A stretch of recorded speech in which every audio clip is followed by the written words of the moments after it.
again. Very well, then, we will come out again, Master Land. And if, after the Persian Gulf, the Nautilus would like to visit the Red Sea, the Straits of Bab el-Mandeb are there to give us entrance. I need not tell you, sir, said Ned Land, that the Red Sea is as much closed as the Gulf, as the Isthmus of Suez is not yet cut. And if it was, a boat as mysterious as ours would not risk itself in a canal cut with sluices. And again, the Red Sea is not the road to take us back to Europe. But I never said we were going back to Europe. What do you suppose, then? I suppose that, after visiting the curious coasts of Arabia and Egypt, the Nautilus will go down the Indian Ocean again, perhaps cross the Channel of Mozambique, perhaps off the Mascareñas, so as to gain the Cape of Good Hope. And once at the Cape of Good Hope, asked the Canadian, with peculiar emphasis, well, we shall penetrate into that Atlantic which we do not yet know. Ah, friend Ned, you are getting tired of this journey under the sea. You are surfeited with the incessantly varying spectacle of submarine wonders. For my part, I shall be sorry to see the end of a voyage which it is given to so few men to make.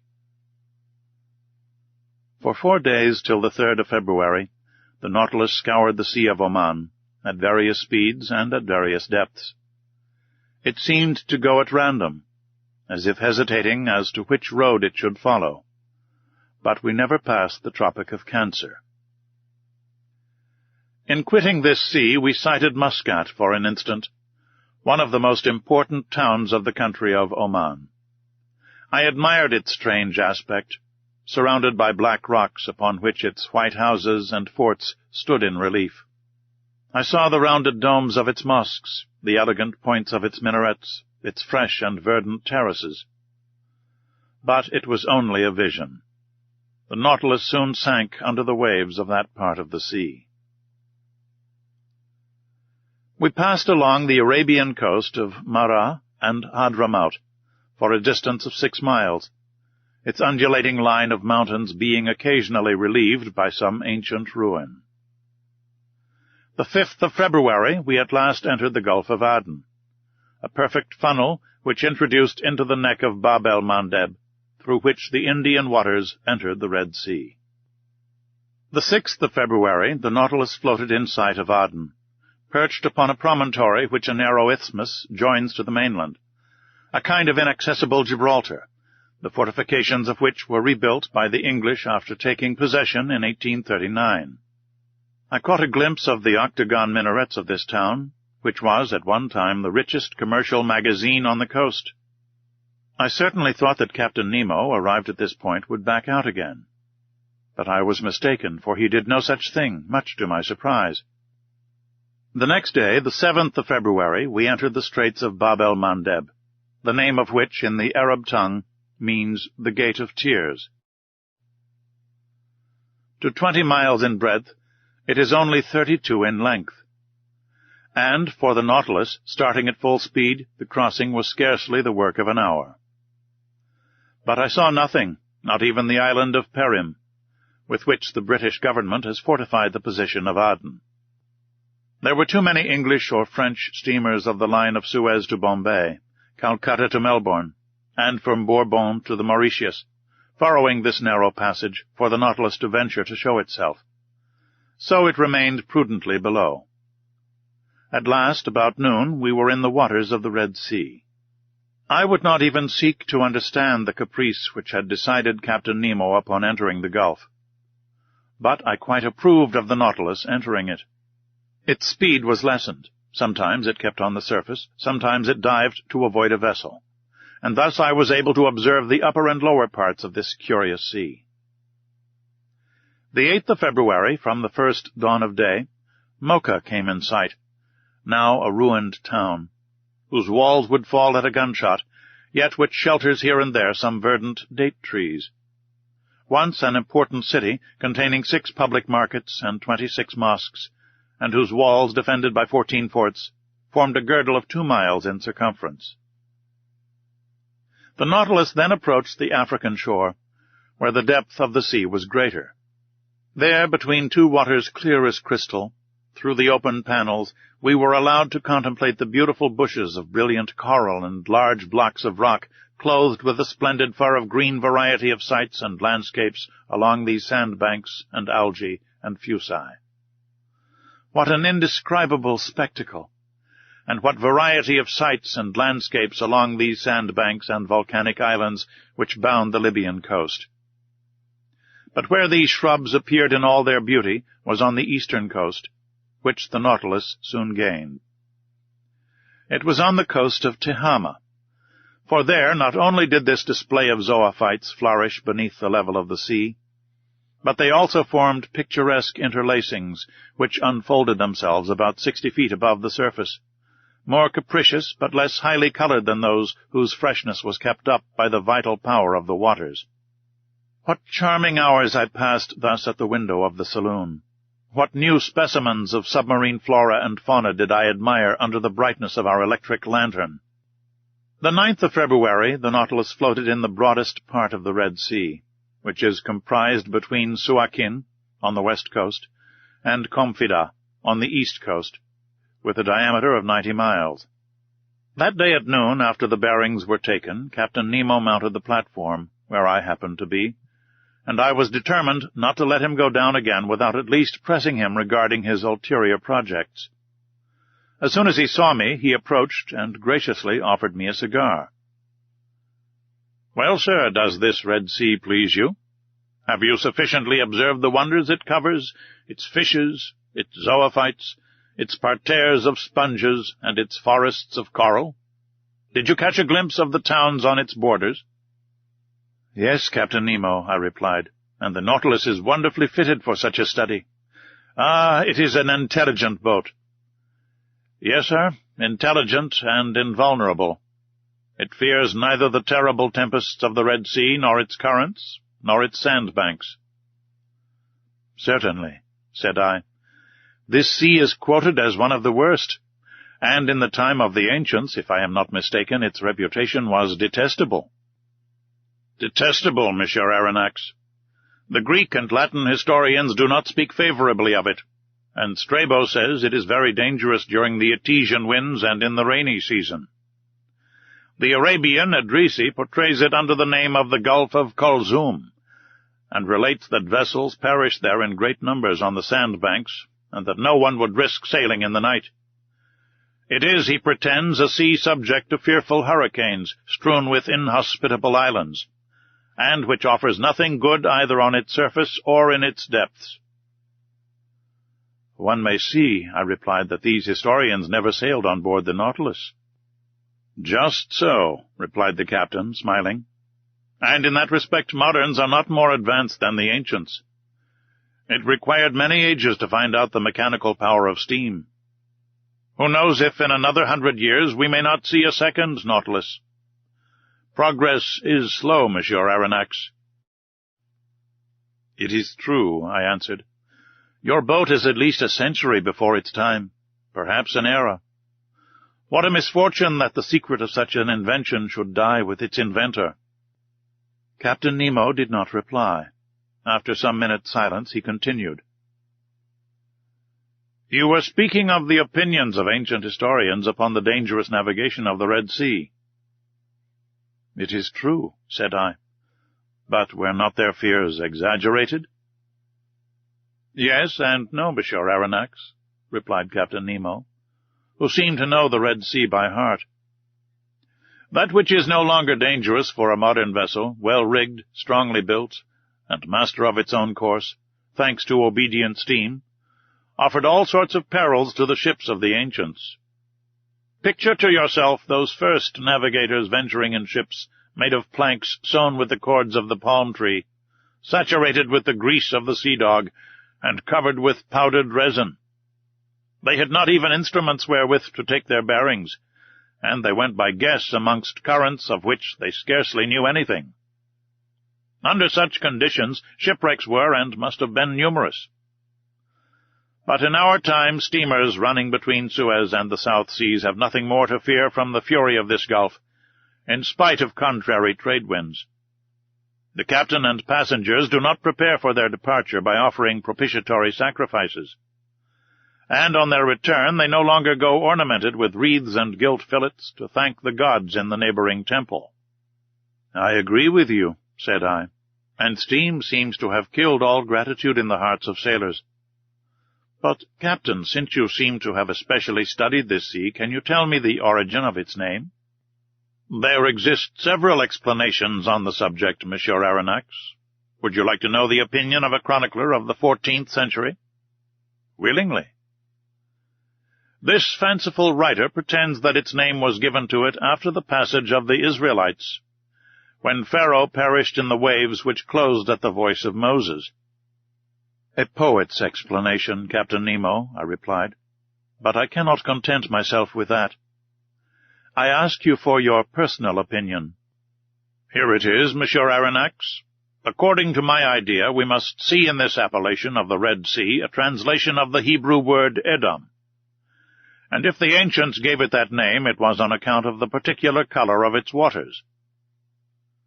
"But up to this time I have seen nothing but transparent waves, and without any particular color." "Very likely. But as we advance to the bottom of the gulf, you will see this singular appearance. I remember seeing the Bay of Tor entirely red, like a sea of blood." "And you attribute this color to the presence of a microscopic seaweed?" "Yes." "So, Captain Nemo, it is not the first time you have overrun the Red Sea on board the Nautilus?" "No, sir." "As you spoke a while ago of the passage of the Israelites and of the catastrophe to the Egyptians, I will ask whether you have met with the traces under the water of this great historical fact." "No, sir, and for a good reason." "What is it?" "It is that the spot where Moses and his people passed is now so blocked up with sand that the camels can barely bathe their legs there. You can well understand that there would not be water enough for my Nautilus." "And the spot?" I asked. "The spot is situated a little above the Isthmus of Suez, in the arm which formerly made a deep estuary, when the Red Sea extended to the salt lakes. Now, whether this passage were miraculous or not, the Israelites nevertheless crossed there to reach the Promised Land, and Pharaoh's army perished precisely on that spot. And I think that excavations made in the middle of the sand would bring to light a large number of arms and instruments of Egyptian origin." "That is evident," I replied. "And for the sake of archaeologists, let us hope that these excavations will be made sooner or later, when new towns are established on the isthmus, after the construction of the Suez Canal. A canal, however, very useless to a vessel like the Nautilus." "Very likely, but useful to the whole world," said Captain Nemo. "The ancients well understood the utility of a communication between the Red Sea and the Mediterranean for their commercial affairs. But they did not think of digging a canal direct, and took the Nile as an intermediate. Very probably the canal which united the Nile to the Red Sea was begun by Sesostris, if we may believe tradition. One thing is certain, that in the year 615 before Christ, Nikos undertook the works of an alimentary canal to the waters of the Nile across the plain of Egypt, looking towards Arabia. It took 4 days to go up this canal, and it was so wide that 2 triremes could go abreast. It was carried on by Darius, the son of Hystaspes, and probably finished by Ptolemy II. Strabo saw it navigated, but its decline from the point of departure, near Bubastes, to the Red Sea was so slight that it was only navigable for a few months in the year. This canal answered all commercial purposes to the age of Antonius, when it was abandoned and blocked up with sand. Restored by order of the Caliph Omar, it was definitely destroyed in 761 or 762 by Caliph al-Mansur, who wished to prevent the arrival of provisions to Muhammad ben Abdallah, who had revolted against him. During the expedition into Egypt, your General Bonaparte discovered traces of the works in the desert of Suez, and, surprised by the tide, he nearly perished before regaining Hajaroth, at the very place where Moses had encamped 3,000 years before him. Well, Captain, what the ancients dared not undertake, this junction between the 2 seas, which will shorten the road from Cadiz to India, Monsieur Lesseps has succeeded in doing, and before long he will have changed Africa into an immense island. Yes, Monsieur Aronnax, you have the right to be proud of your countrymen, Such a man brings more honor to a nation than great captains. He began, like so many others, with disgust and rebuffs. But he has triumphed, for he has the genius of will. And it is sad to think that a work like that, which ought to have been an international work, and which would have sufficed to make a reign illustrious, should have succeeded by the energy of one man. All honor to Monsieur Lesseps. Yes, honor to the great citizen, I replied, surprised by the manner in which Captain Nemo had just spoken. Unfortunately, he continued, I cannot take you through the Suez Canal, but you will be able to see the long jetty of Port Said after tomorrow, when we shall be in the Mediterranean. The Mediterranean? I exclaimed. Yes, sir. Does that astonish you? What astonishes me is to think that we shall be there the day after tomorrow. Indeed? Yes, Captain, although by this time I ought to have accustomed myself to be surprised at nothing since I have been on board your boat. But the cause of this surprise? Well, it is the fearful speed you will have to put on the Nautilus, if the day after tomorrow she is to be in the Mediterranean, having made the round of Africa and doubled the Cape of Good Hope. Who told you that she would make the round of Africa and double the Cape of Good Hope, sir? Well, unless the Nautilus sails on dry land and passes above the isthmus.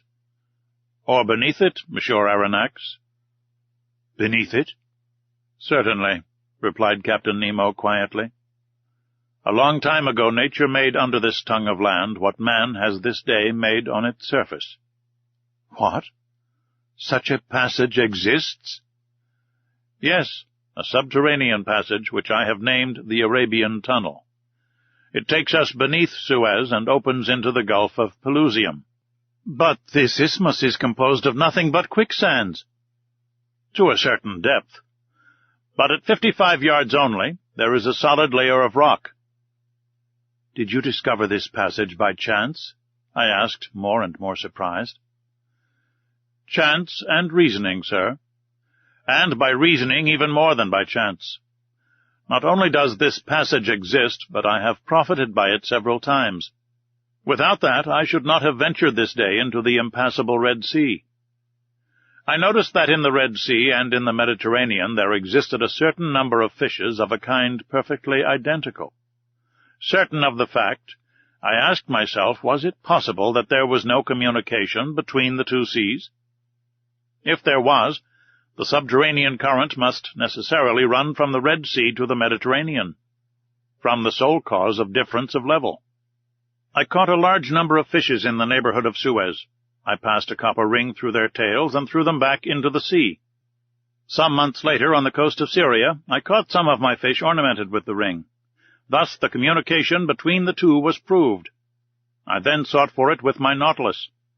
I discovered it, ventured into it, and before long, sir, you too will have passed through my Arabian Tunnel.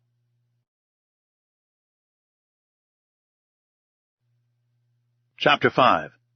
The Arabian Tunnel.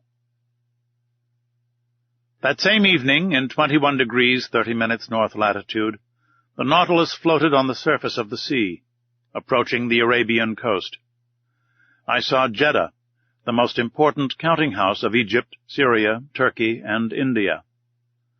I distinguished clearly enough its buildings, the vessels anchored at the quays, and those whose draught of water obliged them to anchor in the roads. The sun, rather low on the horizon, struck full on the houses of the town, bringing out their whiteness. Outside, some wooden cabins, and some made of reeds, showed the quarter inhabited by the Bedouins. Soon Jeddah was shut out from view by the shadows of night, and the Nautilus found herself under water slightly phosphorescent. The next day, the 10th of February, we sighted several ships running to windward. The Nautilus returned to its submarine navigation. But at noon, when her bearings were taken, the sea being deserted, she rose again to her waterline. Accompanied by Ned and Conseil, I seated myself on the platform. The coast on the eastern side looked like a mass faintly printed upon a damp fog. We were leaning on the sides of the pinnace, talking of one thing and another, when Ned Land, stretching out his hand towards a spot on the sea, said, "Do you see anything there, sir?" "No, Ned," I replied, "but I have not your eyes, you know." "Look well," said Ned, "there on the starboard beam, about the height of the lantern. Do you not see a mass which seems to move?" "Certainly," said I, after close attention. "I see something like a long black body on the top of the water." And certainly before long the black object was not more than a mile from us. It looked like a great sandbank deposited in the open sea. It was a gigantic dugong. Ned Land looked eagerly. His eyes shone with covetousness at the sight of the animal. His hand seemed ready to harpoon it. One would have thought he was awaiting the moment to throw himself into the sea and attack it in its element. At this instant Captain Nemo appeared on the platform. He saw the dugong, understood the Canadian's attitude, and, addressing him, said, "If you held a harpoon just now, Master Land, would it not burn your hand?" "Just so, sir." "And you would not be sorry to go back for one day to your trade of a fisherman, and to add this cetacean to the list of those you have already killed?" "I should not, sir." "Well, you can try." "Thank you, sir," said Ned Land, his eyes flaming. "Only," continued the captain, "I advise you, for your own sake, not to miss the creature." "Is the dugong dangerous to attack?" I asked, in spite of the Canadian's shrug of the shoulders. "Yes," replied the captain. "Sometimes the animal turns upon its assailants and overturns their boat. But for Master Land this danger is not to be feared. His eye is prompt, his arm sure." At this moment 7 men of the crew, mute and immovable as ever, mounted the platform. One carried a harpoon and a line similar to those employed in catching whales. The pinnace was lifted from the bridge, pulled from its socket, and let down into the sea. 6 oarsmen took their seats, and the coxswain went to the tiller. Ned, Conseil, and I went to the back of the boat. "You are not coming, Captain?" I asked. "No, sir, but I wish you good sport." The boat put off, and, lifted by the 6 rowers, drew rapidly towards the dugong, which floated about 2 miles from the Nautilus. Arrived some cable's length from the cetacean, the speed slackened, and the oars dipped noiselessly into the quiet waters. Ned Land, harpoon in hand, stood in the forepart of the boat. The harpoon used for striking the whale is generally attached to a very long cord, which runs out rapidly as the wounded creature draws it after him. But here the cord was not more than 10 fathoms long, and the extremity was attached to a small barrel, which, by floating, was to show the course the dugong took under the water. I stood and carefully watched the Canadian's adversary. This dugong, which also bears the name of the halicore, closely resembles the manatee. Its oblong body terminated in a lengthened tail, and its lateral fins in perfect fingers. Its difference from the manatee consisted in its upper jaw, which was armed with 2 long and pointed teeth, which formed on each side diverging tusks. This dugong, which Ned Land was preparing to attack, was of colossal dimensions. It was more than 7 yards long. It did not move, and seemed to be sleeping on the waves, which circumstance made it easier to capture. The boat approached within 6 yards of the animal. The oars rested on the rowlocks. I half rose. Ned Land, his body thrown a little back, brandished the harpoon in his experienced hand. Suddenly a hissing noise was heard, and the dugong disappeared. The harpoon, although thrown with great force, had apparently only struck the water. "Curse it!" exclaimed the Canadian furiously. "I have missed it." "No," said I, "the creature is wounded. Look at the blood. But your weapon has not stuck in his body." "My harpoon! My harpoon!" cried Ned Land. The sailors rowed on, and the coxswain made for the floating barrel. The harpoon regained, we followed in pursuit of the animal. The latter came now and then to the surface to breathe. Its wound had not weakened it, for it shot onwards with great rapidity. The boat, rowed by strong arms, flew on its track. Several times it approached within some few yards, and the Canadian was ready to strike. But the dugong made off with a sudden plunge, and it was impossible to reach it. Imagine the passion which excited impatient Ned Land. He hurled at the unfortunate creature the most energetic expletives in the English tongue. For my part, I was only vexed to see the dugong escape all our attacks. We pursued it without relaxation for an hour, and I began to think it would prove difficult to capture, when the animal, possessed with the perverse idea of vengeance of which he had cause to repent, turned upon the pinnace and assailed us in its turn. This maneuver did not escape the Canadian. "Look out!" he cried. The coxswain said some words in his outlandish tongue, doubtless warning the men to keep on their guard. The dugong came within 20 feet of the boat, stopped, sniffed the air briskly with its large nostrils, not pierced at the extremity, but in the upper part of its muzzle. Then, taking the spring, he threw himself upon us. The pinnace could not avoid the shock, and, half upset, shipped at least 2 tons of water, which had to be emptied. But, thanks to the coxswain, we caught it sideways, not full front, so we were not quite overturned. While Ned Land, clinging to the bows, belaboured the gigantic animal with blows from his harpoon, the creature's teeth were buried in the gunwale, and it lifted the whole thing out of the water, as a lion does a roebuck. We were upset over one another, and I know not how the adventure would have ended if the Canadian, still enraged with the beast, had not struck it to the heart.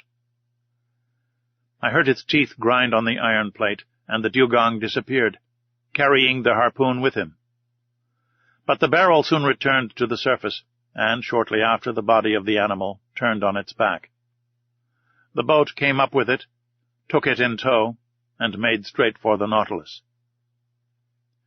It required tackle of enormous strength to hoist the dugong onto the platform. It weighed 10,000 pounds. The next day, the 11th of February, the larder of the Nautilus was enriched by some more delicate game. A flight of sea swallows rested on the Nautilus.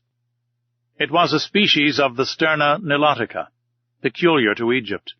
Its beak is black, head gray and pointed, the eye surrounded by white spots, the back, wings, and tail of a grayish color, the belly and throat white, and claws red. They also took some dozen of Nile ducks, a wild bird of high flavor, its throat and upper part of the head white with black spots. About 5 o'clock in the evening we sighted to the north the Cape of Ras Mohammed. This cape forms the extremity of Arabia Petrea, comprised between the Gulf of Suez and the Gulf of Aqaba. The Nautilus penetrated into the Straits of Jubal, which leads to the Gulf of Suez. I distinctly saw a high mountain towering between the 2 gulfs of Ras Mohammed. It was Mount Horeb, that Sinai at the top of which Moses saw God face to face. At 6 o'clock the Nautilus, sometimes floating, sometimes immersed, passed some distance from Tor, situated at the end of the bay, the waters of which seemed tinted with red, an observation already made by Captain Nemo. Then night fell in the midst of a heavy silence, sometimes broken by the cries of the pelican and other night birds, and the noise of the waves breaking upon the shore, chafing against the rocks, or the panting of some far-off steamer beating the waters of the gulf with its noisy paddles. From 8 to 9 o'clock the Nautilus remained some fathoms under the water. According to my calculation, we must have been very near Suez. Through the panel of the saloon I saw the bottom of the rocks brilliantly lit up by our electric lamp. We seemed to be leaving the straits behind us more and more. At 9:15, the vessel having returned to the surface, I mounted the platform. Most impatient to pass through Captain Nemo's tunnel, I could not stay in one place, so came to breathe the fresh night air. Soon in the shadow I saw a pale light, half discolored by the fog, shining about a mile from us. "A floating lighthouse," said someone near me. I turned and saw the captain. "It is the floating light of Suez," he continued. "It will not be long before we gain the entrance of the tunnel." "The entrance cannot be easy." "No, sir. For that reason I am accustomed to go into the steersman's cage and myself direct our course. And now, if you will go down, Monsieur Aronnax, the Nautilus is going under the waves, and will not return to the surface until we have passed through the Arabian Tunnel." Captain Nemo led me towards the central staircase. Halfway down he opened a door, traversed the upper deck, and landed in the pilot's cage, which, it may be remembered, rose at the extremity of the platform.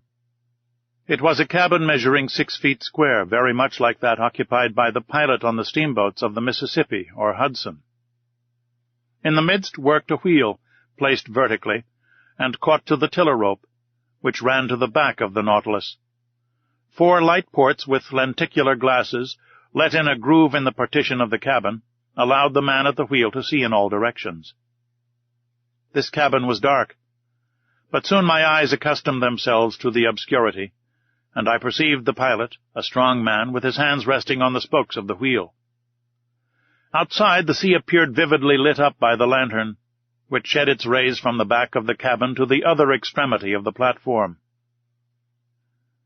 "Now," said Captain Nemo, "let us try to make our passage." Electric wires connected the pilot's cage with the machinery room, and from there the captain could communicate simultaneously to his Nautilus the direction and the speed. He pressed a metal knob, and at once the speed of the screw diminished. I looked in silence at the high straight wall we were running by at this moment, the immovable base of a massive sandy coast. We followed it thus for an hour, only some few yards off. Captain Nemo did not take his eye from the knob, suspended by its 2 concentric circles in the cabin. At a simple gesture, the pilot modified the course of the Nautilus every instant. I had placed myself at the port scuttle, and saw some magnificent substructures of coral, zoophytes, seaweed, and fucus, agitating their enormous claws, which stretched out from the fissures of the rock. At 10:15 the captain himself took the helm. A large gallery, black and deep, opened before us. The Nautilus went boldly into it. A strange roaring was heard round its sides. It was the waters of the Red Sea, which the incline of the tunnel precipitated violently towards the Mediterranean. The Nautilus went with the torrent, rapid as an arrow, in spite of the efforts of the machinery, which, in order to offer more effective resistance, beat the waves with reversed screw. On the walls of the narrow passage I could see nothing but brilliant rays, straight lines, furrows of fire, traced by the great speed, under the brilliant electric light. My heart beat fast. At 10:35, Captain Nemo quitted the helm, and, turning to me, said, "The Mediterranean." In less than 20 minutes, the Nautilus, carried along by the torrent, had passed through the Isthmus of Suez.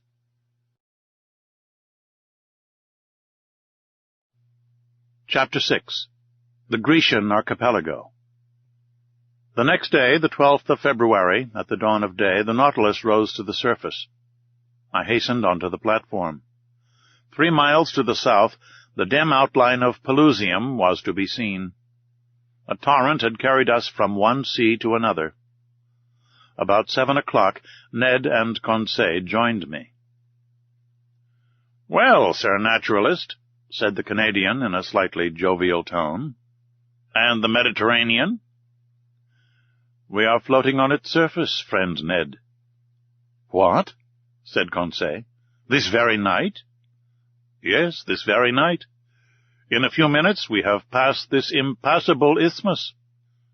"I do not believe it," replied the Canadian. "Then you are wrong, Master Land," I continued. "This low coast, which rounds off to the south, is the Egyptian coast. And you who have such good eyes, Ned, you can see the jetty of Port Said stretching into the sea." The Canadian looked attentively. "Certainly you are right, sir. And your captain is a first-rate man. We are in the Mediterranean. Good. And now, if you please, let us talk of our own little affair, but so that no one hears us." I saw what the Canadian wanted, and, in any case, I thought it better to let him talk, as he wished it. So we all 3 went and sat down near the lantern, where we were less exposed to the spray of the blades. "Now, Ned, we listen. What have you to tell us?" "What I have to tell you is very simple. We are in Europe, and before Captain Nemo's caprices drag us once more to the bottom of the polar seas, or lead us into Oceania, I ask to leave the Nautilus." I wished in no way to shackle the liberty of my companions, but I certainly felt no desire to leave Captain Nemo. Thanks to him, and thanks to his apparatus, I was each day nearer the completion of my submarine studies, and I was rewriting my book of submarine depths in its very element. Should I ever again have such an opportunity of observing the wonders of the ocean? No, certainly not. And I could not bring myself to the idea of abandoning the Nautilus before the cycle of investigation was accomplished. "Friend Ned, answer me frankly. Are you tired of being on board? Are you sorry that destiny has thrown us into Captain Nemo's hands?" The Canadian remained some moments without answering.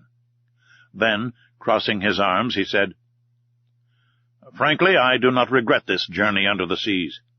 I shall be glad to have made it, but now that it is made, let us have done with it. That is my idea." "It will come to an end, Ned." "Where and when?" "Where, I do not know. When, I cannot say, or rather I suppose it will end when these seas have nothing more to teach us." "Then what do you hope for?" demanded the Canadian. "That circumstances may occur as well 6 months hence as now, by which we may and ought to profit." "Oh," said Ned Land, "and where shall we be in 6 months, if you please, Sir Naturalist?" "Perhaps in China. You know the Nautilus is a rapid traveler. It goes through water as swallows through the air, or as an express on the land. It does not fear frequented seas. Who can say that it may not beat the coasts of France, England, or America, on which flight may be attempted as advantageously as here?" "Monsieur Aronnax," replied the Canadian, "your arguments are rotten at the foundation. You speak in the future. We shall be there. We shall be here. I speak in the present. We are here, and we must profit by it." Ned Land's logic pressed me hard, and I felt myself beaten on that ground. I knew not what argument would now tell in my favor. "Sir," continued Ned, "let us suppose an impossibility. If Captain Nemo should this day offer you your liberty, would you accept it?" "I do not know," I answered. "And if," he added, "the offer made you this day was never to be renewed, would you accept it?" "Friend Ned, this is my answer. Your reasoning is against me. We must not rely on Captain Nemo's goodwill. Common prudence forbids him to set us at liberty. On the other side, prudence bids us profit by the first opportunity to leave the Nautilus." "Well, Monsieur Aronnax, that is wisely said." "Only one observation, just one. The occasion must be serious, and our first attempt must succeed. If it fails, we shall never find another, and Captain Nemo will never forgive us." "All that is true," replied the Canadian. "But your observation applies equally to all attempts at flight, whether in 2 years' time or in 2 days. But the question is still this. If a favorable opportunity presents itself, it must be seized." "Agreed. And now, Ned, will you tell me what you mean by a favorable opportunity?" "It will be that which, on a dark night, will bring the Nautilus a short distance from some European coast." "And you will try and save yourself by swimming?" "Yes, if we were near enough to the bank, and if the vessel was floating at the time, not if the bank was far away and the boat was under the water." "And in that case?" "In that case, I should seek to make myself master of the pinnace. I know how it is worked. We must get inside, and the bolts once drawn, we shall come to the surface of the water, without even the pilot, who is in the bows, perceiving our flight." "Well, Ned, watch for the opportunity. But do not forget that a hitch will ruin us." "I will not forget, sir." "And now, Ned, would you like to know what I think of your project?"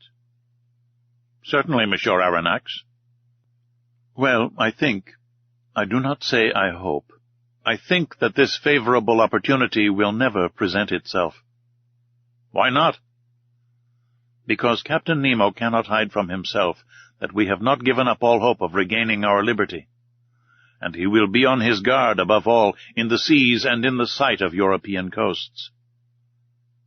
We shall see, replied Ned Land, shaking his head determinedly. And now, Ned Land, I added, let us stop here. Not another word on the subject. The day that you are ready, come and let us know, and we will follow you. I rely entirely upon you. Thus ended a conversation which, at no very distant time, led to such grave results. I must say here that facts seemed to confirm my foresight, to the Canadians' great despair.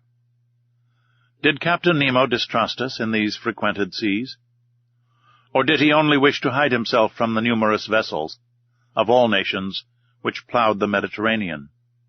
I could not tell. But we were oftener between waters and far from the coast. Or if the Nautilus did emerge, nothing was to be seen but the pilot's cage. And sometimes it went to great depths, for between the Grecian archipelago and Asia Minor, we could not touch the bottom by more than 1,000 fathoms. Thus I only knew we were near the island of Carpathos, one of the Sporades, by Captain Nemo reciting these lines from Virgil. Est Carpathio Neptuni gurgite vates ceruleus Proteus, as he pointed to a spot on the planisphere. It was indeed the ancient abode of Proteus, the old shepherd of Neptune's flocks, now the island of Scarpanto, situated between Rhodes and Crete. I saw nothing but the granite base through the glass panels of the saloon. The next day, the 14th of February, I resolved to employ some hours in studying the fishes of the archipelago. But for some reason or other the panels remained hermetically sealed. Upon taking the course of the Nautilus, I found that we were going towards Candia, the ancient Isle of Crete. At the time I embarked on the Abraham Lincoln, the whole of this island had risen in insurrection against the despotism of the Turks. But how the insurgents had fared since that time, I was absolutely ignorant, and it was not Captain Nemo, deprived of all land communications, who could tell me. I made no allusion to this event when that night I found myself alone with him in the saloon. Besides, he seemed to be taciturn and preoccupied. Then, contrary to his custom, he ordered both panels to be opened, and going from one to the other observed the mass of waters attentively. To what end I could not guess. So on my side I employed my time in studying the fish passing before my eyes. In the midst of the waters a man appeared, a diver, carrying at his belt a leathern purse. It was not a body abandoned to the waves. It was a living man, swimming with a strong hand, disappearing occasionally to take breath at the surface. I turned towards Captain Nemo, and in an agitated voice exclaimed, "A man shipwrecked! He must be saved at any price!" The captain did not answer me, but came and leaned against the panel. The man had approached, and with his face flattened against the glass was looking at us. To my great amazement, Captain Nemo signed to him. The diver answered with his hand, mounted immediately to the surface of the water, and did not appear again. "Do not be uncomfortable," said Captain Nemo. "It is Nicholas of Cape Matapan, surnamed Pesca. He is well known in all the Cyclades. A bold diver.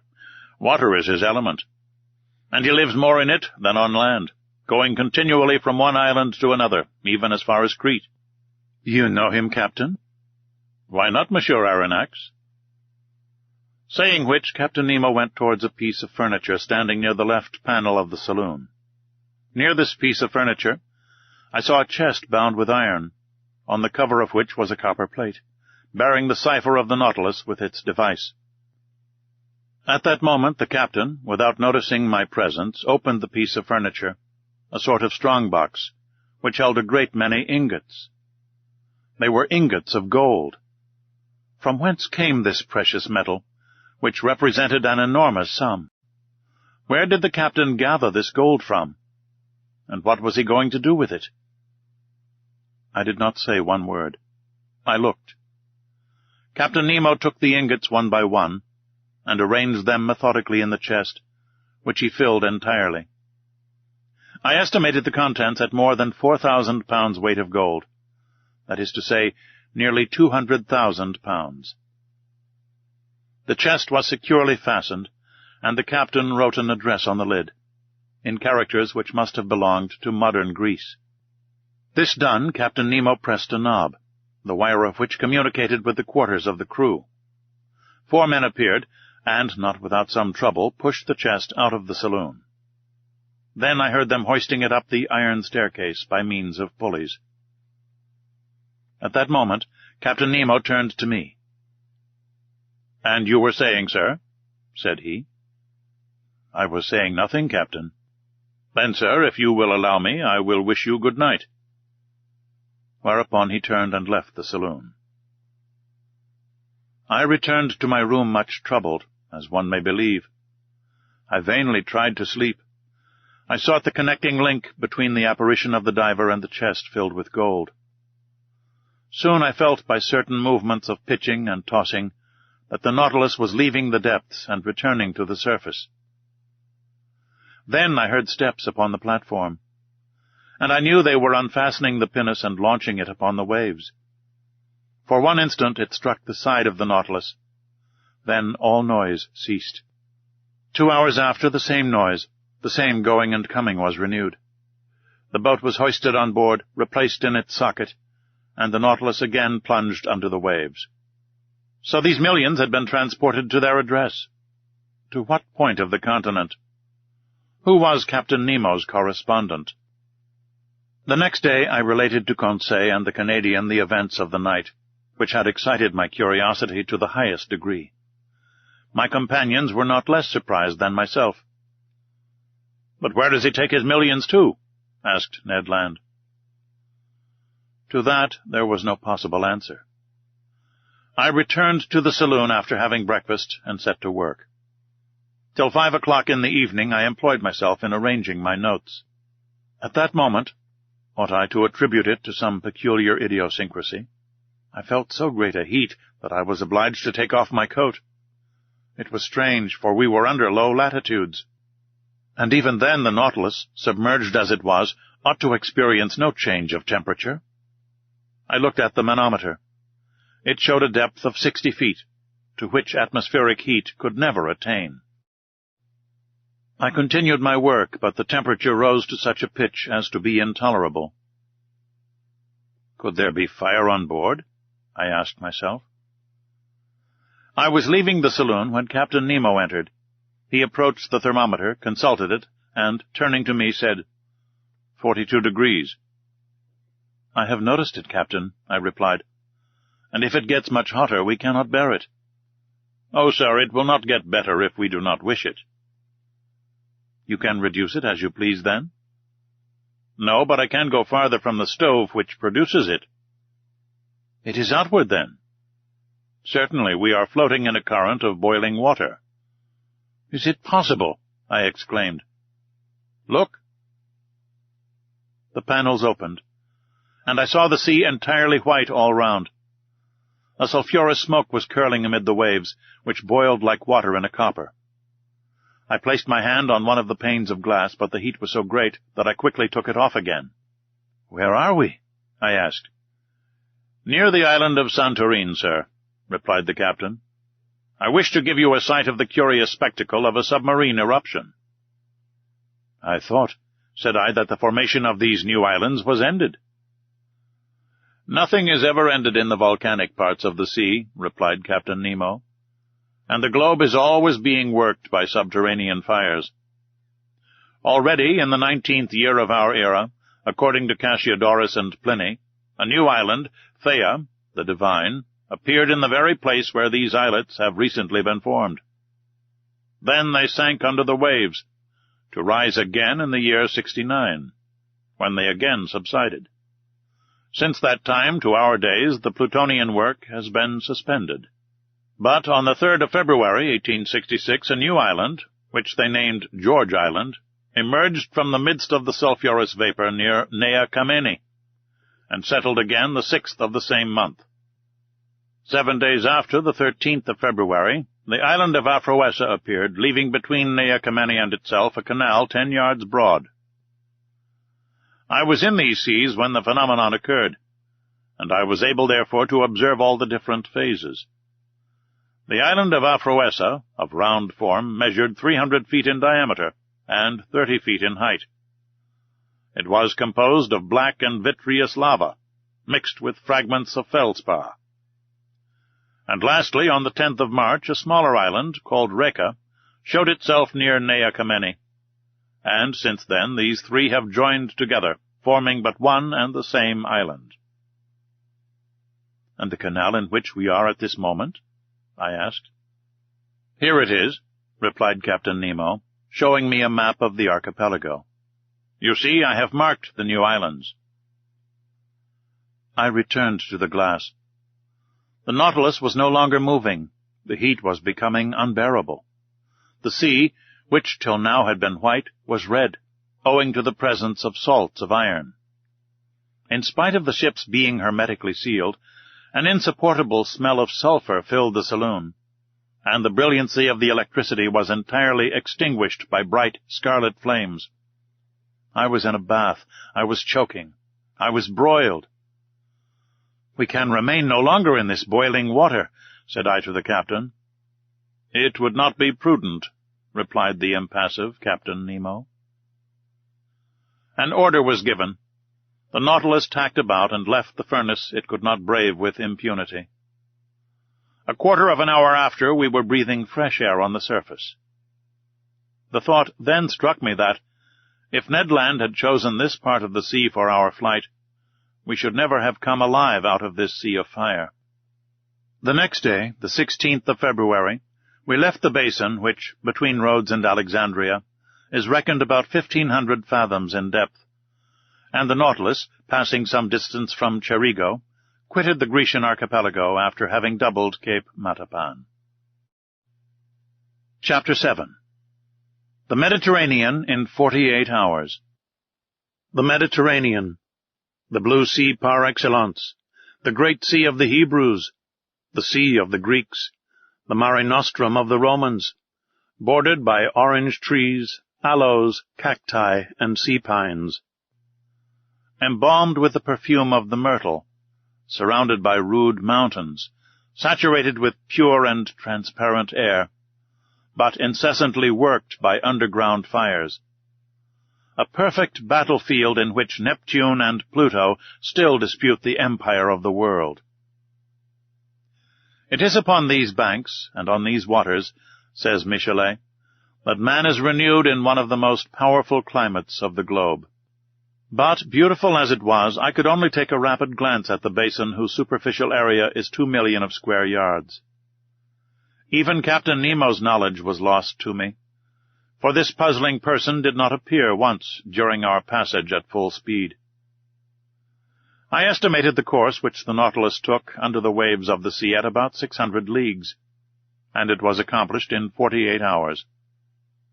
Starting on the morning of the 16th of February from the shores of Greece, we had crossed the Straits of Gibraltar by sunrise on the 18th. It was plain to me that this Mediterranean, enclosed in the midst of those countries which he wished to avoid, was distasteful to Captain Nemo. Those waves and those breezes brought back too many remembrances, if not too many regrets. Here he had no longer that independence and that liberty of gait which he had when in the open seas, and his Nautilus felt itself cramped between the close shores of Africa and Europe. Our speed was now 25 miles an hour. It may be well understood that Ned Land, to his great disgust, was obliged to renounce his intended flight. He could not launch the pinnace, going at the rate of 12 or 13 yards every second. To quit the Nautilus under such conditions would be as bad as jumping from a train going at full speed, an imprudent thing to say the least of it. Besides, our vessel only mounted to the surface of the waves at night to renew its stock of air. It was steered entirely by the compass and the log. I saw no more of the interior of this Mediterranean than a traveller by express train perceives of the landscape which flies before his eyes, that is to say, the distant horizon, and not the nearer objects which pass like a flash of lightning. We were then passing between Sicily and the coast of Tunis. In the narrow space between Cape Bon and the Straits of Messina, the bottom of the sea rose almost suddenly. There was a perfect bank, on which there was not more than 9 fathoms of water, whilst on either side the depth was 90 fathoms. The Nautilus had to maneuver very carefully so as not to strike against this submarine barrier. I showed Conseil, on the map of the Mediterranean, the spot occupied by this reef. "But if you please, sir," observed Conseil, "it is like a real isthmus joining Europe to Africa." "Yes, my boy, it forms a perfect bar to the Straits of Libya, and the soundings of Smith have proved that in former times the continents between Cape Bocco and Cape Farina were joined." "I can well believe it," said Conseil. "I will add," I continued, "that a similar barrier exists between Gibraltar and Ceuta, which in geological times formed the entire Mediterranean." "What if some volcanic burst should one day raise these 2 barriers above the waves?" "It is not probable, Conseil." "Well, but allow me to finish, please, sir. If this phenomenon should take place, it will be troublesome for Monsieur Lesseps, who has taken so much pains to pierce the isthmus." "I agree with you. But I repeat, Conseil, this phenomenon will never happen. The violence of subterranean force is ever diminishing.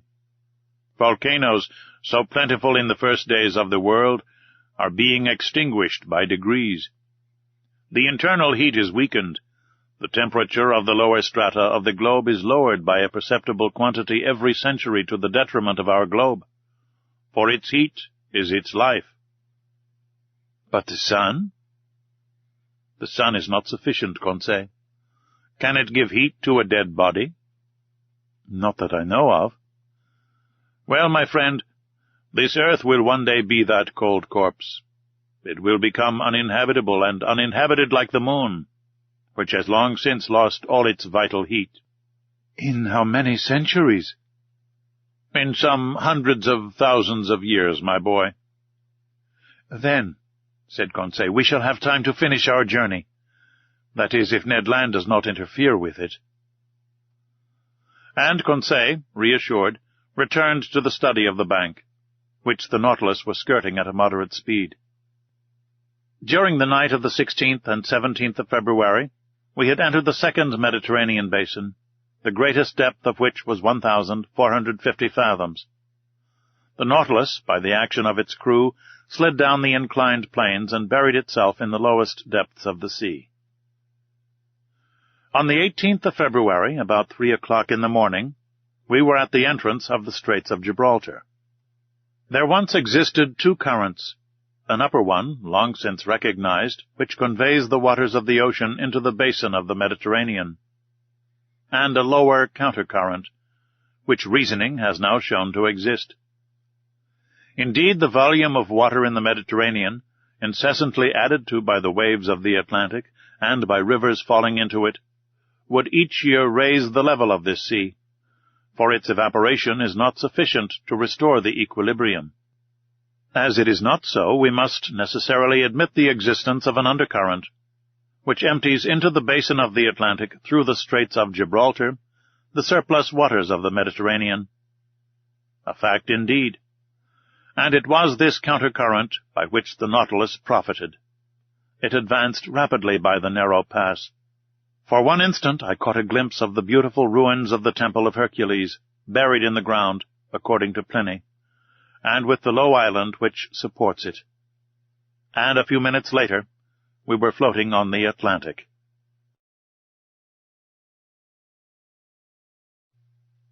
Chapter 8. Vigo Bay. The Atlantic. A vast sheet of water, whose superficial area covers 25 millions of square miles, the length of which is 9,000 miles, with a mean breadth of 2,700.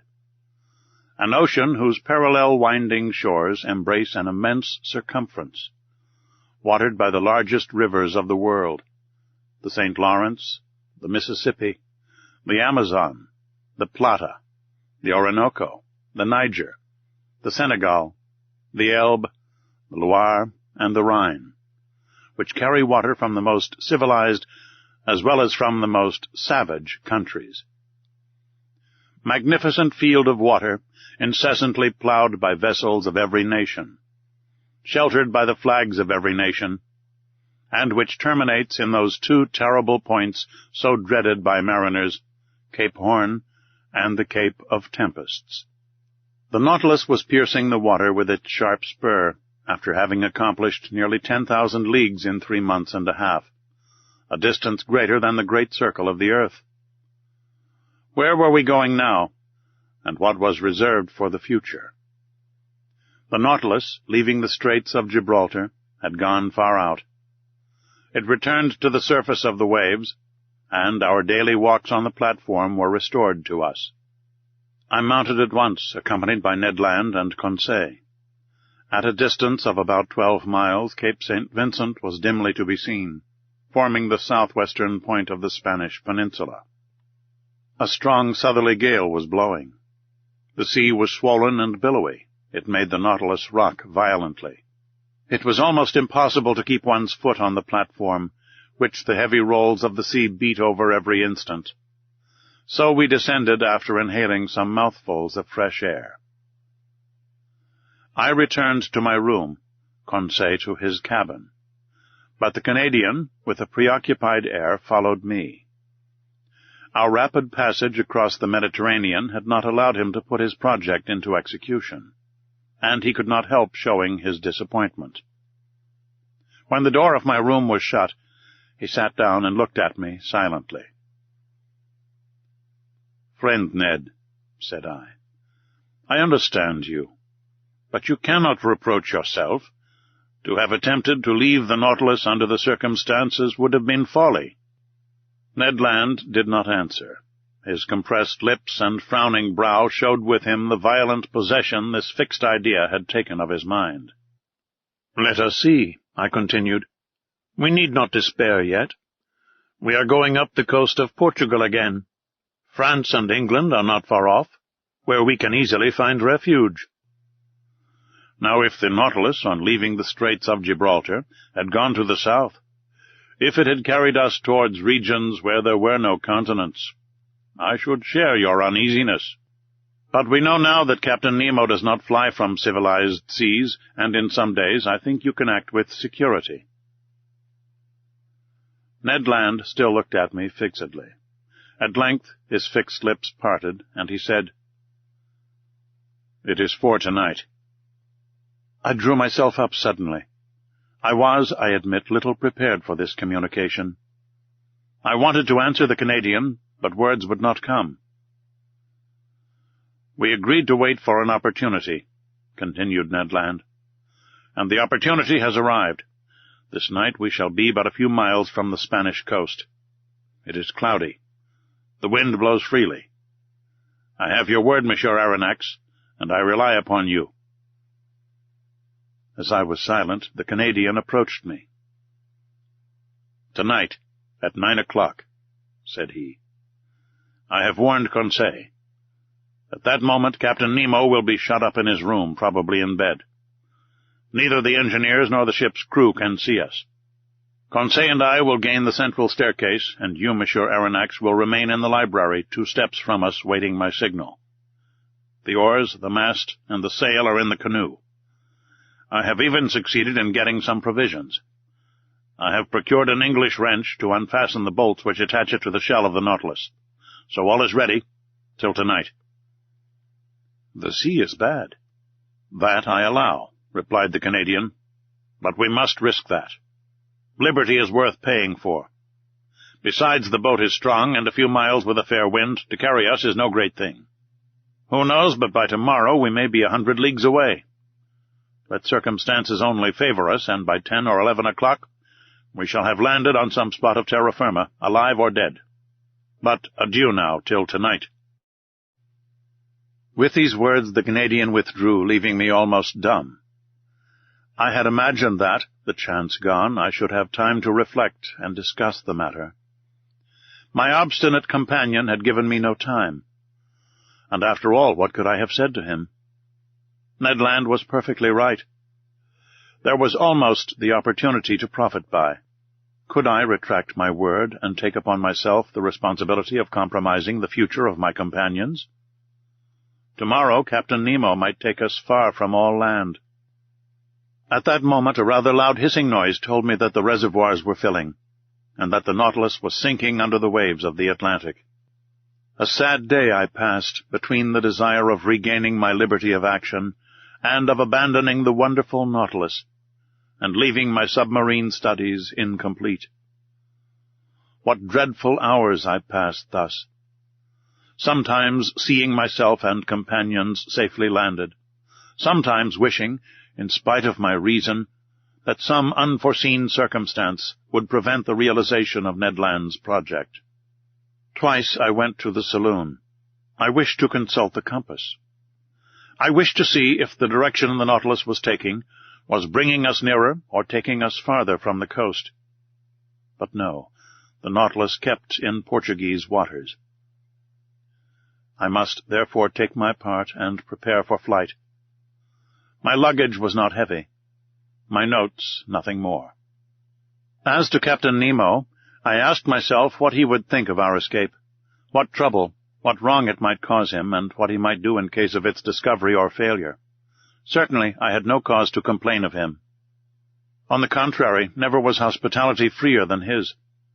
In leaving him I could not be taxed with ingratitude. No oath bound us to him. It was on the strength of circumstances he relied, and not upon our word, to fix us forever. I had not seen the captain since our visit to the island of Santorin. Would chance bring me to his presence before our departure? I wished it, and I feared it at the same time. I listened if I could hear him walking the room contiguous to mine. No sound reached my ear. I felt an unbearable uneasiness. This day of waiting seemed eternal. Hours struck too slowly to keep pace with my impatience. My dinner was served in my room as usual. I ate but little. I was too preoccupied. I left the table at 7 o'clock. 120 minutes, I counted them, still separated me from the moment in which I was to join Ned Land. My agitation redoubled. My pulse beat violently. I could not remain quiet. I went and came, hoping to calm my troubled spirit by constant movement. The idea of failure in our bold enterprise was the least painful of my anxieties. But the thought of seeing our project discovered before leaving the Nautilus, of being brought before Captain Nemo, irritated, or what was worse, saddened at my desertion, made my heart beat.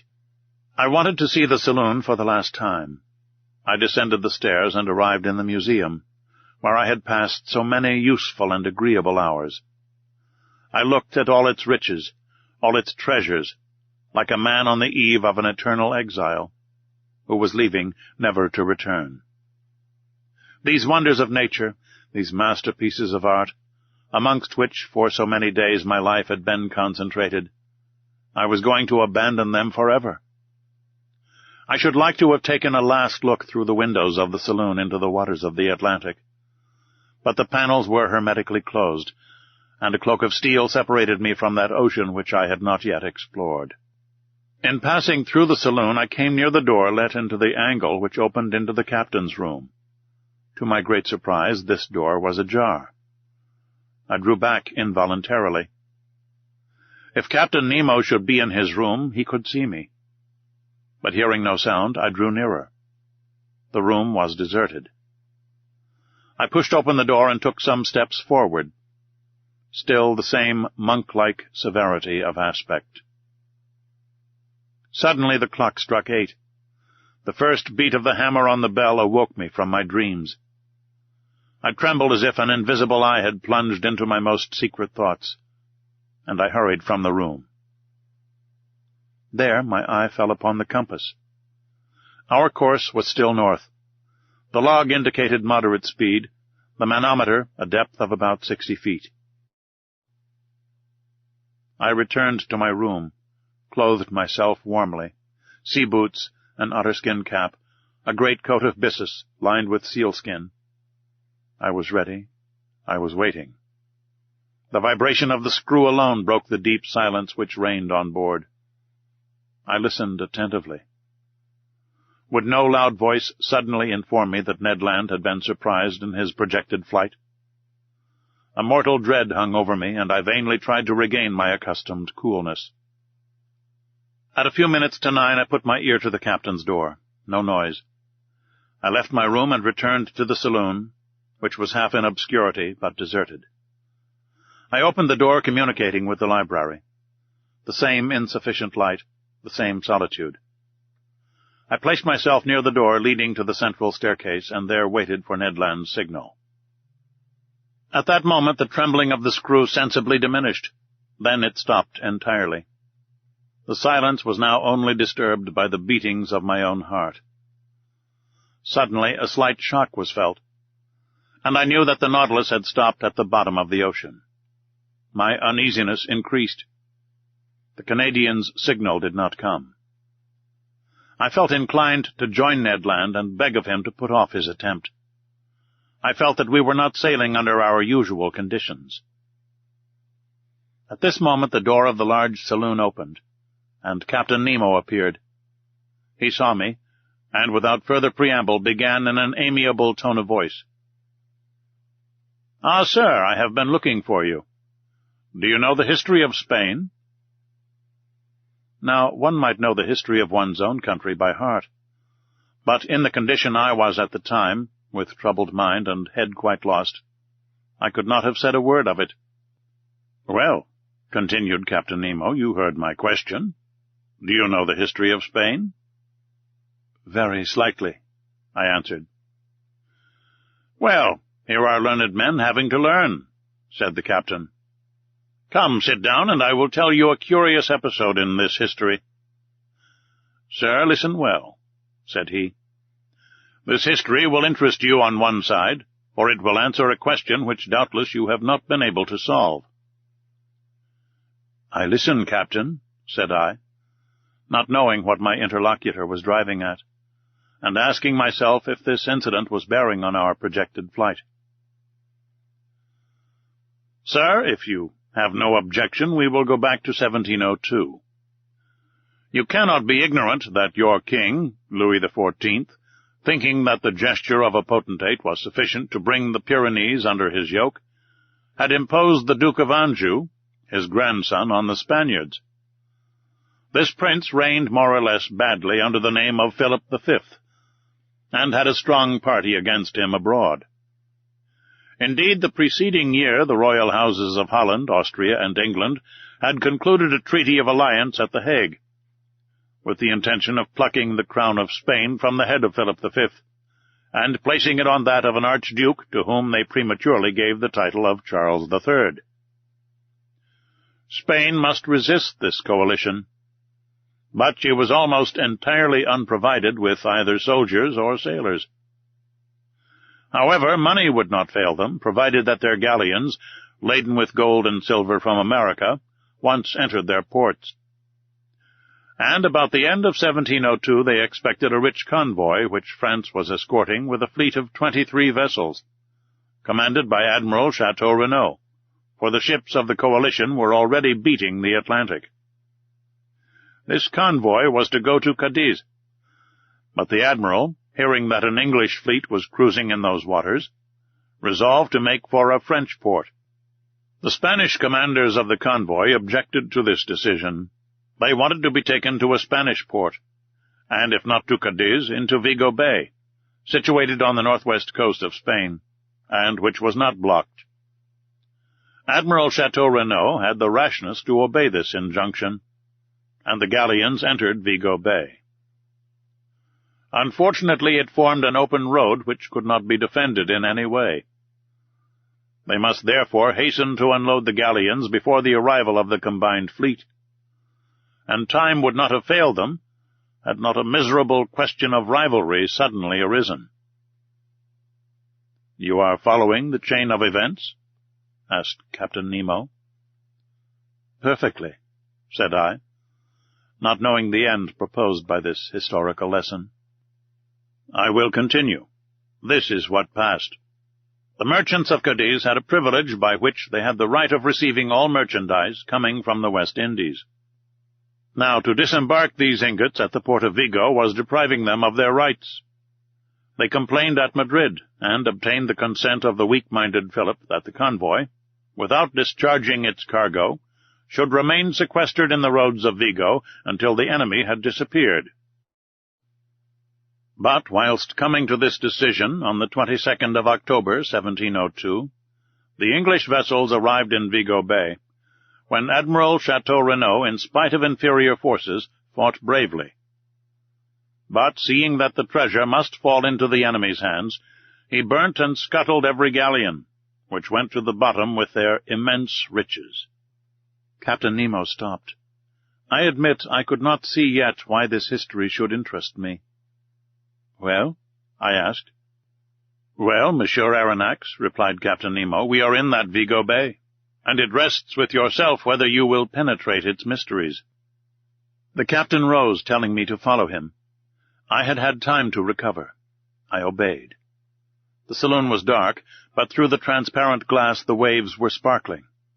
I looked. For half a mile around the Nautilus the water seemed bathed in electric light. The sandy bottom was clean and bright. Some of the ship's crew in their diving dresses were clearing away half-rotten barrels and empty cases from the midst of the blackened wrecks. From these cases and from these barrels escaped ingots of gold and silver, cascades of piastres and jewels. The sand was heaped up with them. Laden with their precious booty, the men returned to the Nautilus, disposed of their burden, and went back to this inexhaustible fishery of gold and silver. I understood now. This was the scene of the battle of the 22nd of October, 1702. Here, on this very spot, the galleons laden for the Spanish government had sunk. Here Captain Nemo came, according to his wants, to pack up those millions with which he burdened the Nautilus. It was for him, and him alone, America had given up her precious metals. He was heir direct, without anyone to share in those treasures torn from the Incas and from the conquered of Ferdinand Cortez. "Did you know, sir," he asked, smiling, "that the sea contained such riches?" "I knew," I answered, "that they value money held in suspension in these waters at 2 millions. "Doubtless. But to extract this money the expense would be greater than the profit. Here, on the contrary, I have but to pick up what man has lost, and not only in Vigo Bay, but in 1,000 other ports where shipwrecks have happened, and which are marked on my submarine map. Can you understand now the source of the millions I am worth?" "I understand, Captain. But allow me to tell you that in exploring Vigo Bay, you have only been beforehand with a rival society." "And which?" "A society which has received from the Spanish government the privilege of seeking those buried galleons. The shareholders are led on by the allurement of an enormous bounty, for they value these rich shipwrecks at 500 millions. 500 millions they were," answered Captain Nemo, "but they are so no longer." "Just so," said I. "And a warning to those shareholders would be an act of charity. But who knows if it would be well received? What gamblers usually regret above all is less the loss of their money than of their foolish hopes. After all, I pity them less than the thousands of unfortunates to whom so much riches well distributed would have been profitable, whilst for them they will be forever barren." I had no sooner expressed this regret than I felt that it must have wounded Captain Nemo. "Barren?" he exclaimed with animation. "Do you think then, sir, that these riches are lost because I gather them? Is it for myself alone, according to your idea, that I take the trouble to collect these treasures? Who told you that I did not make a good use of it? Do you think I am ignorant that there are suffering beings and oppressed races on this earth, miserable creatures to console, victims to avenge? Do you not understand?" Captain Nemo stopped at these last words, regretting perhaps that he had spoken so much. But I had guessed that, Whatever the motive which had forced him to seek independence under the sea, it had left him still a man, that his heart still beat for the sufferings of humanity, and that his immense charity was for oppressed races as well as individuals. And then I understood for whom those millions were destined, which were forwarded by Captain Nemo when the Nautilus was cruising in the waters of Crete.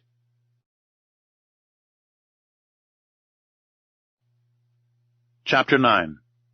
A Vanished Continent. The next morning, the 19th of February, I saw the Canadian enter my room. I expected this visit. He looked very disappointed. "Well, sir?" said he. "Well, Ned, fortune was against us yesterday." "Yes. That captain must needs stop exactly at the hour we intended leaving his vessel." "Yes, Ned, he had business at his banker's." "His banker's?" "Or rather his banking house. By that I mean the ocean, where his riches are safer than in the chests of the state." I then related to the Canadian the incidents of the preceding night, hoping to bring him back to the idea of not abandoning the captain. But my recital had no other result than an energetically expressed regret from Ned that he had not been able to take a walk on the battlefield of Vigo on his own account. "However," said he, "all is not ended. It is only a blow of the harpoon lost. Another time we must succeed, and tonight, if necessary." "In what direction is the Nautilus going?" I asked. "I do not know," replied Ned. "Well, at noon we shall see the point." The Canadian returned to Conseil.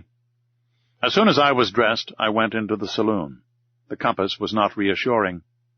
The course of the Nautilus was south-southwest. We were turning our backs on Europe.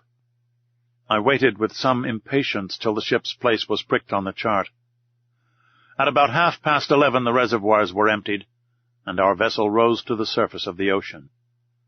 I rushed towards the platform. Ned Land had preceded me. No more land in sight. Nothing but an immense sea. Some sails on the horizon, doubtless those going to San Roque in search of favorable winds for doubling the Cape of Good Hope. The weather was cloudy. A gale of wind was preparing. Ned raved and tried to pierce the cloudy horizon. He still hoped that behind all that fog stretched the land he so longed for.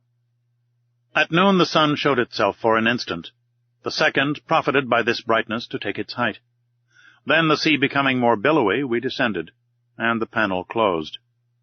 An hour after, upon consulting the chart, I saw the position of the Nautilus was marked at 16 degrees 17 minutes longitude, and 33 degrees 22 minutes latitude, at 150 leagues from the nearest coast. There was no means of flight, and I leave you to imagine the rage of the Canadian when I informed him of our situation. For myself, I was not particularly sorry. I felt lightened of the load which had oppressed me, and was able to return with some degree of calmness to my accustomed work. That night, about 11 o'clock, I received a most unexpected visit from Captain Nemo. He asked me very graciously if I felt fatigued from my watch of the preceding night. I answered in the negative. "Then, Monsieur Aronnax, I propose a curious excursion." "Propose, Captain." "You have hitherto only visited the submarine depths by daylight, under the brightness of the sun.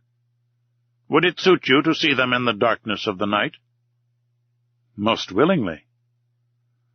"I warn you, the way will be tiring. We shall have far to walk and must climb a mountain. The roads are not well kept." "What you say, Captain, only heightens my curiosity. I am ready to follow you." "Come then, sir, we will put on our diving dresses." Arrived at the robing room, I saw that neither of my companions nor any of the ship's crew were to follow us on this excursion. Captain Nemo had not even proposed my taking with me either Ned or Conseil.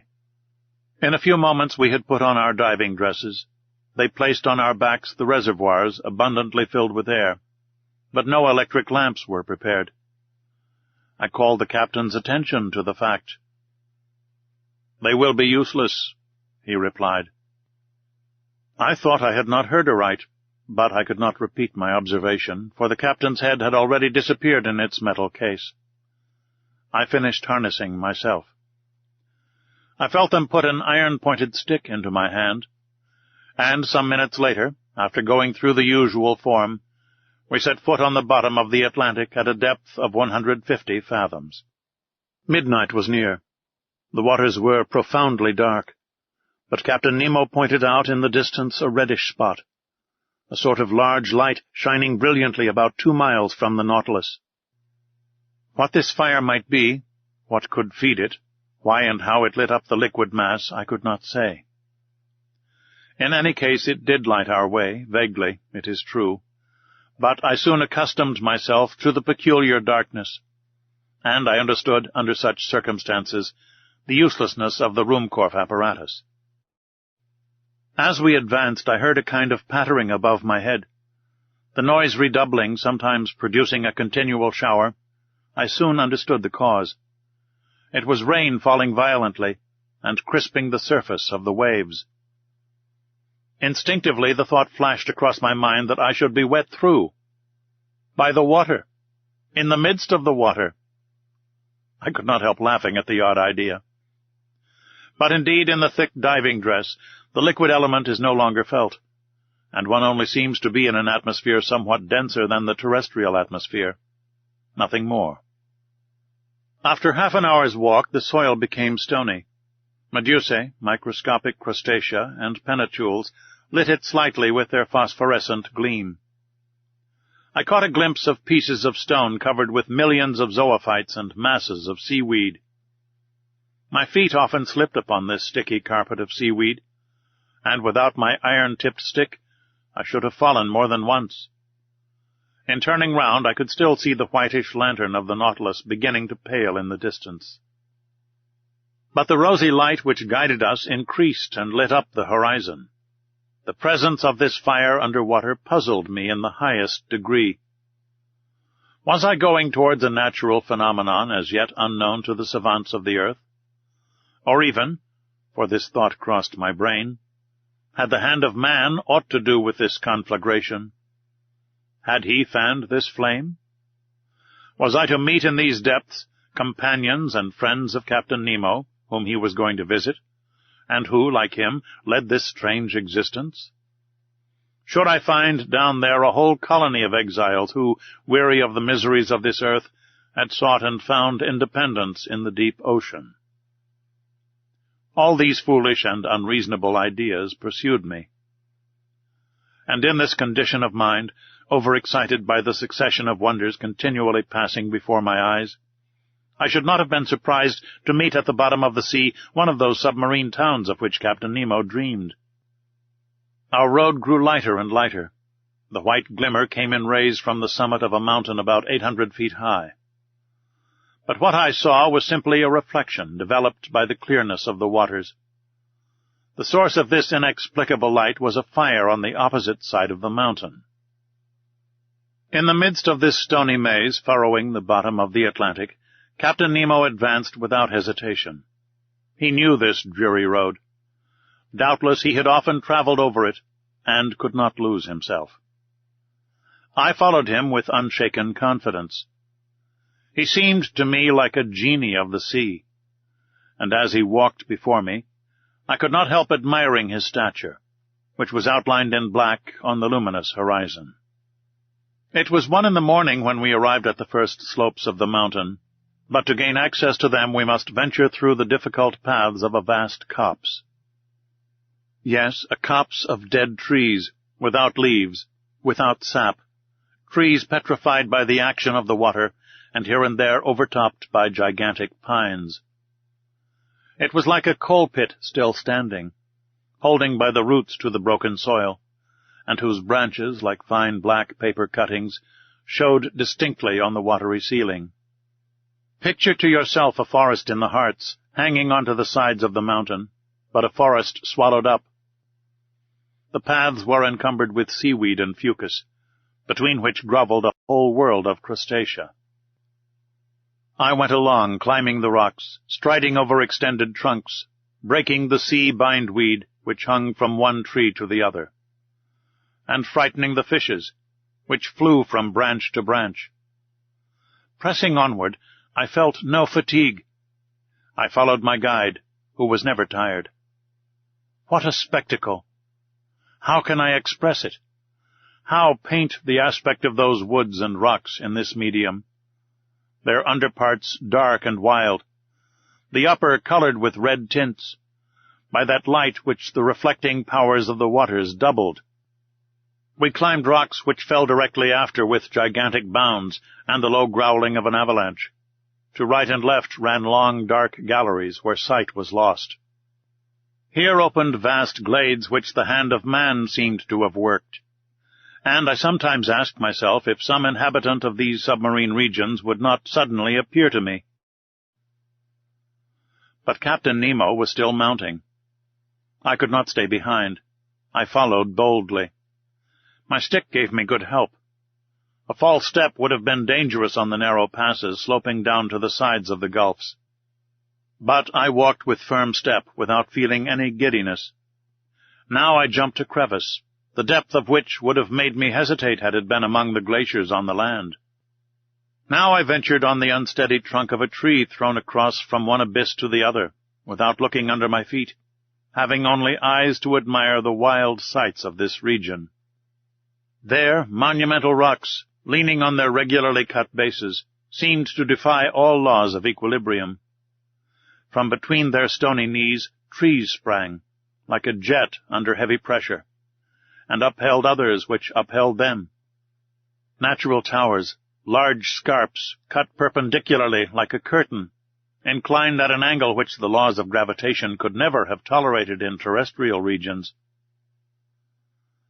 2 hours after quitting the Nautilus, we had crossed the line of trees, and 100 feet above our heads rose the top of the mountain, which cast a shadow on the brilliant irradiation of the opposite slope.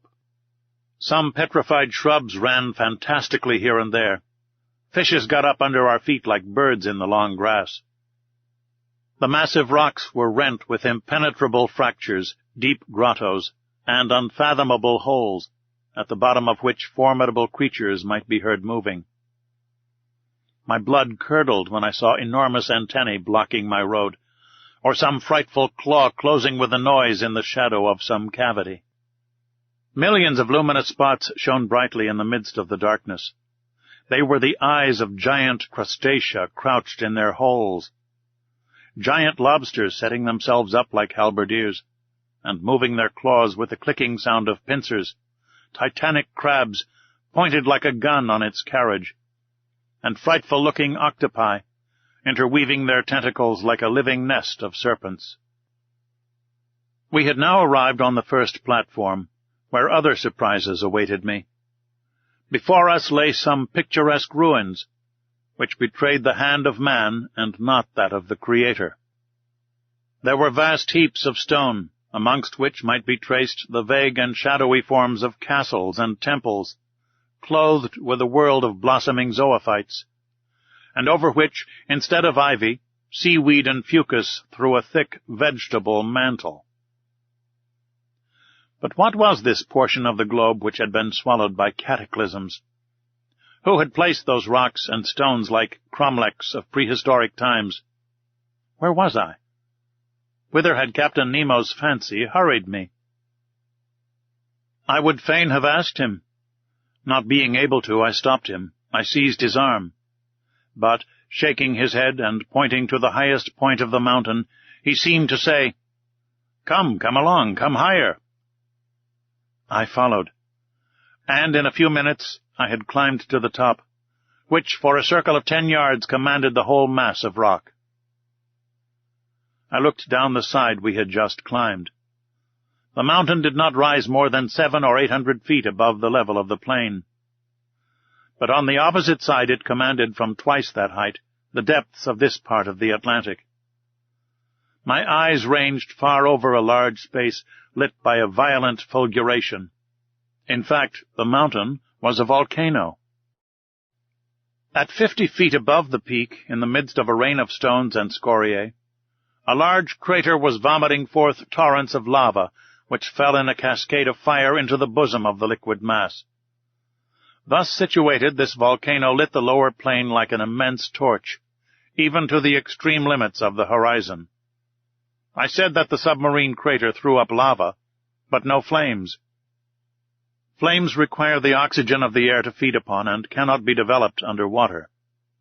But streams of lava, having in themselves the principles of their incandescence, can attain a white heat, fight vigorously against the liquid element, and turn it to vapor by contact. Rapid currents bearing all these gases in diffusion and torrents of lava slid to the bottom of the mountain like an eruption of Vesuvius on another Terra del Greco.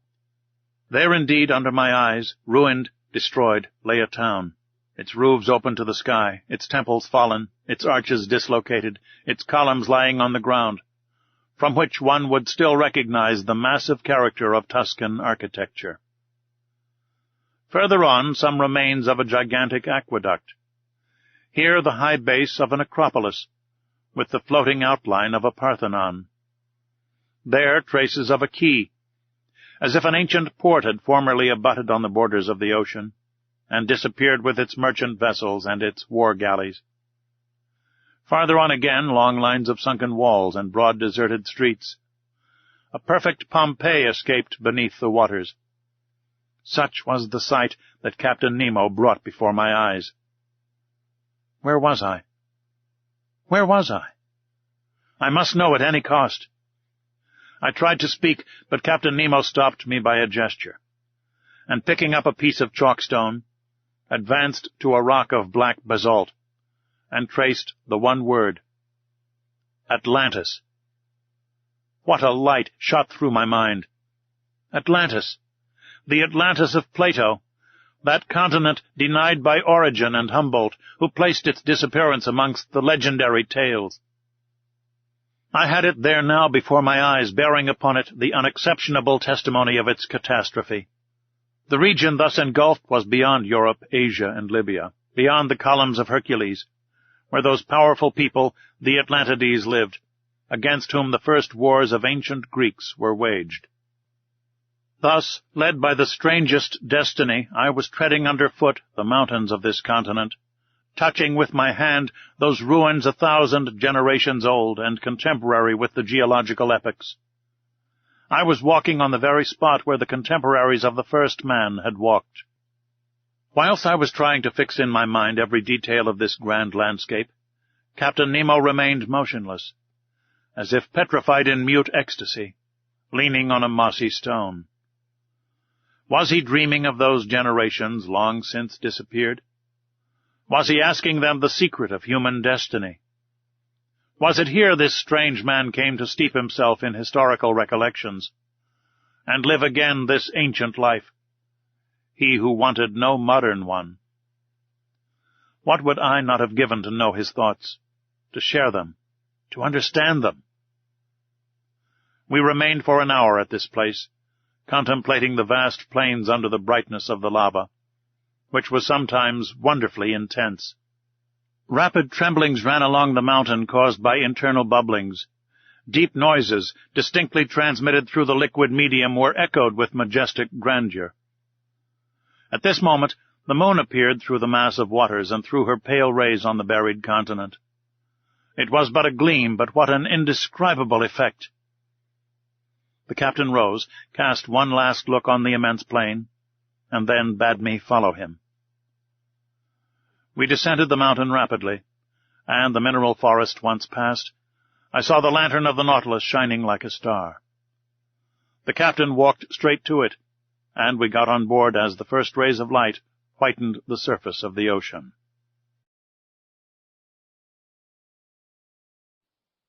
Chapter 10. The Submarine Coal Mines. The next day, the 20th of February, I awoke very late.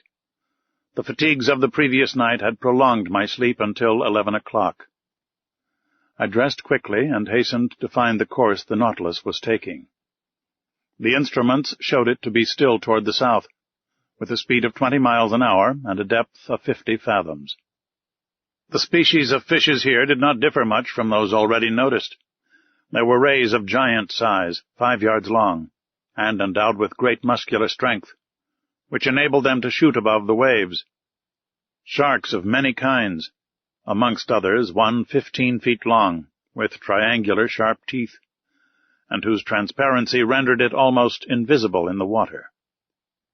Amongst bony fish, Conseil noticed some about 3 yards long, armed at the upper jaw with a piercing sword.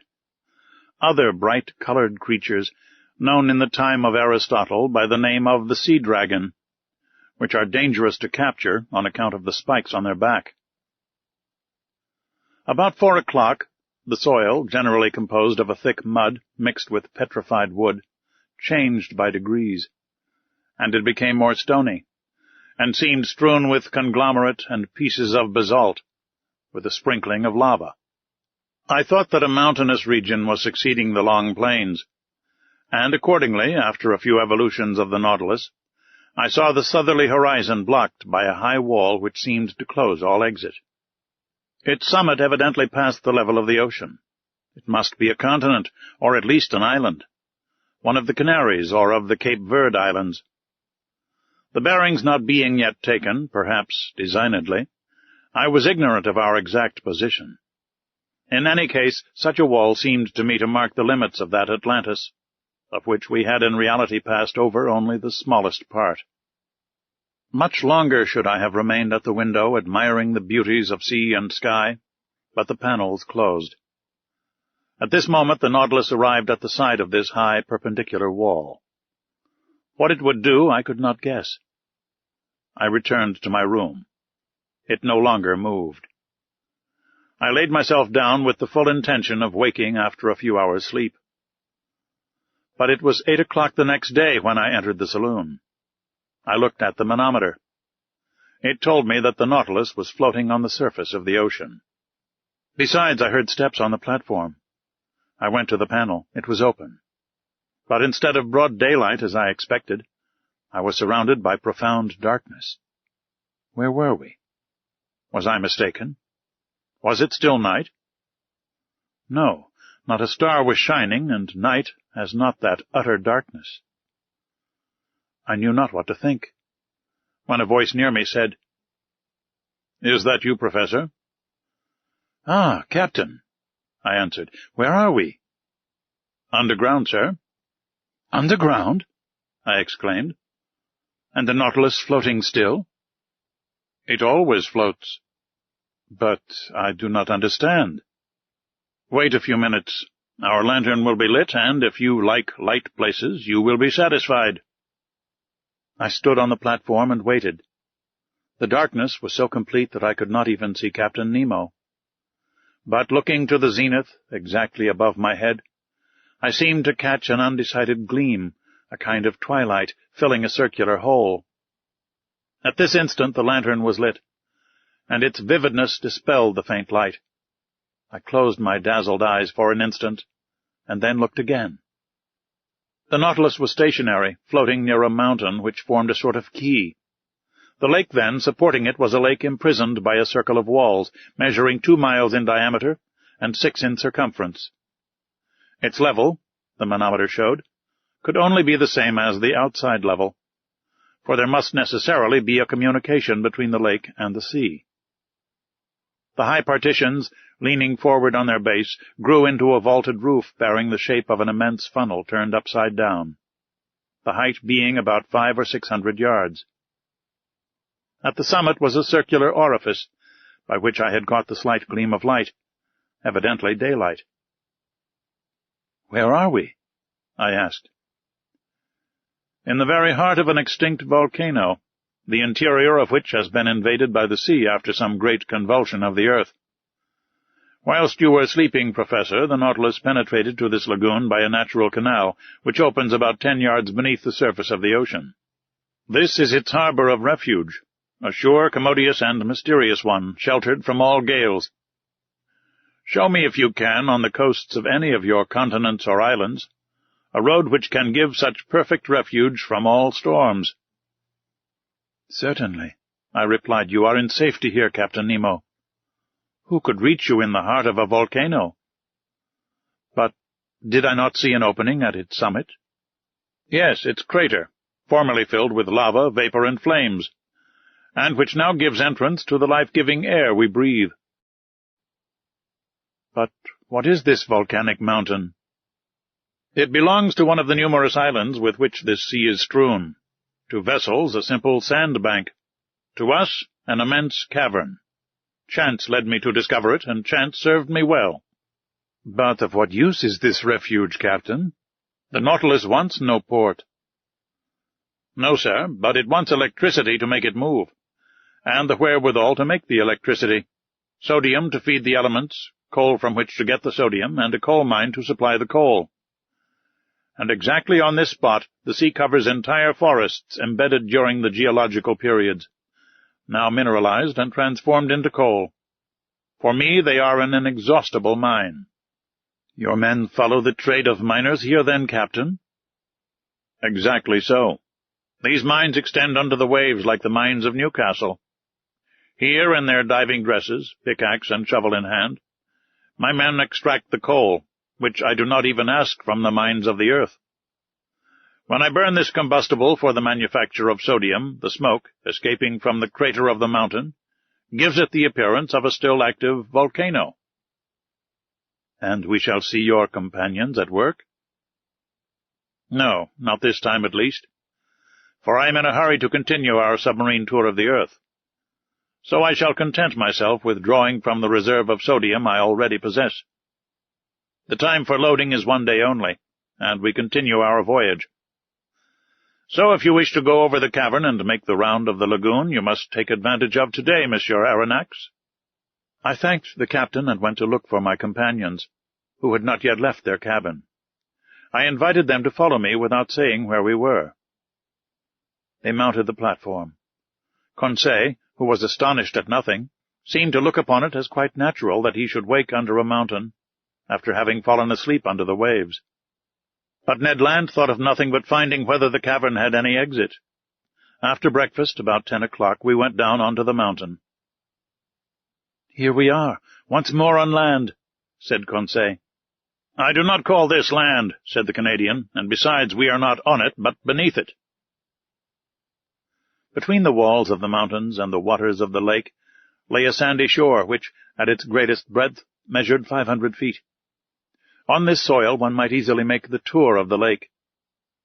But the base of the high partitions was stony ground, with volcanic locks and enormous pumice stones lying in picturesque heaps. All these detached masses, covered with enamel, polished by the action of the subterraneous fires, shone resplendent by the light of our electric lantern. The mica dust from the shore, rising under our feet, flew like a cloud of sparks. The bottom now rose sensibly, and we soon arrived at long circuitous slopes or inclined planes, which took us higher by degrees. But we were obliged to walk carefully among these conglomerates, bound by no cement, the feet slipping on the glassy crystal, feldspar, and quartz. The volcanic nature of this enormous excavation was confirmed on all sides, and I pointed it out to my companions. "Picture to yourselves," said I, "what this crater must have been when filled with boiling lava, and when the level of the incandescent liquid rose to the orifice of the mountain, as though melted on the top of a hot plate." "I can picture it perfectly," said Conseil. "But, sir, will you tell me why the great architect has suspended operations, and how it is that the furnace is replaced by the quiet waters of the lake?" "Most probably, Conseil, because some convulsion beneath the ocean produced that very opening which has served as a passage for the Nautilus. Then the waters of the Atlantic rushed into the interior of the mountain. There must have been a terrible struggle between the two elements, a struggle which ended in the victory of Neptune. But many ages have run out since then, and the submerged volcano is now a peaceable grotto." "Very well," replied Ned Land. "I accept the explanation, sir. But in our own interests I regret that the opening of which you speak was not made above the level of the sea." "But, friend Ned," said Conseil, "if the passage had not been under the sea, the Nautilus could not have gone through it." We continued ascending. The steps became more and more perpendicular and narrow. Deep excavations, which we were obliged to cross, cut them here and there. Sloping masses had to be turned. We slid upon our knees and crawled along. But Conseil's dexterity and the Canadian's strength surmounted all obstacles. At a height of about 31 feet, the nature of the ground changed without becoming more practicable. To the conglomerate and trachyte succeeded black basalt, the first dispread in layers full of bubbles, the latter forming regular prisms, placed like a colonnade supporting the spring of the immense vault, an admirable specimen of natural architecture. Between the blocks of basalt wound long streams of lava, long since grown cold, encrusted with bituminous rays, and in some places there were spread large carpets of sulphur. A more powerful light shone through the upper crater, shedding a vague glimmer over these volcanic depressions forever buried in the bosom of this extinguished mountain. But our upward march was soon stopped at a height of about 250 feet by impassable obstacles. There was a complete vaulted arch overhanging us, and our ascent was changed to a circular walk. At the last change, vegetable life began to struggle with the mineral. Some shrubs and even some trees grew from the fractures of the walls. I recognized some euphorbias, with the caustic sugar coming from them. Heliotropes, quite incapable of justifying their name, sadly drooped their clusters of flowers, both their color and perfume half gone. Here and there some chrysanthemums grew timidly at the foot of an aloe with long, sickly-looking leaves. But between the streams of lava, I saw some little violets still slightly perfumed, and I admit that I smelt them with delight. Perfume is the soul of the flower, and sea flowers have no soul.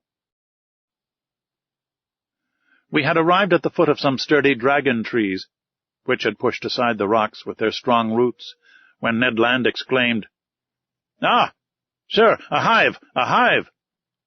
"A hive?" I replied, with a gesture of incredulity. "Yes, a hive," repeated the Canadian, "and bees humming round it."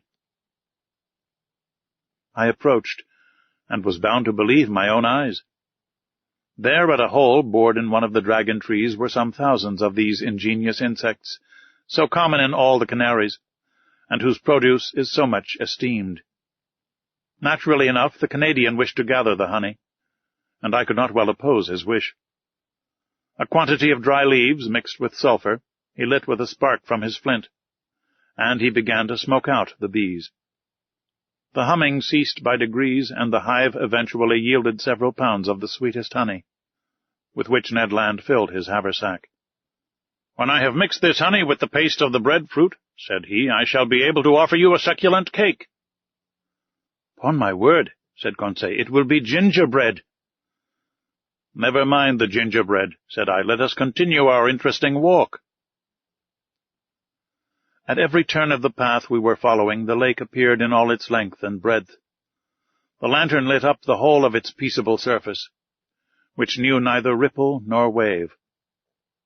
The Nautilus remained perfectly immovable. On the platform and on the mountain, the ship's crew were working like black shadows clearly carved against the luminous atmosphere. We were now going round the highest crest of the first layers of rock which upheld the roof. I then saw that bees were not the only representatives of the animal kingdom in the interior of this volcano. Birds of prey hovered here and there in the shadows, or fled from their nests on the top of the rocks. There were sparrowhawks with white breasts, and kestrels, and down the slopes scampered with their long legs several fine fat bustards. I leave anyone to imagine the covetousness of the Canadian at the sight of this savory game, and whether he did not regret having no gun. But he did his best to replace the lead by stones, and after several fruitless attempts he succeeded in wounding a magnificent bird. To say that he risked his life 20 times before reaching it is but the truth. But he managed so well that the creature joined the honey cakes in his bag. We were now obliged to descend toward the shore, the crest becoming impracticable. Above us the crater seemed to gape like the mouth of a well. From this place the sky could be clearly seen, and the clouds, dissipated by the west wind, leaving behind them, even on the summit of the mountain, their misty remnants, certain proof that they were only moderately high, for the volcano did not rise more than 800 feet above the level of the ocean. Half an hour after the Canadians' last exploit, we had regained the inner shore. Here the flora was represented by large carpets of marine crystal, a little umbelliferous plant very good to pickle, which also bears the name of pierce stone and sea fennel. Conseil gathered some bundles of it. As to the fauna, it might be counted by thousands of crustacea of all sorts, lobsters, crabs, spider crabs, chameleon shrimps, and a large number of shells, rockfish, and limpets. 3/4 of an hour later we had finished our circuitous walk and were on board. The crew had just finished loading the sodium, and the Nautilus could have left that instant. But Captain Nemo gave no order. Did he wish to wait until night, and leave the submarine passage secretly? Perhaps so.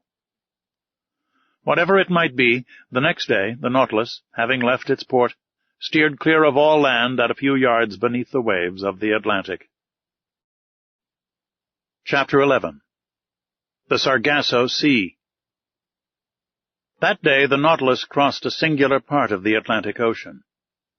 No one can be ignorant of the existence of a current of warm water known by the name of the Gulf Stream.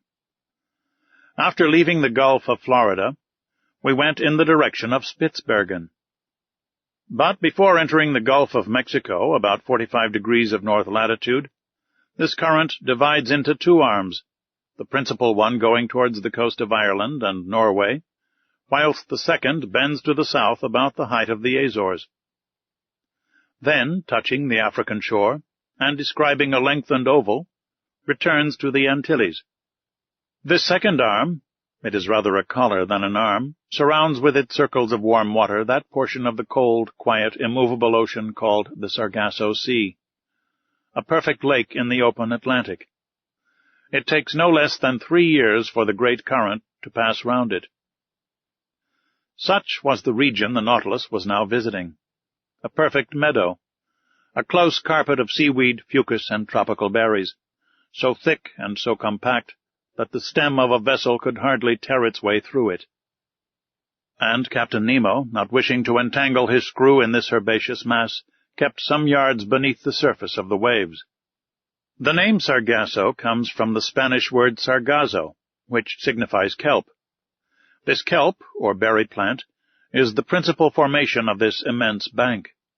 And this is the reason why these plants unite in the peaceful basin of the Atlantic. The only explanation which can be given, he says, seems to me to result from the experience known to all the world. Place in a vase some fragments of cork or other floating body, and give to the water in the vase a circular movement. The scattered fragments will unite in a group in the center of the liquid surface, that is to say, in the part least agitated. In the phenomenon we are considering, the Atlantic is the vase, the Gulf Stream the circular current, and the Sargasso Sea the central point at which the floating bodies unite. I share Maury's opinion, and I was able to study the phenomenon in the very midst, where vessels rarely penetrate. Above us floated products of all kinds, heaped up among these brownish plants. Trunks of trees torn from the Andes or the Rocky Mountains, and floated by the Amazon or the Mississippi. Numerous wrecks, remains of keels, or ships' bottoms, side planks stove in, and so weighted with shells and barnacles that they could not again rise to the surface. And time will one day justify Maury's other opinion, that these substances thus accumulated for ages will become petrified by the action of the water, and will then form inexhaustible coal mines, a precious reserve prepared by far-seeing nature for the moment when men shall have exhausted the mines of the continents. In the midst of this inextricable mass of plants and seaweed, I noticed some charming pink halcyons and actiniae, with their long tentacles trailing after them, and medusae, green, red, and blue. All the day of the 22nd of February we passed in the Sargasso Sea, where such fish as are partial to marine plants find abundant nourishment. The next, The ocean had returned to its accustomed aspect. From this time, for 19 days, from the 23rd of February to the 12th of March, the Nautilus kept in the middle of the Atlantic, carrying us at a constant speed of 100 leagues in 24 hours. Captain Nemo evidently intended accomplishing his submarine program, and I imagine that he intended, after doubling Cape Horn, to return to the Australian seas of the Pacific. Ned Land had cause for fear. In these large seas, void of islands, we could not attempt to leave the boat. Nor had we any means of opposing Captain Nemo's will. Our only course was to submit, but what we could neither gain by force nor cunning, I like to think might be obtained by persuasion. This voyage ended, would he not consent to restore our liberty, under an oath never to reveal his existence, an oath of honor which we should have religiously kept? But we must consider that delicate question with the captain. But was I free to claim this liberty? Had he not himself said from the beginning, in the firmest manner, that the secret of his life exacted from him our lasting imprisonment on board the Nautilus? And would not my 4-month silence appear to him a tacit acceptance of our situation? And would not a return to the subject result in raising suspicions which might be hurtful to our projects, if at some future time a favorable opportunity offered to return to them? During the 19 days mentioned above, no incident of any kind happened to signalize our voyage. I saw little of the captain. He was at work. In the library, I often found his books left open, especially those on natural history. My work on submarine depths, conned over by him, was covered with marginal notes, often contradicting my theories and systems. But the captain contented himself with thus purging my work. It was very rare for him to discuss it with me. Sometimes I heard the melancholy tones of his organ, but only at night, in the midst of the deepest obscurity, when the Nautilus slept upon the deserted ocean. During this part of our voyage we sailed whole days on the surface of the waves. The sea seemed abandoned. A few sailing vessels on the road to India were making for the Cape of Good Hope. One day we were followed by the boats of a whaler, who, no doubt, took us for some enormous whale of great price. But Captain Nemo did not wish the worthy fellows to lose their time and trouble, so ended the chase by plunging under the water. Our navigation continued until the 13th of March. That day the Nautilus was employed in taking soundings, which greatly interested me. We had then made about 13,000 leagues since our departure from the high seas of the Pacific. The bearings gave us 45 degrees 37 minutes south latitude, and 37 degrees 53 minutes west longitude. It was the same water in which Captain Denham of the Herald sounded 7,000 fathoms without finding the bottom. There, too, Lieutenant Parker, of the American frigate Congress, could not touch the bottom with 15,140 fathoms.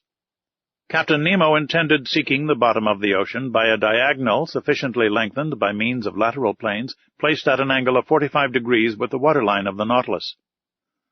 Then the screw set to work at its maximum speed, its foreblades beating the waves with indescribable force.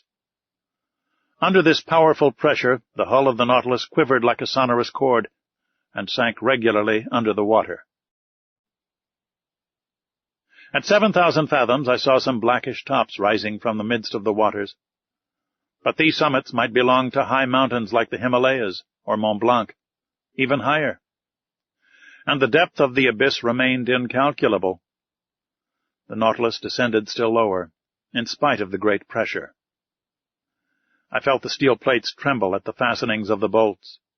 Its bars bent, its partitions groaned. The windows of the saloon seemed to curve under the pressure of the waters. And this firm structure would doubtless have yielded, if, as its captain had said, it had not been capable of resistance like a solid block. We had attained a depth of 16,000 yards, 4 leagues, and the sides of the Nautilus then bore a pressure of 1,600 atmospheres, that is to say 3,200 pounds to each square 2/5 of an inch of its surface.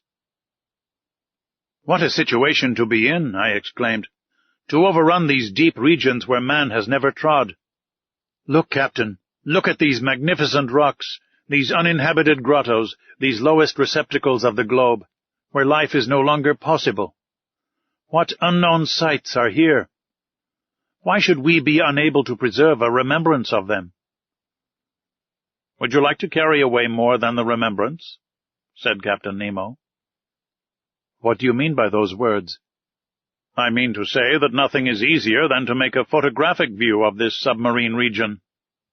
I had not time to express my surprise at this new proposition, when, at Captain Nemo's call, a camera was brought into the saloon. Through the widely opened panel, the liquid mass was bright with electricity, which was distributed with such uniformity that not a shadow, not a gradation, was to be seen in our manufactured light. The Nautilus remained motionless, the force of its screw subdued by the inclination of its planes. The instrument was propped on the bottom of the oceanic sight, and in a few seconds we had obtained a perfect negative. But, the operation being over, Captain Nemo said, "Let us go up. We must not abuse our position, nor expose the Nautilus too long to such great pressure."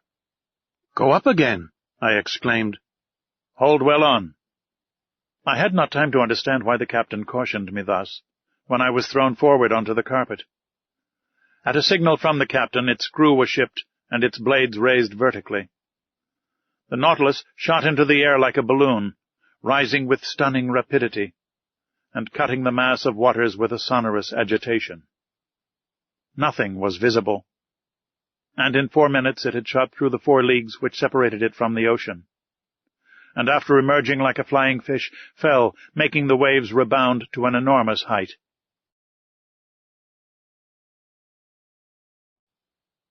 Chapter 12. Cachalots and Whales.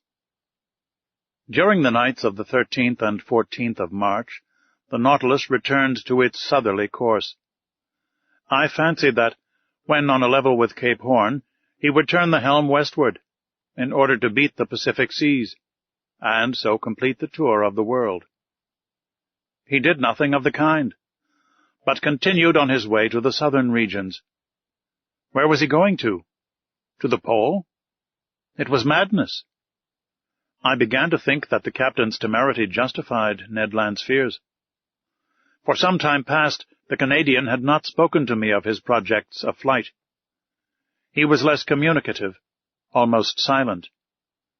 I could see that this lengthened imprisonment was weighing upon him, and I felt that rage was burning within him. When he met the captain, his eyes lit up with suppressed anger, and I feared that his natural violence would lead him into some extreme. That day, the 14th of March, Conseil and he came to me in my room. I inquired the cause of their visit. "A simple question to ask you, sir," replied the Canadian. "Speak, Ned." "How many men are there on board the Nautilus, do you think?" "I cannot tell, my friend." "I should say that its working does not require a large crew." "Certainly, under existing conditions, 10 men at the most ought to be enough." "Well, why should there be any more?" "Why?" I replied, looking fixedly at Ned Land, whose meaning was easy to guess. "Because," I added, "if my surmises are correct, and if I have well understood the captain's existence, the Nautilus is not only a vessel, it is also a place of refuge for those who, like its commander, have broken every tie upon earth." "Perhaps so," said Conseil, "but in any case the Nautilus can only contain a certain number of men. Could not you, sir, estimate their maximum?" "How, Conseil?" "By calculation. Given the size of the vessel, which you know, sir, and consequently the quantity of air it contains, knowing also how much each man expends at a breath, and comparing these results with the fact that the Nautilus is obliged to go to the surface every 24 hours. Conseil had not finished the sentence before I saw what he was driving at. "I understand," said I, "but that calculation, though simple enough, can give but a very uncertain result." "Never mind," said Ned Land urgently. "Here it is, then," said I. In 1 hour each man consumes the oxygen contained in 20 gallons of air, and in 24 that contained in 480 gallons. We must therefore find how many times 480 gallons of air the Nautilus contains. Just so, said Conseil. Or, I continued, the size of the Nautilus being 1,500 tons, and 1 ton holding 200 gallons, it contains 300,000 gallons of air, which divided by 480 gives a quotient of 625. Which means to say, strictly speaking, that the air contained in the Nautilus would suffice for 625 men for 24 hours. 625, repeated Ned. But remember that all of us, passengers, sailors, and officers included, would not form a 10th part of that number. Still too many for 3 men, murmured Conseil. The Canadian shook his head, passed his hand across his forehead, and left the room without answering. "Will you allow me to make one observation, sir?" said Conseil. "Poor Ned is longing for everything that he cannot have. His past life is always present to him. Everything that we are forbidden, he regrets. His head is full of old recollections. And we must understand him. What has he to do here? Nothing. He is not learned like you, sir, and has not the same taste for the beauties of the sea that we have. He would risk everything to be able to go once more into a tavern in his own country." Certainly the monotony on board must seem intolerable to the Canadian, accustomed as he was to a life of liberty and activity. Events were rare which could rouse him to any show of spirit. But that day an event did happen which recalled the bright days of the harpooner. About 11 in the morning, being on the surface of the ocean, the Nautilus fell in with a troop of whales, an encounter which did not astonish me, knowing that these creatures, hunted to death, had taken refuge in high latitudes. We were seated on the platform with a quiet sea. The month of October in those latitudes gave us some lovely autumnal days. It was the Canadian, he could not be mistaken, who signaled a whale on the eastern horizon. Looking attentively, one might see its black back rise and fall with the waves 5 miles from the Nautilus. "Ah!" exclaimed Ned Land. "If I was on board a whaler now, such a meeting would give me pleasure. It is one of large size. See with what strength its blowholes throw up columns of air and steam. Confound it, why am I bound to these steel plates?" "What, Ned?" said I. "You have not forgotten your old ideas of fishing? Can a whale-fisher ever forget his old trade, sir? Can he ever tire of the emotions caused by such a chase?" "You have never fished in these seas, Ned?" "Never, sir. In the northern only, and as much in Bering as in Davis Straits." "Then the southern whale is still unknown to you. It is the Greenland whale you have hunted up to this time, and that would not risk passing through the warm waters of the equator. Whales are localized according to their kinds in certain seas which they never leave. And if one of these creatures went from Bering to Davis Straits, it must be simply because there is a passage from one sea to the other, either on the American or the Asiatic side. In that case, as I have never fished in these seas, I do not know the kind of whale frequenting them." "I have told you, Ned." "A greater reason for making their acquaintance," said Conseil. "Look! Look!" exclaimed the Canadian. "They approach. They aggravate me. They know that I cannot get at them." Ned stamped his feet. His hand trembled, as he grasped an imaginary harpoon. "Are these cetaceans as large as those of the northern seas?" asked he. "Very nearly, Ned." "Because I have seen large whales, sir, whales measuring 100 feet. I have even been told that those of Hulimac and Umgallic of the Aleutian Islands are sometimes 150 feet long." "That seems to me exaggeration. These creatures are generally much smaller than the Greenland whale." "Ah!" exclaimed the Canadian, whose eyes had never left the ocean. "They are coming nearer. They are in the same water as the Nautilus." Then, returning to the conversation, he said, "You spoke of the cachalot as a small creature. I have heard of gigantic ones. They are intelligent cetacea. It is said of some that they cover themselves with seaweed and fucus, and then are taken for islands. People encamp upon them, and settle there, lights a fire, and build houses, said Conseil. Yes, joker, said Ned Land. And one fine day the creature plunges, carrying with it all the inhabitants to the bottom of the sea. Something like the travels of Sinbad the sailor, I replied, laughing. Ah! Suddenly exclaimed Ned Land. It is not one whale, there are 10. There are 20. It is a whole troop. And I not able to do anything, hands and feet tied.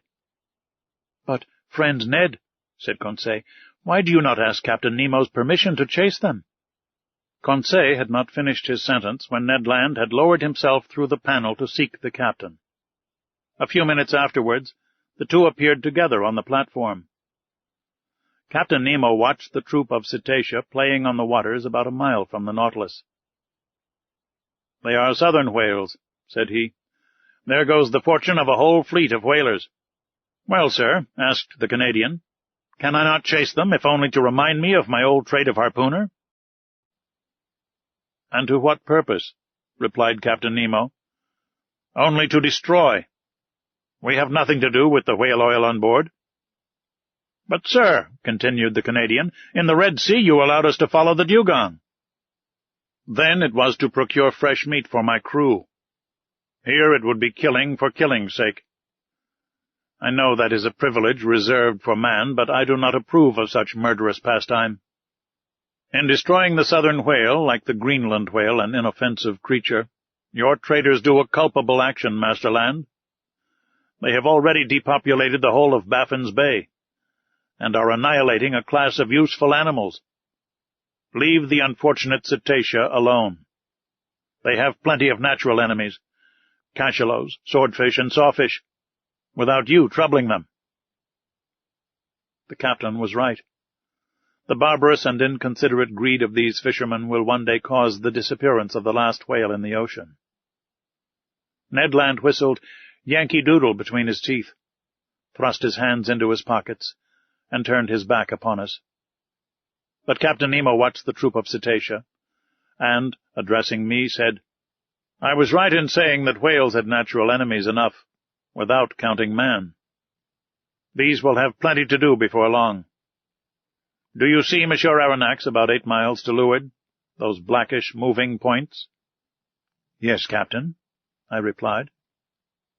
"Those are cachalots, terrible animals, which I have met in troops of 200 or 300.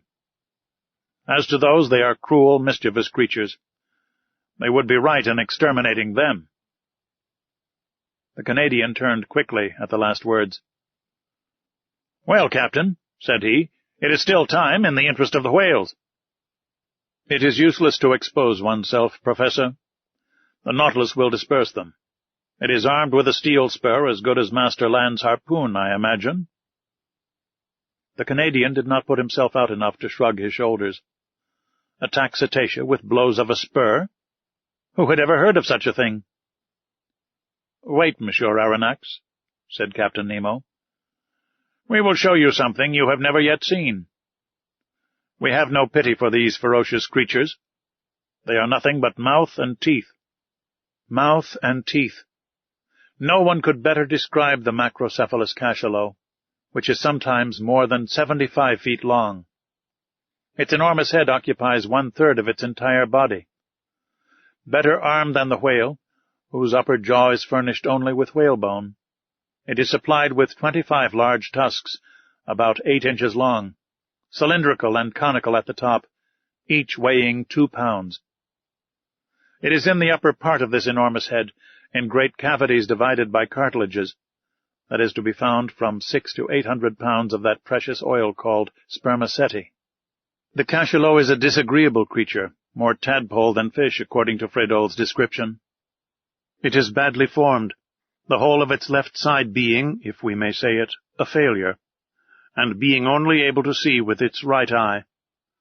But the formidable troop was nearing us. They had seen the whales and were preparing to attack them. One could judge beforehand that the cachalots would be victorious, not only because they were better built for attack than their inoffensive adversaries, but also because they could remain longer under water without coming to the surface.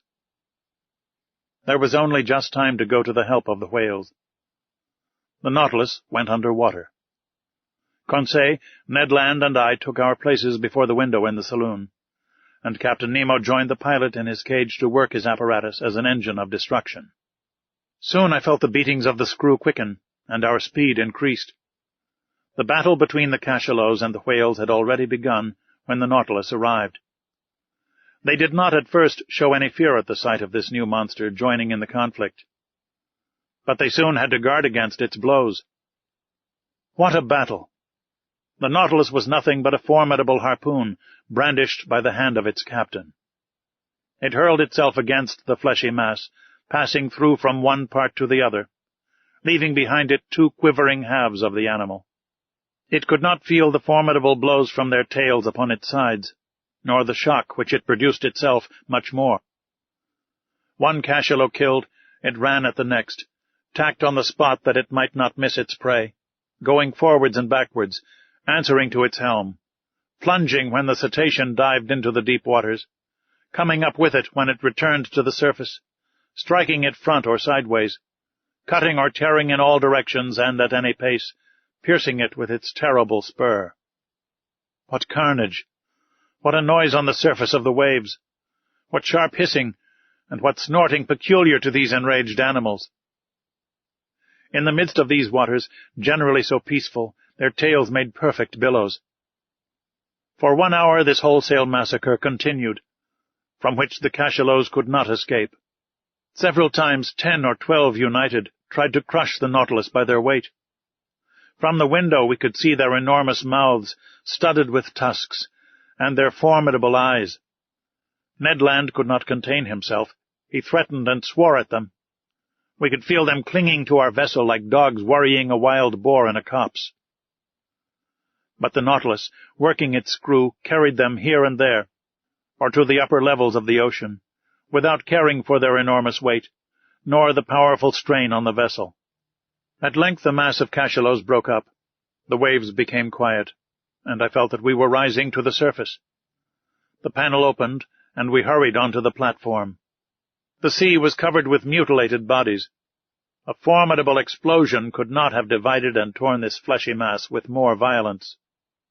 We were floating amid gigantic bodies, bluish on the back and white underneath, covered with enormous protuberances. Some terrified cachalots were flying towards the horizon.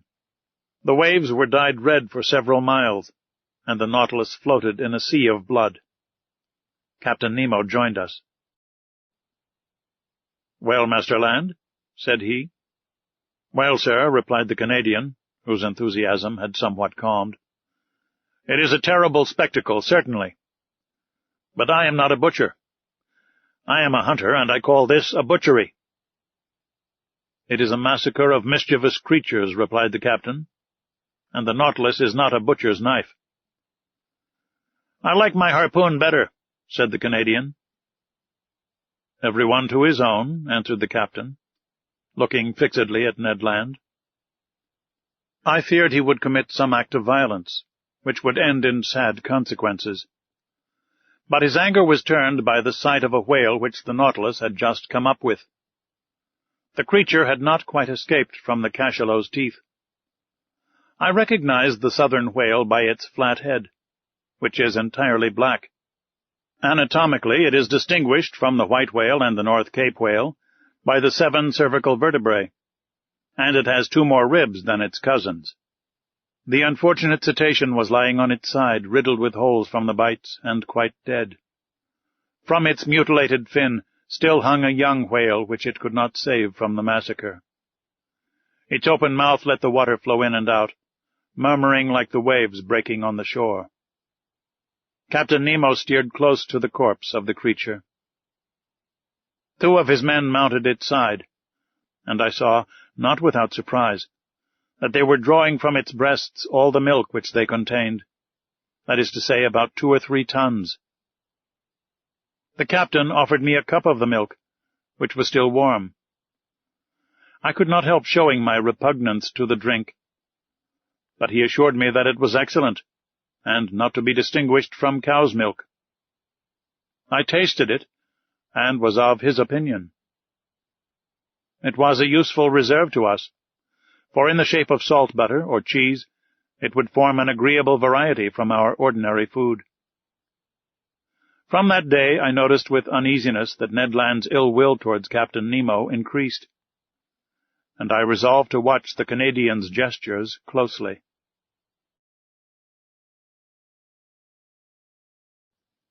Chapter 13. The Iceberg. The Nautilus was steadily pursuing its southerly course, following the 50th meridian with considerable speed. Did he wish to reach the pole? I did not think so, for every attempt to reach that point had hitherto failed.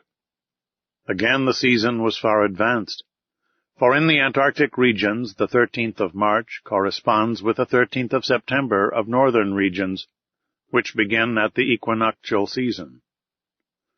On the 14th of March, I saw floating ice in latitude 55 degrees, merely pale bits of debris from 20 to 25 feet long, forming banks over which the sea curled. The Nautilus remained on the surface of the ocean. Ned Land, who had fished in the Arctic seas, was familiar with its icebergs. But Conseil and I admired them for the first time. In the atmosphere towards the southern horizon stretched a white, dazzling band. English whalers have given it the name of ice blink. However thick the clouds may be, it is always visible, and announces the presence of an ice pack or bank. Accordingly, larger blocks soon appeared, whose brilliancy changed with the caprices of the fog. Some of these masses showed green veins, as if long undulating lines had been traced with sulfate of copper. Others resembled enormous amethysts with the light shining through them. Some reflected the light of day upon 1,000 crystal facets. Others, shaded with vivid calcareous reflections, resembled a perfect town of marble.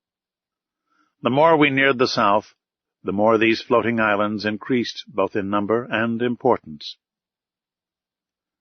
At 60 degrees latitude, every pass had disappeared. But, seeking carefully, Captain Nemo soon found a narrow opening, through which he boldly slipped, knowing, however, that it would close behind him. Thus, guided by this clever hand, the Nautilus passed through all the ice with a precision which quite charmed Conseil. Icebergs or mountains, ice fields or smooth plains, seeming to have no limits, drift ice or floating ice packs, plains broken up, called palks when they are circular, and streams when they are made up of long strips. The temperature was very low.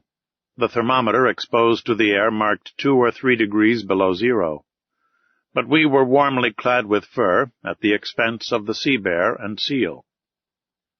The interior of the Nautilus, warmed regularly by its electric apparatus, defied the most intense cold. Besides, it would only have been necessary to go some yards beneath the waves to find a more bearable temperature. 2 months earlier, we should have had perpetual daylight in these latitudes, but already we had had 3 or 4 hours of night, and by there would be 6 months of darkness in these circumpolar regions. On the 15th of March, we were in the latitude of New Shetland and South Orkney. The captain told me that formerly numerous tribes of seals inhabited them, but that English and American whalers, in their rage for destruction, massacred both old and young. Thus, where there was once life and animation, they had left silence and death. About 8 o'clock in the morning of the 16th of March, the Nautilus, following the 55th meridian, cut the Antarctic polar circle. Ice surrounded us on all sides, and closed the horizon. But Captain Nemo went from one opening to another, still going higher. I cannot express my astonishment at the beauties of these new regions. The ice took most surprising forms. Here the grouping formed an oriental town, with innumerable mosques and minarets. There a fallen city thrown to the earth, as it were, by some convulsion of nature. The whole aspect was constantly changed by the oblique rays of the sun, or lost in the greyish fog amidst hurricanes of snow. Detonations and falls were heard on all sides, great overthrows of icebergs, which altered the whole landscape like a diorama. Often seeing no exit, I thought we were definitely prisoners, but instinct guiding him at the slightest indication, Captain Nemo would discover a new pass. He was never mistaken when he saw the thin threads of bluish water trickling along the ice fields, and I had no doubt that he had already ventured into the midst of these Antarctic seas before. On the 16th of March, however, the ice fields absolutely blocked our road. It was not the iceberg itself, as yet, but vast fields cemented by the cold. But this obstacle could not stop Captain Nemo. He hurled himself against it with frightful violence. The Nautilus entered the brittle mass like a wedge, and split it with frightful crackings. It was the battering ram of the ancients hurled by infinite strength. The ice, thrown high in the air, fell like hail around us. By its own power of impulsion our apparatus made a canal for itself. Sometimes carried away by its own impetus, it lodged on the ice field, crushing it with its weight, and sometimes buried beneath it, dividing it by a simple pitching movement, producing large rents in it. Violent gales assailed us at this time, accompanied by thick fogs, through which, from one end of the platform to the other, we could see nothing. The wind blew sharply from all parts of the compass, and the snow lay in such hard heaps that we had to break it with blows of a pickaxe. The temperature was always at 5 degrees below zero. Every outward part of the Nautilus was covered with ice. A rigged vessel would have been entangled in the blocked-up gorges. A vessel without sails, with electricity for its motive power, and wanting no coal, could alone brave such high latitudes. At length, on the 18th of March, after many useless assaults, the Nautilus was positively blocked. It was no longer either streams, packs, or ice fields, but an interminable and immovable barrier, formed by mountains soldered together. "An iceberg," said the Canadian to me. I knew that to Ned Land, as well as to all other navigators who had preceded us, this was an inevitable obstacle. The sun appearing for an instant at noon, Captain Nemo took an observation as near as possible, which gave our situation at 51 degrees 30 minutes longitude and 67 degrees 39 minutes of south latitude. We had advanced 1 degree more in this Antarctic region. Of the liquid surface of the sea, there was no longer a glimpse. Under the spur of the Nautilus lay stretched a vast plain, entangled with confused blocks. Here and there sharp points and slender needles rising to a height of 200 feet. Further on, a steep shore, hewn as it were with an axe, and clothed with greyish tints. Huge mirrors, reflecting a few rays of sunshine, half drowned in the fog. And over this desolate face of nature, a stern silence reigned, scarcely broken by the flapping of the wings of petrels and puffins. Everything was frozen, even the noise. The Nautilus was then obliged to stop in its adventurous course amid these fields of ice.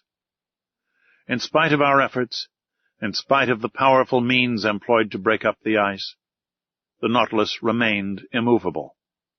Generally, when we can proceed no further, we have return still open to us. But here return was as impossible as advance, for every pass had closed behind us. And for the few moments when we were stationary, we were likely to be entirely blocked, which did indeed happen about 2 o'clock in the afternoon, the fresh ice forming around its sides with astonishing rapidity. I was obliged to admit that Captain Nemo was more than imprudent. I was on the platform at that moment. The captain had been observing our situation for some time past, when he said to me, "Well, sir, what do you think of this?" "I think that we are caught, Captain," So, Monsieur Aronnax, you really think that the Nautilus cannot disengage itself? With difficulty, Captain. For the season is already too far advanced for you to reckon on the breaking of the ice. Ah, sir, said Captain Nemo in an ironical tone, you will always be the same. You see nothing but difficulties and obstacles. I affirm that not only can the Nautilus disengage itself, but also that it can go further still. Further to the south? I asked, looking at the captain. Yes, sir. It shall go to the pole. To the pole? I exclaimed, unable to repress a gesture of incredulity. Yes, replied the captain coldly, to the Antarctic pole, to that unknown point from whence springs every meridian of the globe. You know whether I can do as I please with the Nautilus? Yes, I knew that. I knew that this man was bold even to rashness. But to conquer those obstacles which bristled round the South Pole, rendering it more inaccessible than the North, which had not yet been reached by the boldest navigators, was it not a mad enterprise, one which only a maniac would have conceived?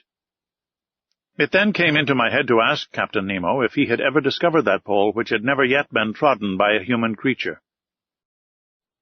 No, sir, he replied, but we will discover it together. Where others have failed, I will not fail. I have never yet led my Nautilus so far into southern seas, but, I repeat, it shall go further yet. I can well believe you, Captain, said I, in a slightly ironical tone. I believe you. Let us go ahead. There are no obstacles for us. Let us smash this iceberg.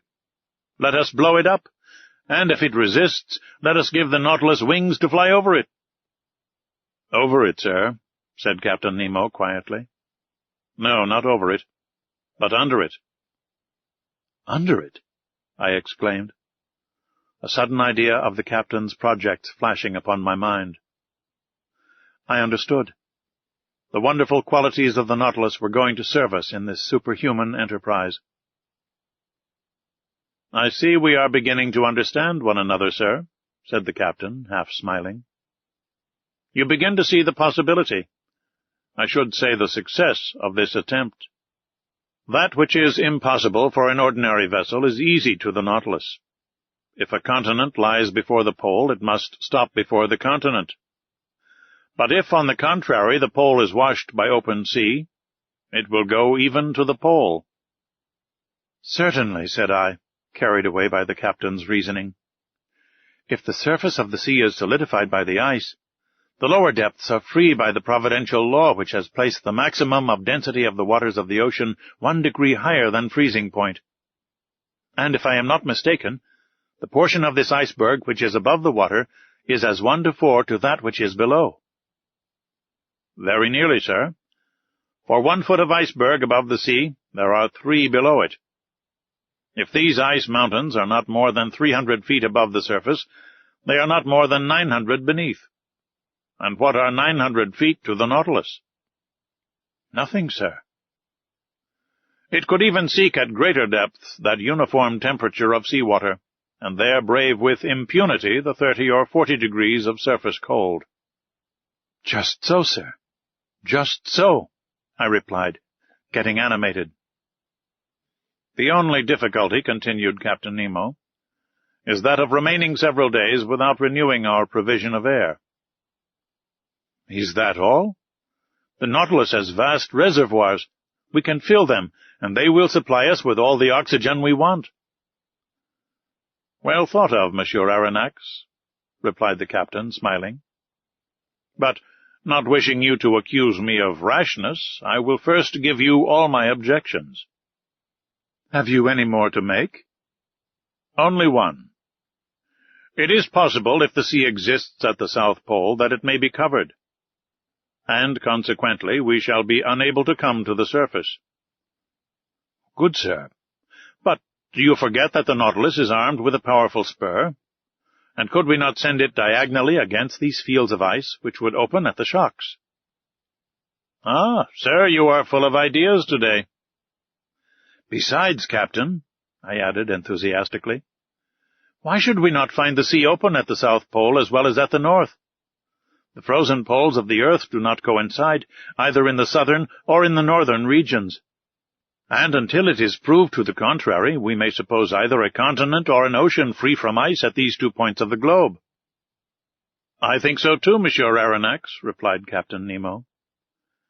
"I only wish you to observe that, after having made so many objections to my project, you are now crushing me with arguments in its favor." The preparations for this audacious attempt now began. The powerful pumps of the Nautilus were working air into the reservoirs and storing it at high pressure. About 4 o'clock, Captain Nemo announced the closing of the panels on the platform. I threw one last look at the massive iceberg which we were going to cross. The weather was clear, the atmosphere pure enough, the cold very great, being 12 degrees below zero. But the wind having gone down, this temperature was not so unbearable. About 10 men mounted the sides of the Nautilus, armed with pickaxes to break the ice around the vessel, which was soon free. The operation was quickly performed, for the fresh ice was still very thin. We all went below. The usual reservoirs were filled with the newly liberated water, and the Nautilus soon descended. I had taken my place with Conseil in the saloon. Through the open window we could see the lower beds of the Southern Ocean. The thermometer went up. The needle of the compass deviated on the dial. At about 900 feet, as Captain Nemo had foreseen, we were floating beneath the undulating bottom of the iceberg. But the Nautilus went lower still. It went to the depth of 400 fathoms. The temperature of the water at the surface showed 12 degrees. It was now only 10.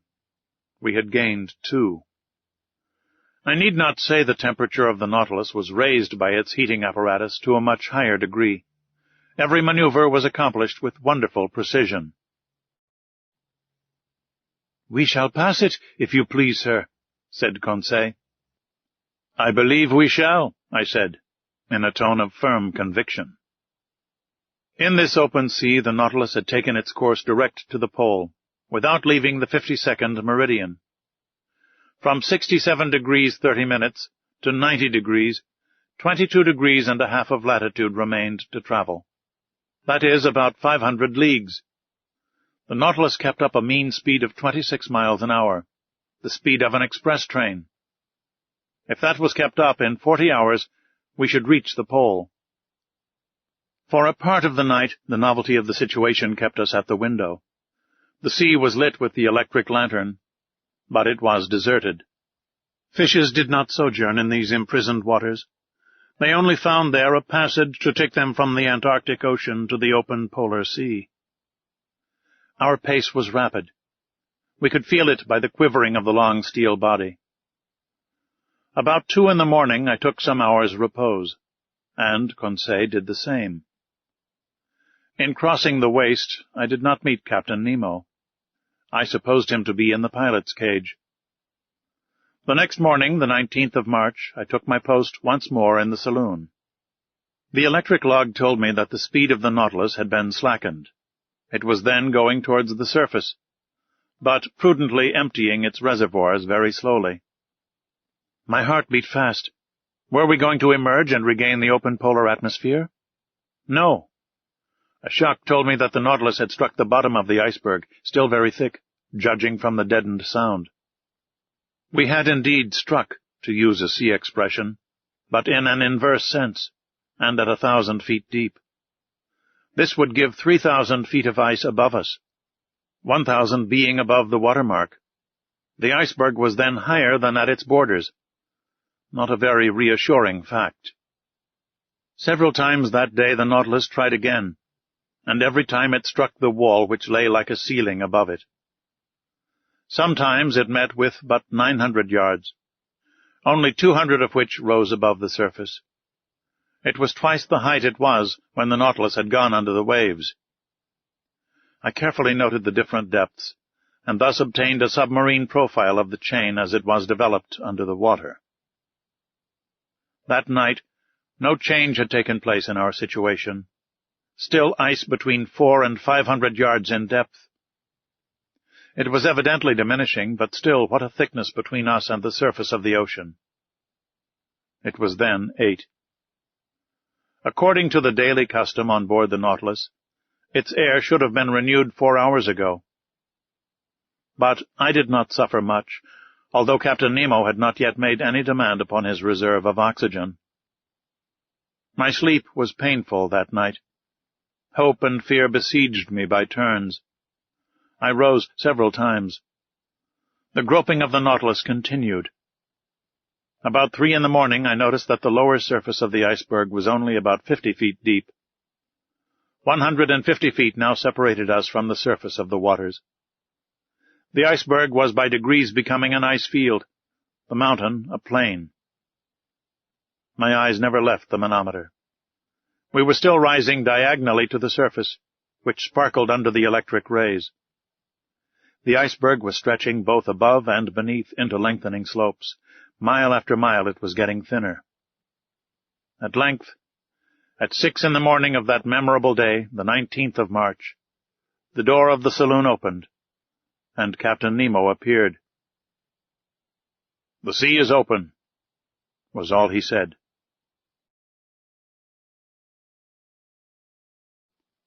Chapter 14. The South Pole. I rushed onto the platform. Yes, the open sea with but a few scattered pieces of ice and moving icebergs. A long stretch of sea.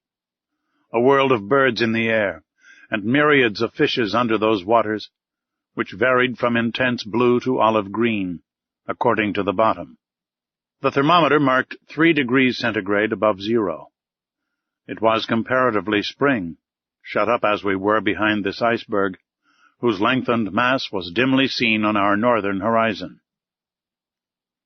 "Are we at the pole?" I asked the captain, with a beating heart.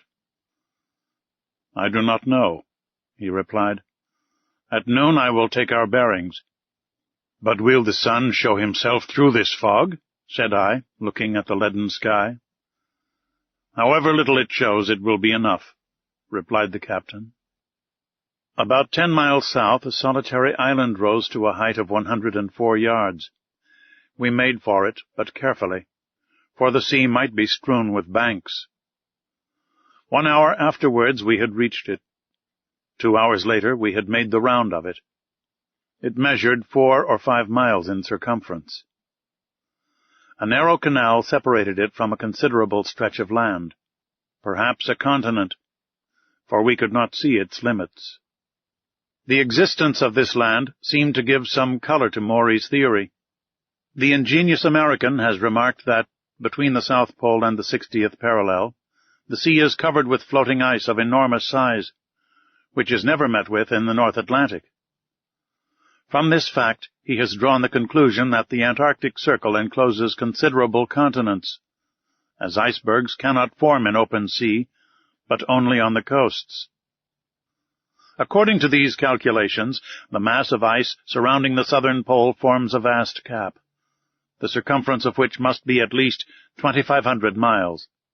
But the Nautilus, for fear of running aground, had stopped about 3 cable lengths from a strand over which reared a superb heap of rocks. The boat was launched. The captain, 2 of his men bearing instruments, Conseil and myself were in it. It was 10 in the morning. I had not seen Ned land. Doubtless the Canadian did not wish to admit the presence of the South Pole. A few strokes of the oar brought us to the sand, where we ran ashore. Conseil was going to jump on to the land when I held him back. "Sir," said I to Captain Nemo, "to you belongs the honor of first setting foot on this land." "Yes, sir," said the captain. "And if I do not hesitate to tread this South Pole, it is because, up to this time, no human being has left a trace there." Saying this, he jumped lightly onto the sand. His heart beat with emotion. He climbed a rock, sloping to a little promontory, and there, with his arms crossed, mute and motionless, and with an eager look, he seemed to take possession of these southern regions. After 5 minutes passed in this ecstasy, he turned to us. "When you like, sir." I landed, followed by Conseil, leaving the 2 men in the boat. For a long way the soil was composed of a reddish, sandy stone, something like crushed brick, scoriae, streams of lava, and pumice stones. One could not mistake its volcanic origin. In some parts, slight curls of smoke emitted a sulphurous smell, proving that the internal fires had lost nothing of their expansive powers. Though, having climbed a high acclivity, I could see no volcano for a radius of several miles. We know that in those Antarctic countries James Ross found 2 craters, the Erebus and Terror, in full activity, on the 167th meridian, latitude 77 degrees 32 minutes. The vegetation of this desolate continent seemed to me much restricted. Some lichens lay upon the black rocks, some microscopic plants, rudimentary diatomas, a kind of cells placed between 2 quartz shells, long purple and scarlet weed, supported on little swimming bladders, which the breaking of the waves brought to the shore. These constituted the meager flora of this region. The shore was strewn with mollusks, little mussels, and limpets. I also saw myriads of northern clios, 1 1/4 inches long, of which a whale would swallow a whole world at a mouthful, and some perfect sea butterflies, animating the waters on the skirts of the shore. There appeared on the high bottoms some coral shrubs, of the kind which, according to James Ross, live in the Antarctic seas to the depth of more than 1,000 yards. Then there were little kingfishers and starfish studding the soil. But where life abounded most was in the air. There thousands of birds fluttered and flew of all kinds, deafening us with their cries. Others crowded the rock, looking at us as we passed by without fear, and pressing familiarly close by our feet. There were penguins, so agile in the water, heavy and awkward as they are on the ground. They were uttering harsh cries, a large assembly, sober in gesture but extravagant in clamor. Albatrosses passed in the air, the expanse of their wings being at least 4 yards and a half, and justly called the vultures of the ocean. Some gigantic petrels, and some damiers, a kind of small duck, the underpart of whose body is black and white. Then there were a whole series of petrels, some whitish, with brown-bordered wings, others blue, peculiar to the Antarctic seas, and so oily, as I told Conseil, that the inhabitants of the Faroe Islands had nothing to do before lighting them but to put a wick in. "A little more," said Conseil, "and they would be perfect lamps. After that we cannot expect nature to have previously furnished them with wicks." About half a mile farther on the soil was riddled with ruff's nests, a sort of laying ground, out of which many birds were issuing. Captain Nemo had some hundreds hunted. They uttered a cry like the braying of an ass, were about the size of a goose, slate color on the body, white beneath, with a yellow line round their throats. They allowed themselves to be killed with a stone, never trying to escape. But the fog did not lift, and at 11 the sun had not yet shown itself. Its absence made me uneasy. Without it, no observations were possible. How then could we decide whether we had reached the pole? When I rejoined Captain Nemo, I found him leaning on a piece of rock, silently watching the sky. He seemed impatient and vexed. But what was to be done? This rash and powerful man could not command the sun as he did the sea. Noon arrived without the orb of day showing itself for an instant. We could not even tell its position behind the curtain of fog, and soon the fog turned to snow. "Till tomorrow," said the captain quietly, and we returned to the Nautilus amid these atmospheric disturbances. The tempest of snow continued till the next day. It was impossible to remain on the platform. From the saloon, where I was taking notes of incidents happening during this excursion to the polar continent, I could hear the cries of petrels and albatrosses sporting in the midst of this violent storm. The Nautilus did not remain motionless, but skirted the coast, advancing 10 miles more to the south, in the half-light left by the sun as it skirted the edge of the horizon. The next day, the 20th of March, the snow had ceased. The cold was a little greater, the thermometer showing 2 degrees below zero. The fog was rising, and I hoped that that day our observations might be taken. Captain Nemo not having yet appeared, the boat took Conseil and myself to land. The soil was still of the same volcanic nature. Everywhere were traces of lava, scoriae, and basalt. But the crater which had vomited them I could not see. Here, as lower down, this continent was alive with myriads of birds. But their rule was now divided with large troops of sea mammals, looking at us with their soft eyes. There were several kinds of seals, some stretched on the earth, some on flakes of ice, many going in and out of the sea.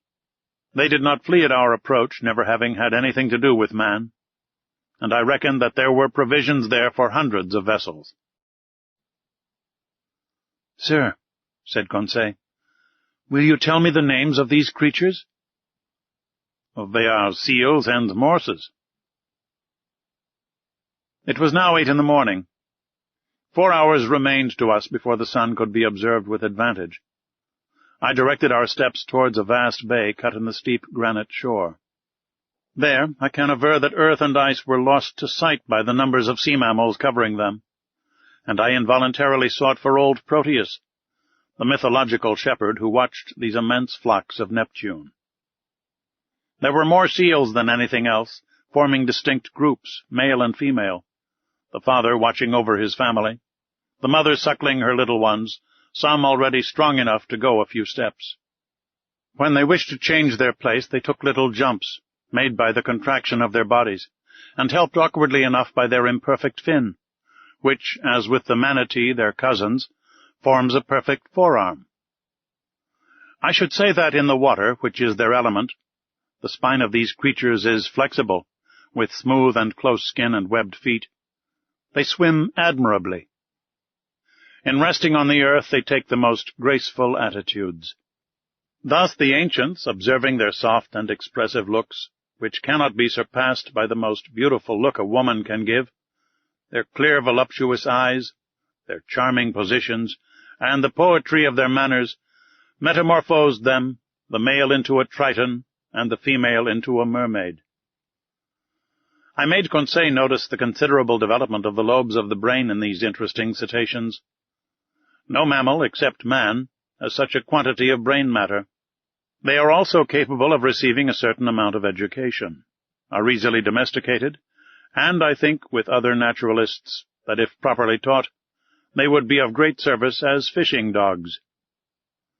The greater part of them slept on the rocks or on the sand.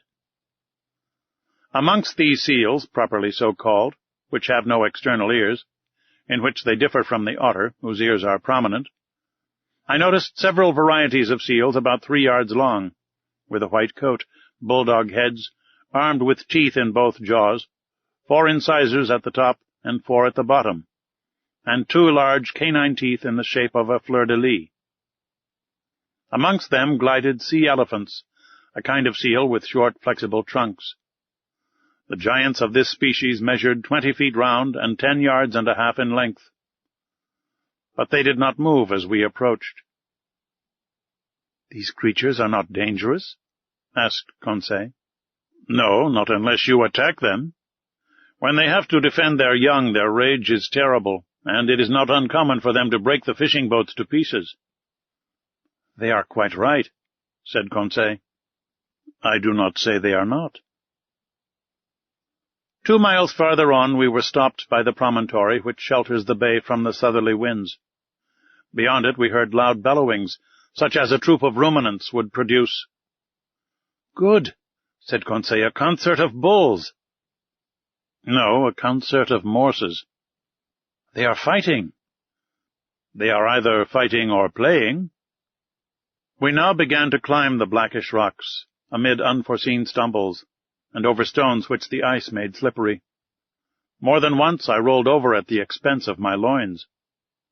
Conseil, more prudent or more steady, did not stumble, and helped me up, saying, "If, sir, you would have the kindness to take wider steps, you would preserve your equilibrium better."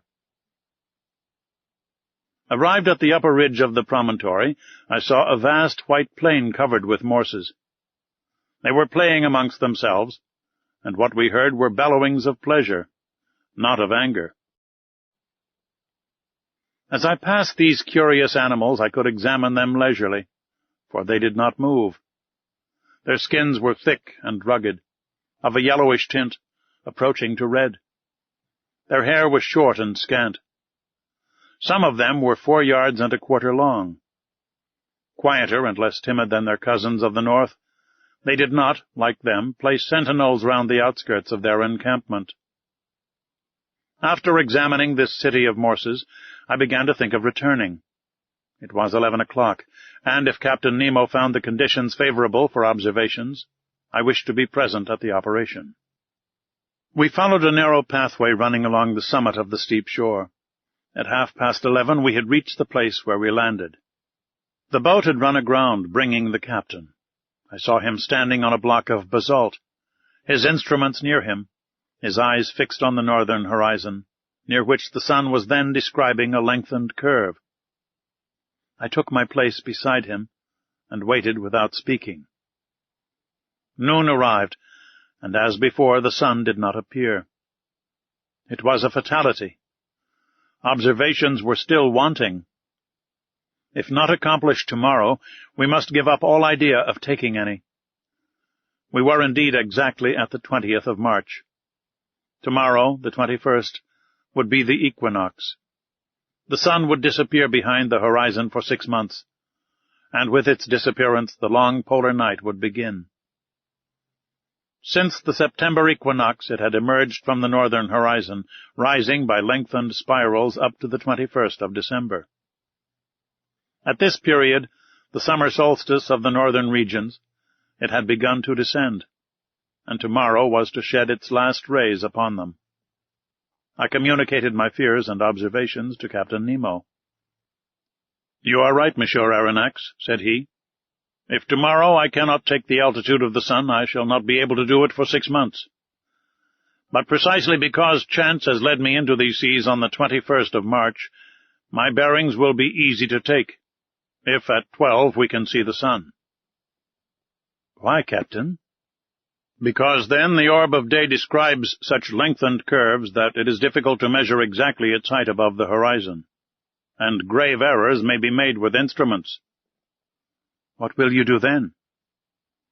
"I shall only use my chronometer," replied Captain Nemo. "If tomorrow, the 21st of March, the disk of the sun, allowing for refraction, is exactly cut by the northern horizon, it will show that I am at the South Pole." "Just so," said I. "But this statement is not mathematically correct, because the equinox does not necessarily begin at noon." "Very likely, sir. But the error will not be 100 yards, and we do not want more. Till tomorrow, then." Captain Nemo returned on board. Conseil and I remained to survey the shore, observing and studying until 5 o'clock. Then I went to bed, not, however, without invoking, like the Indian, the favor of the radiant orb. The next day, the 21st of March, at 5 in the morning, I mounted the platform. I found Captain Nemo there. "The weather is lightening a little," said he. "I have some hope. After breakfast we will go on shore and choose a post for observation." That point settled, I sought Ned Land. I wanted to take him with me, but the obstinate Canadian refused, and I saw that his taciturnity and his bad humor grew day by day. After all, I was not sorry for his obstinacy under the circumstances. Indeed, there were too many seals on shore, and we ought not to lay such temptation in this unreflecting fisherman's way. Breakfast over, we went on shore. The Nautilus had gone some miles further up in the night. It was a whole league from the coast, above which reared a sharp peak about 500 yards high. The boat took with me Captain Nemo, 2 men of the crew, and the instruments, which consisted of a chronometer, a telescope, and a barometer. While crossing, I saw numerous whales belonging to the 3 kinds peculiar to the southern seas: the whale, or the English right whale, which has no dorsal fin, the humpback, with reeved chest and large whitish fins, which, in spite of its name, do not form wings, and the finback, of a yellowish-brown, the liveliest of all the cetacea. This powerful creature is heard a long way off when he throws to a great height columns of air and vapor, which look like whirlwinds of smoke. These different mammals were disporting themselves in troops in the quiet waters, and I could see that this basin of the Antarctic pole serves as a place of refuge to the cetacea too closely tracked by the hunters. I also noticed large medusae floating between the reeds. At 9 we landed. The sky was brightening, the clouds were flying to the south, and the fog seemed to be leaving the cold surface of the waters. Captain Nemo went towards the peak, which he doubtless meant to be his observatory. It was a painful ascent over the sharp lava and the pumice stones, in an atmosphere often impregnated with a sulphurous smell from the smoking cracks. For a man unaccustomed to walk on land, the captain climbed the steep slopes with an agility I never saw equaled, and which a hunter would have envied. We were 2 hours getting to the summit of this peak, which was half porphyry and half basalt. From thence we looked upon a vast sea, which, towards the north, distinctly traced its boundary line upon the sky. At our feet lay fields of dazzling whiteness. Over our heads a pale azure, free from fog. To the north, the disk of the sun seemed like a ball of fire, already horned by the cutting of the horizon. From the bosom of the water rose sheaves of liquid jets by hundreds. In the distance lay the Nautilus like a cetacean asleep on the water. Behind us, to the south and east, an immense country and a chaotic heap of rocks and ice, the limits of which were not visible. On arriving at the summit, Captain Nemo carefully took the mean height of the barometer, for he would have to consider that in taking his observations. At 11:45 the sun, then seen only by refraction, looked like a golden disk, shedding its last rays upon this deserted continent and seas which never man had yet ploughed. Captain Nemo, furnished with a lenticular glass, which, by means of a mirror, corrected the refraction, watched the orb sinking below the horizon by degrees, following a lengthened diagonal. I held the chronometer. My heart beat fast. If the disappearance of the half-disk of the sun coincided with 12 o'clock on the chronometer, we were at the pole itself. 12! I exclaimed. The South Pole, replied Captain Nemo, in a grave voice, handing me the glass, which showed the orb cut in exactly equal parts by the horizon. I looked at the last rays crowning the peak, and the shadows mounting by degrees up its slopes. At that moment, Captain Nemo, resting with his hand on my shoulder, said, I, Captain Nemo, on this 21st day of March, 1868, have reached the South Pole on the 90th degree, and I take possession of this part of the globe, equal to 1/6 of the known continents. In whose name, Captain?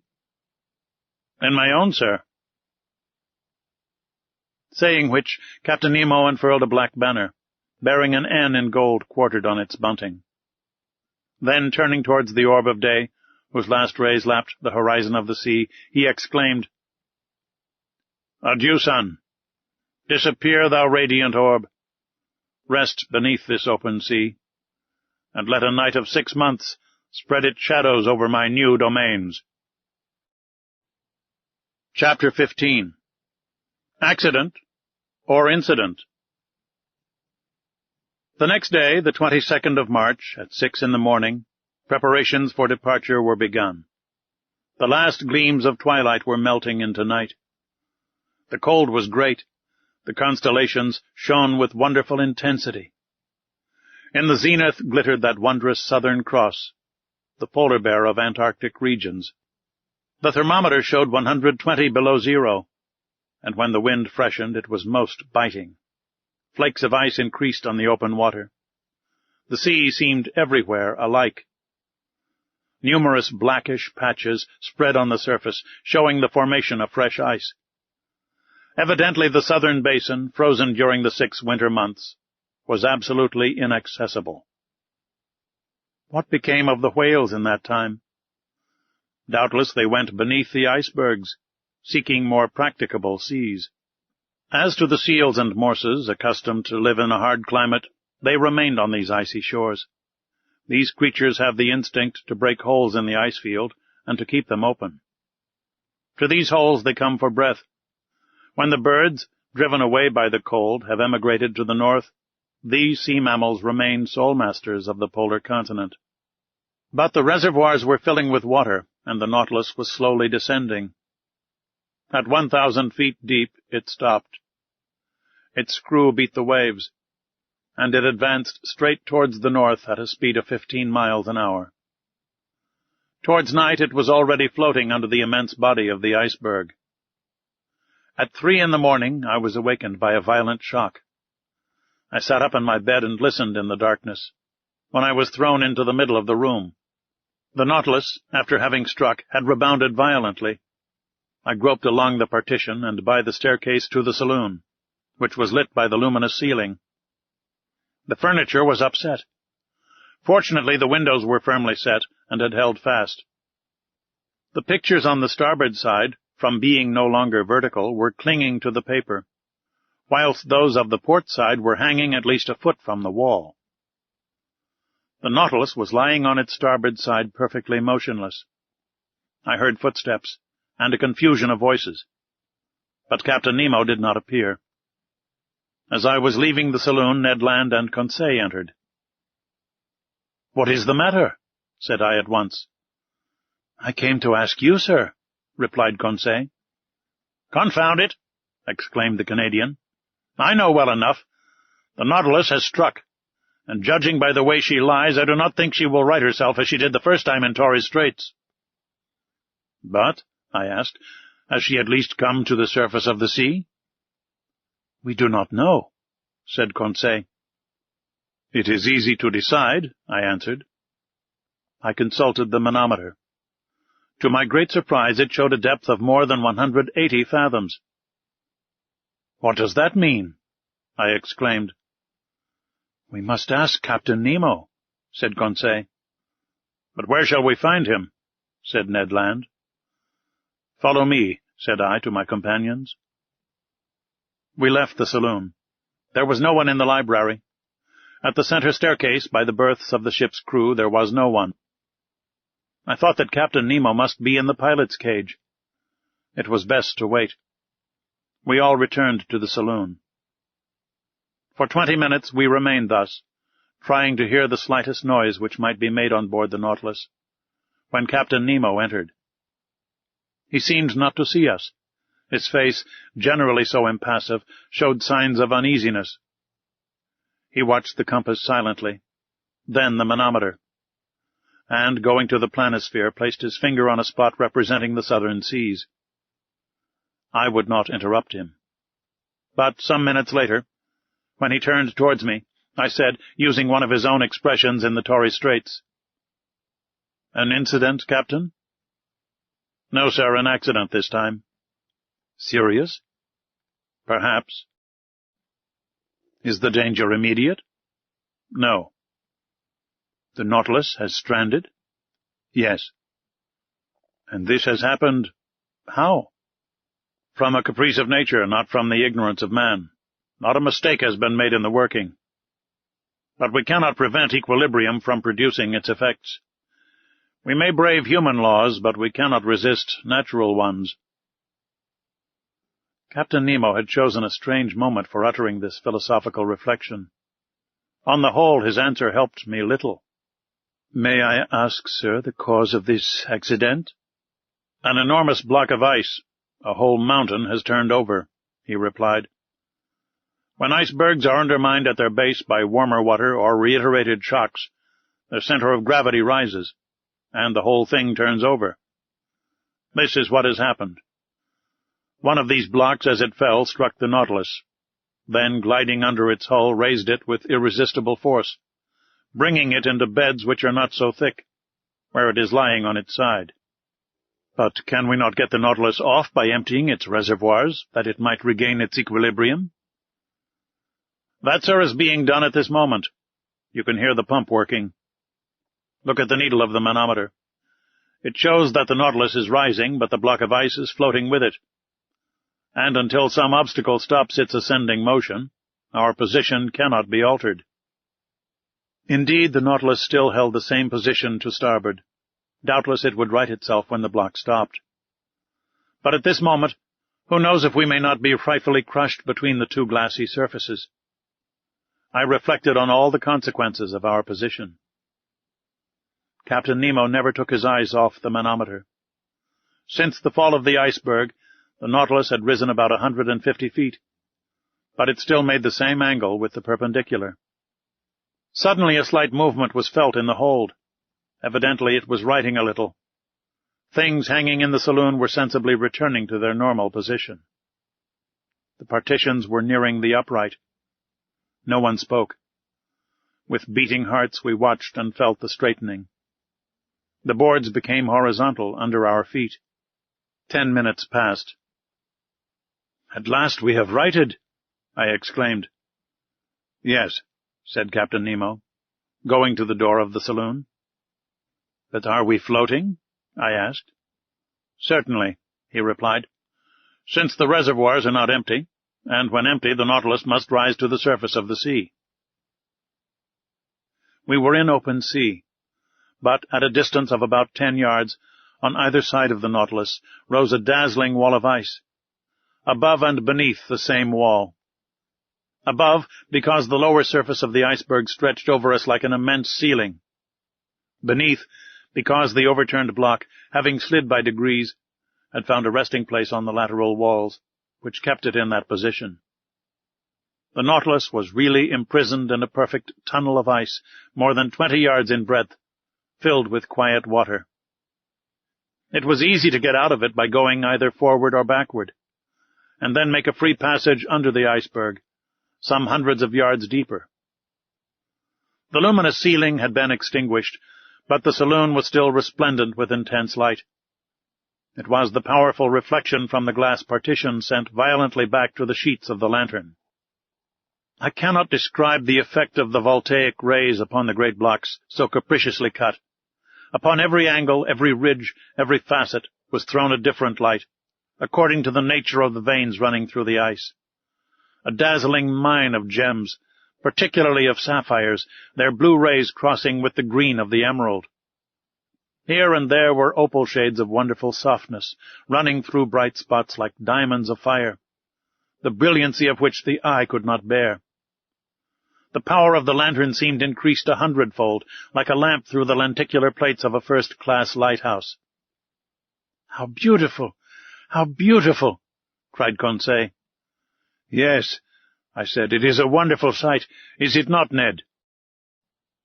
"Yes, confound it, yes," answered Ned Land. "It is superb. I am mad at being obliged to admit it. No one has ever seen anything like it, but the sight may cost us dear. And if I must say all, I think we are seeing here things which God never intended man to see." Ned was right. It was too beautiful. Suddenly a cry from Conseil made me turn. "What is it?" I asked. "Shut your eyes, sir. Do not look, sir." Saying which, Conseil clapped his hands over his eyes. "But what is the matter, my boy?" "I am dazzled, blinded." My eyes turned involuntarily towards the glass, but I could not stand the fire which seemed to devour them. I understood what had happened. The Nautilus had put on full speed. All the quiet luster of the ice walls was at once changed into flashes of lightning. The fire from these myriads of diamonds was blinding. It required some time to calm our troubled looks. At last the hands were taken down. "Faith, I should never have believed it," said Conseil. It was then 5 in the morning, and at that moment a shock was felt at the bows of the Nautilus. I knew that its spur had struck a block of ice. It must have been a false maneuver, for this submarine tunnel, obstructed by blocks, was not very easy navigation. I thought that Captain Nemo, by changing his course, would either turn these obstacles or else follow the windings of the tunnel. In any case, the road before us could not be entirely blocked. But, contrary to my expectations, the Nautilus took a decided retrograde motion. "We are going backwards?" said Conseil. "Yes," I replied. "This end of the tunnel can have no egress." "And then?" "Then," I said, "the working is easy. We must go back again and go out at the southern opening, that is all." In speaking thus, I wished to appear more confident than I really was. But the retrograde motion of the Nautilus was increasing, and reversing the screw it carried us at great speed. "It will be a hindrance," said Ned. "What does it matter? Some hours more or less, provided we get out at last." "Yes," repeated Ned Land, "provided we do get out at last." For a short time I walked from the saloon to the library. My companions were silent. I soon threw myself on an ottoman and took a book, which my eyes overran mechanically. A quarter of an hour after, Conseil, approaching me, said, "Is what you are reading very interesting, sir?" "Very interesting," I replied. "I should think so, sir. It is your own book you are reading." "My book?" And indeed I was holding in my hand the work on the great submarine depths. I did not even dream of it. I closed the book and returned to my walk. Ned and Conseil rose to go. "Stay here, my friends," said I, detaining them. "Let us remain together until we are out of this block." "As you please, sir," Conseil replied. Some hours passed. I often looked at the instruments hanging from the partition.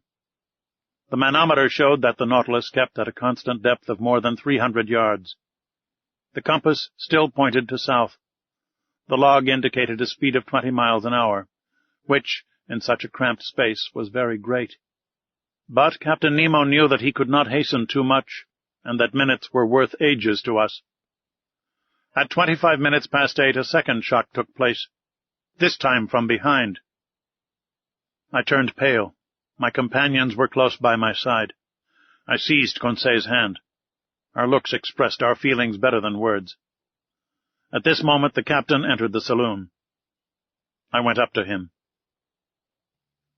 "Our course is barred southward?" I asked. "Yes, sir, the iceberg has shifted and closed every outlet." "We are blocked up, then?" "Yes."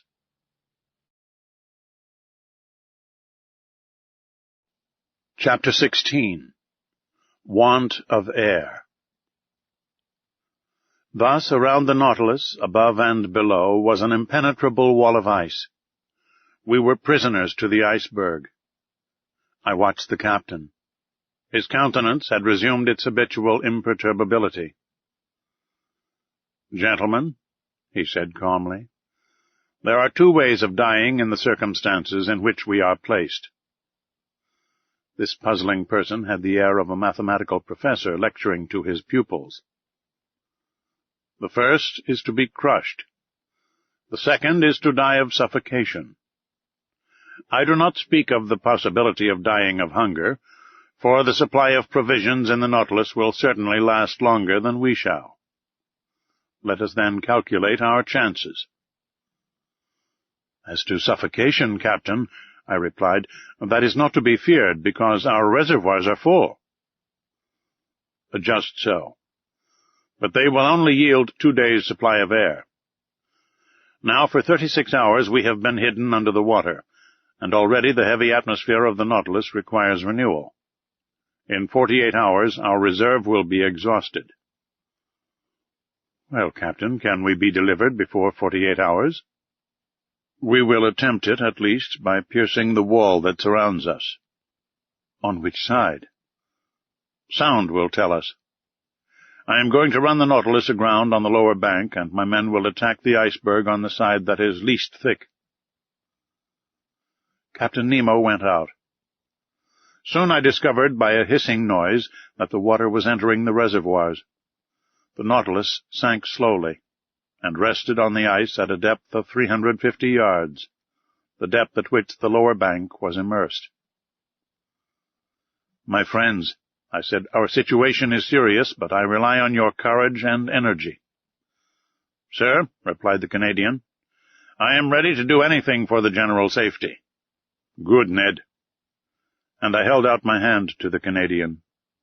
"I will add," he continued, "that being as handy with the pickaxe as with the harpoon, if I can be useful to the captain, he can command my services."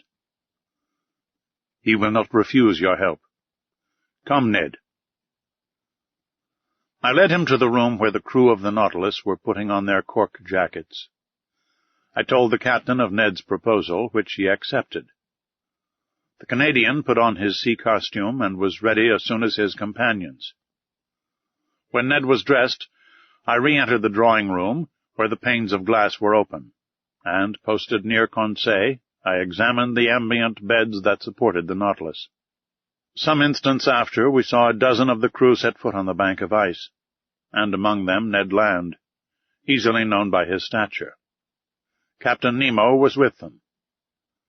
Before proceeding to dig the walls, he took the soundings, to be sure of working in the right direction. Long sounding lines were sunk in the side walls, but after 15 yards they were again stopped by the thick wall. It was useless to attack it on the ceiling-like surface, since the iceberg itself measured more than 400 yards in height. Captain Nemo then sounded the lower surface. There 10 yards of wall separated us from the water, so great was the thickness of the ice field. It was necessary, therefore, to cut from it a piece equal in extent to the waterline of the Nautilus. There were about 6,000 cubic yards to detach, so as to dig a hole by which we could descend to the ice field. The work had begun immediately, and carried on with indefatigable energy. Instead of digging round the Nautilus, which would have involved greater difficulty, Captain Nemo had an immense trench made at 8 yards from the port quarter. Then the men set to work simultaneously with their screws on several points of its circumference. Presently the pickaxe attacked this compact matter vigorously, and large blocks were detached from the mass. By a curious effect of specific gravity, these blocks, lighter than water, fled, so to speak, to the vault of the tunnel, that increased in thickness at the top in proportion as it diminished at the base. But that mattered little so long as the lower part grew thinner. After 2 hours' hard work, Ned Land came in exhausted. He and his comrades were replaced by new workers, whom Conseil and I joined. The second lieutenant of the Nautilus superintended us. The water seemed singularly cold, but I soon got warm handling the pickaxe. My movements were free enough, although they were made under a pressure of 30 atmospheres. When I re-entered after working 2 hours to take some food and rest, I found a perceptible difference between the pure fluid with which the Rouquayrol engine supplied me and the atmosphere of the Nautilus, already charged with carbonic acid. The air had not been renewed for 48 hours, and its vivifying qualities were considerably enfeebled. However, after a lapse of 12 hours, we had only raised a block of ice 1 yard thick on the marked surface, which was about 600 cubic yards. Reckoning that it took 12 hours to accomplish this much, it would take 5 nights and 4 days to bring this enterprise to a satisfactory conclusion. 5 nights and 4 days. And we have only air enough for 2 days in the reservoirs. "Without taking into account," said Ned, "that even if we get out of this infernal prison, we shall also be imprisoned under the iceberg, shut out from all possible communication with the atmosphere." True enough. Who could then foresee the minimum of time necessary for our deliverance? We might be suffocated before the Nautilus could regain the surface of the waves. Was it destined to perish in this ice tomb with all those it enclosed? The situation was terrible. But everyone had looked the danger in the face, and each was determined to do his duty to the last. As I expected, during the night a new block a yard square was carried away, and still further sank the immense hollow. But in the morning, when, dressed in my cork jacket, I traversed the slushy mass at a temperature of 6 or 7 degrees below zero, I remarked that the side walls were gradually closing in. The beds of water farthest from the trench, that were not warmed by the men's work, showed a tendency to solidification. In presence of this new and imminent danger, What would become of our chances of safety? And how hinder the solidification of this liquid medium that would burst the partitions of the Nautilus like glass? I did not tell my companions of this new danger. What was the good of damping the energy they displayed in the painful work of escape? But when I went on board again, I told Captain Nemo of this grave complication. "I know it," he said, in that calm tone which could counteract the most terrible apprehensions. "It is one danger more. But I see no way of escaping it. The only chance of safety is to go quicker than solidification. We must be beforehand with it, that is all." On this day for several hours I used my pickaxe vigorously. The work kept me up.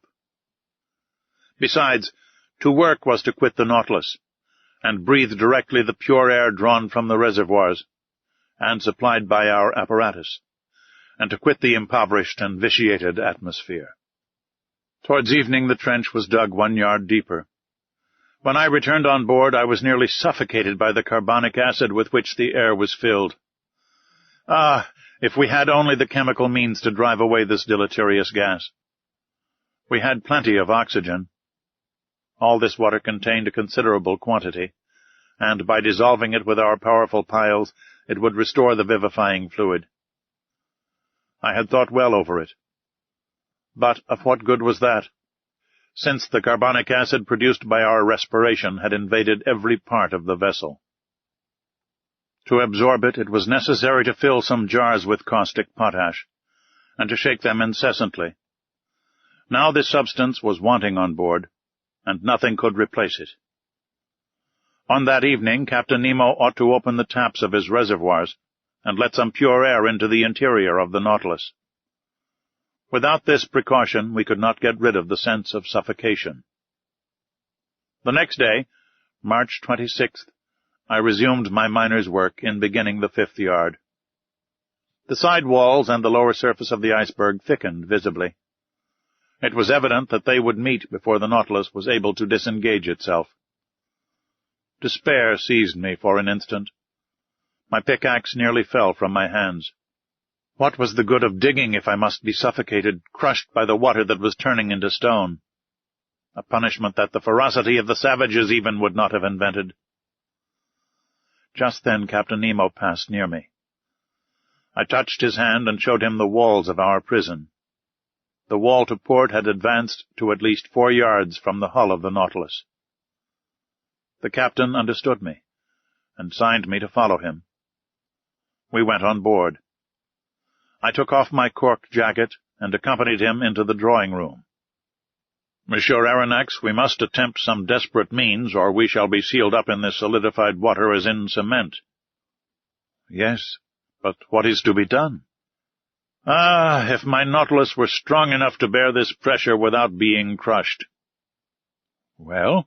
I asked, not catching the captain's idea. "Do you not understand," he replied, "that this congelation of water will help us? Do you not see that by its solidification it would burst through this field of ice that imprisons us, as when it freezes it bursts the hardest stones? Do you not perceive that it would be an agent of safety instead of destruction?" "Yes, Captain, perhaps. But whatever resistance to crushing the Nautilus possesses, it could not support this terrible pressure, and would be flattened like an iron plate." "I know it, sir. Therefore we must not reckon on the aid of nature, but on our own exertions. We must stop this solidification. Not only will the side walls be pressed together, but there is not 10 feet of water before or behind the Nautilus. The congelation gains on us on all sides." "How long will the air in the reservoirs last for us to breathe on board?" The captain looked in my face. "After tomorrow, they will be empty." A cold sweat came over me. However, ought I to have been astonished at the answer? On March 22nd the Nautilus was in the open polar seas. We were at 26 degrees. For 5 days we had lived on the reservoir on board. And what was left of the respirable air must be kept for the workers. Even now, as I write, my recollection is still so vivid that an involuntary terror seizes me, and my lungs seem to be without air. Meanwhile, Captain Nemo reflected silently, and evidently an idea had struck him. But he seemed to reject it. At last these words escaped his lips. "Boiling water," he muttered. "Boiling water?" I cried. "Yes, sir. We are enclosed in a space that is relatively confined. Would not jets of boiling water, constantly injected by the pumps, raise the temperature in this part and stay the congelation?" "Let us try it," I said resolutely. "Let us try it, Professor." The thermometer then stood at 7 degrees outside. Captain Nemo took me to the galleys where the vast distillatory machines stood that furnished the drinkable water by evaporation. They filled these with water, and all the electric heat from the piles was thrown through the worms bathed in the liquid. In a few minutes this water reached 100 degrees. It was directed towards the pumps, while fresh water replaced it in proportion. The heat developed by the troughs was such that cold water, drawn up from the sea after only having gone through the machines, came boiling into the body of the pump. The injection was begun, and 3 hours after, the thermometer marked 6 degrees below zero outside. 1 degree was gained. 2 hours later, the thermometer only marked 4 degrees. "We shall succeed," I said to the captain, after having anxiously watched the result of the operation. "I think," he answered, "that we shall not be crushed. We have no more suffocation to fear." During the night the temperature of the water rose to 1 degree below zero. The injections could not carry it to a higher point. But as the congelation of the sea-water produces at least 2 degrees, I was at least reassured against the dangers of solidification. The next day, March 27th, 6 yards of ice had been cleared, 12 feet only remaining to be cleared away. There was yet 48 hours' work. The air could not be renewed in the interior of the Nautilus, and this day would make it worse. An intolerable weight oppressed me. Towards 3 o'clock in the evening, this feeling rose to a violent degree. Yawns dislocated my jaws. My lungs panted as they inhaled this burning fluid, which became rarefied more and more. A moral torpor took hold of me. I was powerless, almost unconscious. My brave Conseil, though exhibiting the same symptoms and suffering in the same manner, never left me. He took my hand and encouraged me, and I heard him murmur, "Oh, if I could only not breathe so as to leave more air for my master." Tears came into my eyes on hearing him speak thus. If our situation to all was intolerable in the interior, with what haste and gladness would we put on our cork jackets to work in our turn. Pickaxes sounded on the frozen ice beds. Our arms ached, the skin was torn off our hands. But what were these fatigues? What did the wounds matter? Vital air came to the lungs. We breathed. We breathed. All this time no one prolonged his voluntary task beyond the prescribed time. His task accomplished, each one handed in turn to his panting companions the apparatus that supplied him with life. Captain Nemo set the example, and submitted first to this severe discipline. When the time came, he gave up his apparatus to another, and returned to the vitiated air on board, calm, unflinching, unmurmuring. On that day the ordinary work was accomplished with unusual vigor. Only 2 yards remained to be raised from the surface. 2 yards only separated us from the open sea. But the reservoirs were nearly emptied of air. The little that remained ought to be kept for the workers, not a particle for the Nautilus. When I went back on board, I was half suffocated. What a night! I know not how to describe it. The next day my breathing was oppressed. Dizziness accompanied the pain in my head and made me like a drunken man. My companions showed the same symptoms. Some of the crew had rattling in the throat. On that day, the 6th of our imprisonment, Captain Nemo, finding the pickaxes work too slowly, resolved to crush the ice bed that still separated us from the liquid sheet. This man's coolness and energy never forsook him. He subdued his physical pains by moral force.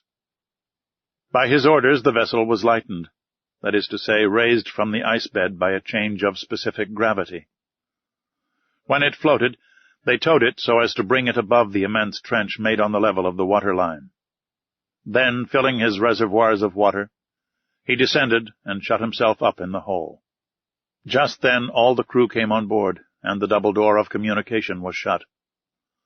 The Nautilus then rested on the bed of ice, which was not 1 yard thick, and which the sounding leads had perforated in 1,000 places.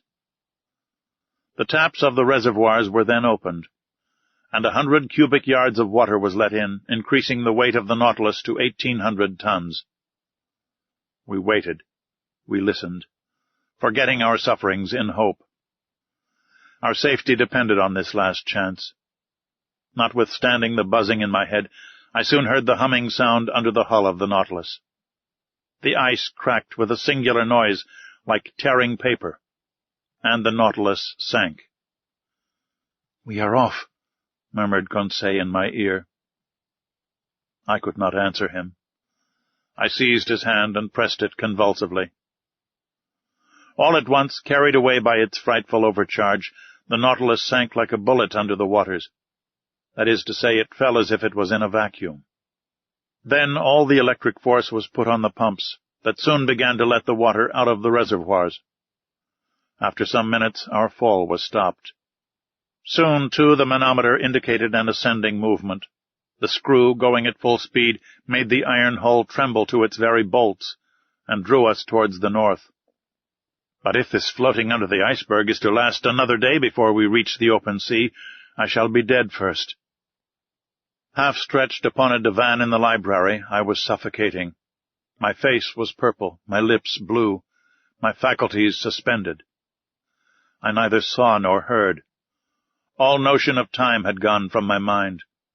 My muscles could not contract. I do not know how many hours passed thus, but I was conscious of the agony that was coming over me. I felt as if I was going to die. Suddenly I came to. Some breaths of air penetrated my lungs.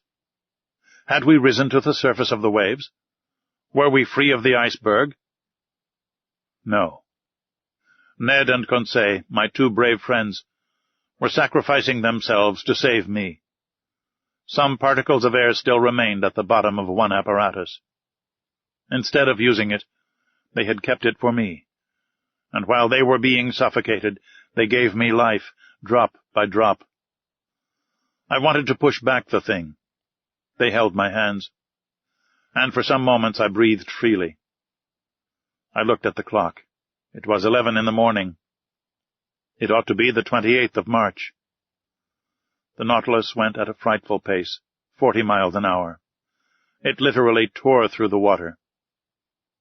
Where was Captain Nemo? Had he succumbed? Were his companions dead with him? At the moment, the manometer indicated that we were not more than 20 feet from the surface. A mere plate of ice separated us from the atmosphere. Could we not break it? Perhaps. In any case, the Nautilus was going to attempt it.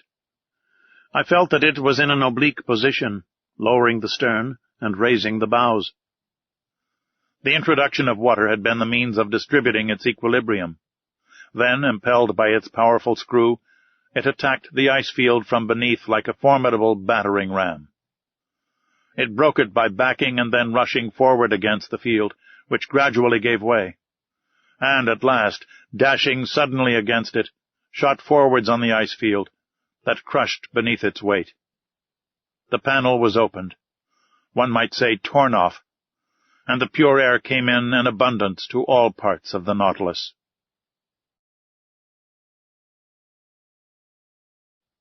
Chapter 17. From Cape Horn to the Amazon. How I got onto the platform, I have no idea. Perhaps the Canadian had carried me there. But I breathed. I inhaled the vivifying sea air. My two companions were getting drunk with the fresh particles. The other unhappy men had been so long without food that they could not with impunity indulge in the simplest elements that were given them. We, on the contrary, had no end to restrain ourselves. We could draw this air freely into our lungs, and it was the breeze alone, that filled us with this keen enjoyment. "Ah," said Conseil, "how delightful this oxygen is! Master need not fear to breathe it. There is enough for everybody." Ned Land did not speak, but he opened his jaws wide enough to frighten a shark. Our strength soon returned, and when I looked round me, I saw we were alone on the platform. The foreign seamen in the Nautilus were contented with the air that circulated in the interior. None of them had come to drink in the open air. The first words I spoke were words of gratitude and thankfulness to my two companions. Ned and Conseil had prolonged my life during the last hours of this long agony. All my gratitude could not repay such devotion.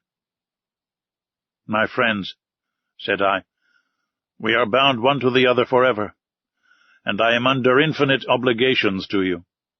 "Which I shall take advantage of," exclaimed the Canadian. "What do you mean?" said Conseil. "I mean that I shall take you with me when I leave this infernal Nautilus." "Well," said Conseil, "after all this, are we going right?" "Yes," I replied, "for we are going the way of the sun, and here the sun is in the north." "No doubt," said Ned Land. "But it remains to be seen whether he will bring the ship into the Pacific or the Atlantic Ocean, that is, into frequented or deserted seas." I could not answer that question, and I feared that Captain Nemo would rather take us to the vast ocean that touches the coasts of Asia and America at the same time. He would thus complete the tour round the submarine world, and return to those waters in which the Nautilus could sail freely. We ought before long to settle this important point. The Nautilus went at a rapid pace. The polar circle was soon passed, and the course shaped for Cape Horn. We were off the American point, March 31st, at 7 o'clock in the evening. Then all our past sufferings were forgotten. The remembrance of that imprisonment in the ice was effaced from our minds. We only thought of the future. Captain Nemo did not appear again either in the drawing-room or on the platform. The point shown each day on the planisphere, and marked by the lieutenant, showed me the exact direction of the Nautilus.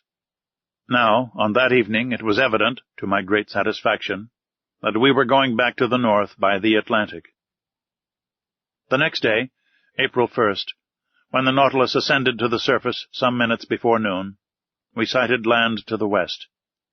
It was Tierra del Fuego, which the first navigators named thus from seeing the quantity of smoke that rose from the natives' huts. The coast seemed low to me, but in the distance rose high mountains. I even thought I had a glimpse of Mount Sarmiento that rises 2,070 yards above the level of the sea, with a very pointed summit, which, according as it is misty or clear, is a sign of fine or of wet weather. At this moment the peak was clearly defined against the sky.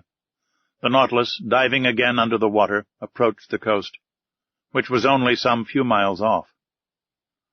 From the glass windows in the drawing-room I saw long seaweeds and gigantic fuci and varick, of which the open polar sea contains so many specimens, with their sharp, polished filaments.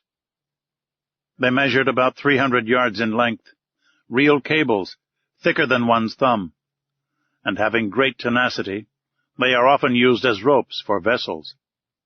Another weed known as velp, with leaves 4 feet long, buried in the coral concretions, hung at the bottom. It served as nest and food for myriads of crustacea and mollusks, crabs and cuttlefish. There seals and otters had splendid repasts, eating the flesh of fish with sea vegetables, according to the English fashion. Over this fertile and luxuriant ground the Nautilus passed with great rapidity.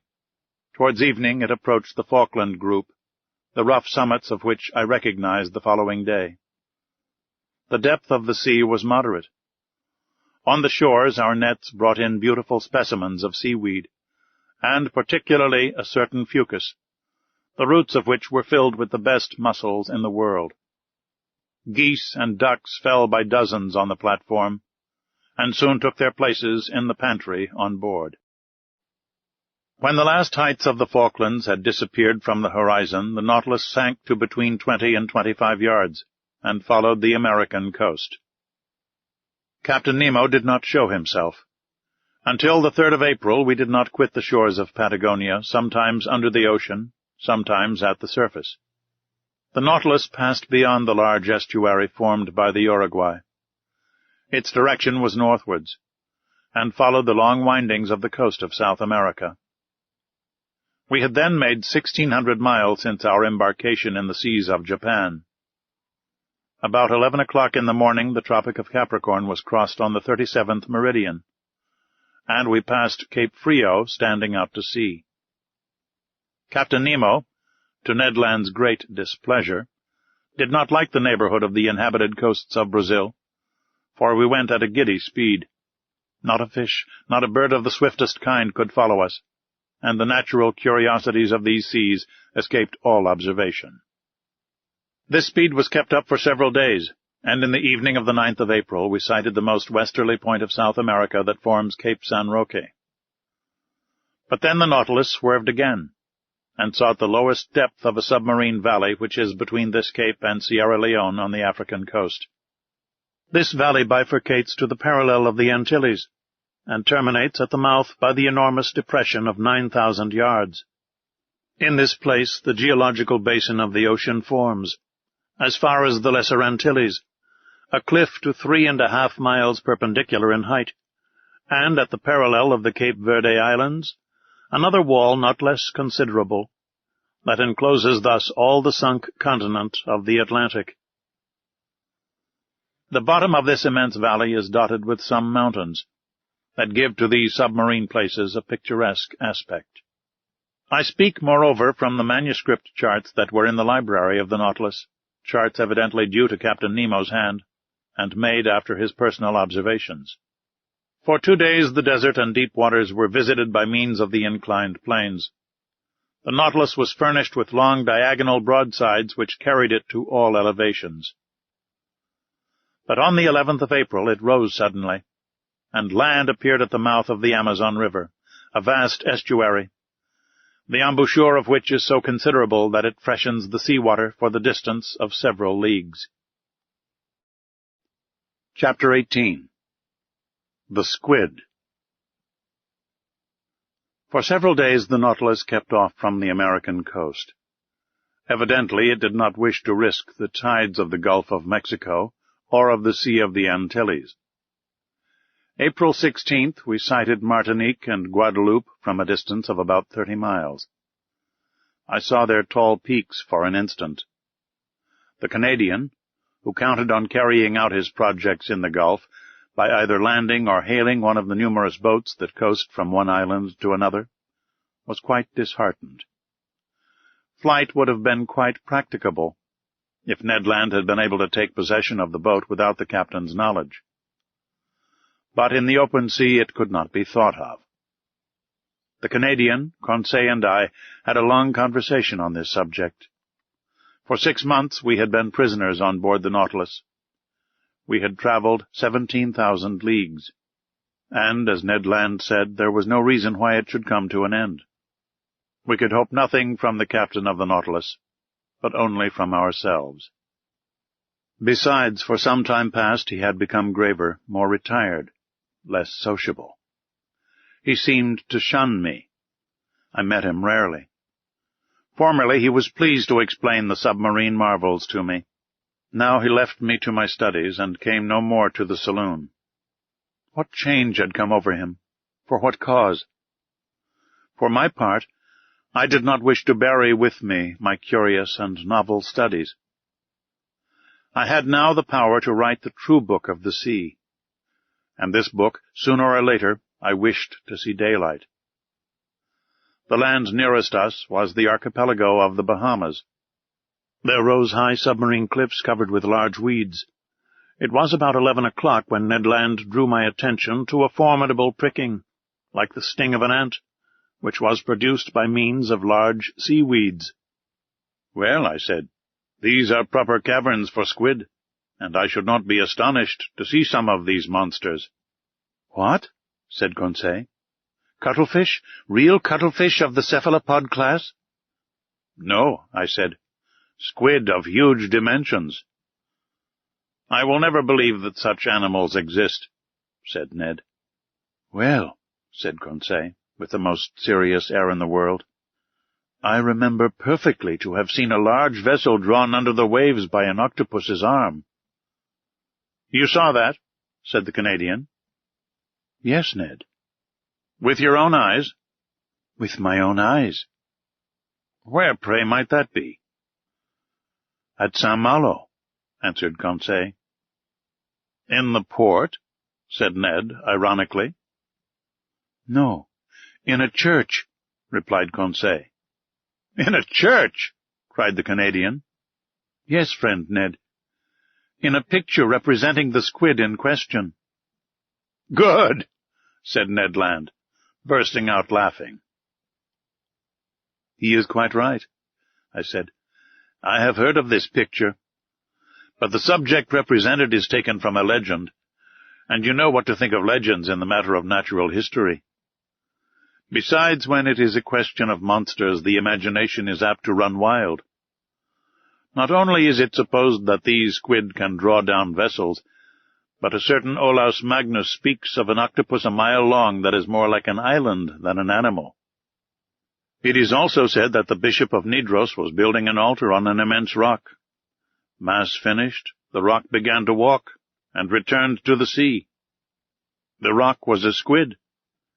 Another bishop, Pontoppidan, speaks also of a squid on which a regiment of cavalry could maneuver. Lastly, the ancient naturalists speak of monsters whose mouths were like gulfs, and which were too large to pass through the Straits of Gibraltar." "But how much is true of these stories?" asked Conseil. "Nothing, my friends. At least of that which passes the limit of truth to get to fable or legend. Nevertheless, there must be some ground for the imagination of the storytellers. One cannot deny that squid and cuttlefish exist of a large species, inferior, however, to the cetaceans. Aristotle has stated the dimensions of a cuttlefish as 5 cubits, or 9 feet 2 inches. Our fishermen frequently see some that are more than 4 feet long. Some skeletons of squid are preserved in the museums of Trieste and Montpellier, that measure 2 yards in length. Besides, according to the calculations of some naturalists, one of these animals only 6 feet long would have tentacles 27 feet long. That would suffice to make a formidable monster." "Do they fish for them in these days?" asked Ned. "If they do not fish for them, sailors see them at least. One of my friends, Captain Paul Bos of Havre, has often affirmed that he met one of these monsters of colossal dimensions in the Indian seas. But the most astonishing fact, and which does not permit of the denial of the existence of these gigantic animals, happened some years ago, in 1861. "What is the fact?" asked Ned Land. "This is it. In 1861, to the northeast of Tenerife, very nearly in the same latitude we are in now, the crew of the dispatch boat Electra perceived a monstrous cuttlefish swimming in the waters. Captain Bouguet went near to the animal, and attacked it with harpoon and guns without much success, for balls and harpoons glided over the soft flesh. After several fruitless attempts, the crew tried to pass a slipknot round the body of the mollusk. The noose slipped as far as the tail fins, and there stopped. They tried then to haul it on board, but its weight was so considerable that the tightness of the cord separated the tail from the body, and, deprived of this ornament, he disappeared under the water." "Indeed? Is that a fact?" "An indisputable fact, my good Ned. They proposed to name this squid Bouguet's cuttlefish." "What length was it?" asked the Canadian. "Did it not measure about 6 yards?" said Conseil, who, posted at the window, was examining again the irregular windings of the cliff. "Precisely," I replied. "Its head," rejoined Conseil, "was it not crowned with 8 tentacles that beat the water like a nest of serpents?" "Precisely." "Had not its eyes, placed at the back of its head, considerable development?" "Yes, Conseil. And was not its mouth like a parrot's beak? Exactly, Conseil. Very well. No offence to master, he replied quietly. If this is not Bouguer's cuttlefish, it is at least one of its brothers. I looked at Conseil. Ned Land hurried to the window. What a horrible beast! He cried. I looked in my turn, and could not repress a gesture of disgust. Before my eyes was a horrible monster worthy to figure in the legends of the marvelous. It was an immense cuttlefish, being 8 yards long. It swam crossways in the direction of the Nautilus with great speed, watching us with its enormous, staring green eyes. Its 8 arms, or rather feet, fixed to its head, that have given the name of cephalopod to these animals, were twice as long as its body, and were twisted like the Fury's hair. One could see the 250 air holes on the inner side of the tentacles. The monster's mouth, a horned beak like a parrot's, opened and shut vertically. Its tongue, a horned substance, furnished with several rows of pointed teeth, came out quivering from this veritable pair of shears. What a freak of nature! A bird's beak on a mollusk. Its spindle-like body formed a fleshy mass that might weigh 4,000 to 5,000 pounds. The varying color changing with great rapidity, according to the irritation of the animal, passed successively from livid gray to reddish-brown. What irritated this mollusk? No doubt the presence of the Nautilus, more formidable than itself, and on which its suckers or its jaws had no hold. Yet what monsters these squid are! What vitality the Creator has given them! What vigor in their movements! And they possess 3 hearts! Chance had brought us in presence of this cuttlefish, and I did not wish to lose the opportunity of carefully studying this specimen of cephalopods. I overcame the horror that inspired me, and, taking a pencil, began to draw it. "Perhaps this is the same which the Elector saw," said Conseil. "No," replied the Canadian, "for this is whole, and the other had lost its tail." "That is no reason," I replied. "The arms and tails of these animals are reformed by renewal, and in 7 years the tail of Bouguer's cuttlefish has no doubt had time to grow." By this time other squid appeared at the port light. I counted 7. They formed a procession after the Nautilus, and I heard their beaks gnashing against the iron hull. I continued my work. These monsters kept in the water with such precision that they seemed immovable. Suddenly the Nautilus stopped. A shock made it tremble in every plate. "Have we struck anything?" I asked. "In any case," replied the Canadian, "we shall be free, for we are floating." The Nautilus was floating, no doubt, but it did not move. A minute passed. Captain Nemo, followed by his lieutenant, entered the drawing-room. I had not seen him for some time. He seemed dull.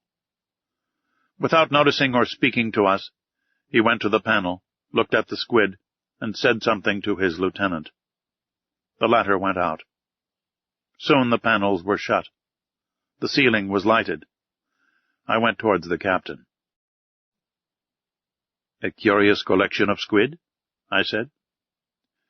"Yes, indeed, Mr. Naturalist," he replied. "And we are going to fight them, man to beast." I looked at him. I thought I had not heard aright. "Man to beast?" I repeated. "Yes, sir. The screw is stopped. I think that the horny jaws of one of the cuttlefish is entangled in the blades. That is what prevents our moving." "What are you going to do?" "Rise to the surface and slaughter this vermin."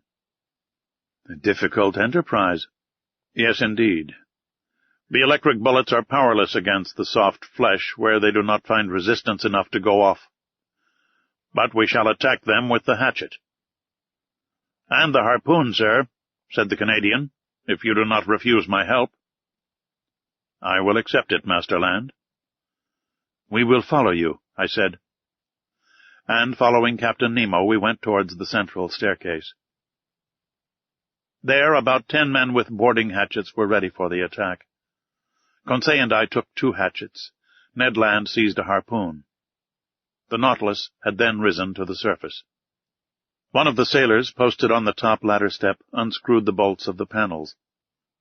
But hardly were the screws loosed when the panel rose with great violence, evidently drawn by the suckers of a squid's arm. Immediately one of these arms slid like a serpent down the opening, and 20 others were above. With one blow of the axe, Captain Nemo cut this formidable tentacle that slid wriggling down the ladder. Just as we were pressing one on the other to reach the platform, 2 other arms, lashing the air, came down on the seaman placed before Captain Nemo, and lifted him up with irresistible power. Captain Nemo uttered a cry and rushed out. We hurried after him. What a scene! The unhappy man, seized by the tentacle and fixed to the suckers, was balanced in the air at the caprice of this enormous trunk. He rattled in his throat. He was stifled. He cried, "Help! Help!" These words, spoken in French, startled me. I had a fellow countryman on board, perhaps several. That heart-rending cry. I shall hear it all my life. The unfortunate man was lost. Who could rescue him from that powerful pressure? However, Captain Nemo had rushed to the squid, and with one blow of the axe had cut through one arm. His lieutenant struggled furiously against other monsters that crept on the flanks of the Nautilus. The crew fought with their axes. The Canadian, Conseil, and I buried our weapons in the fleshy masses. A strong smell of musk penetrated the atmosphere. It was horrible. For one instant I thought the unhappy man, entangled with the squid, would be torn from its powerful suction. 7 of the 8 arms had been cut off. One only wriggled in the air, brandishing the victim like a feather.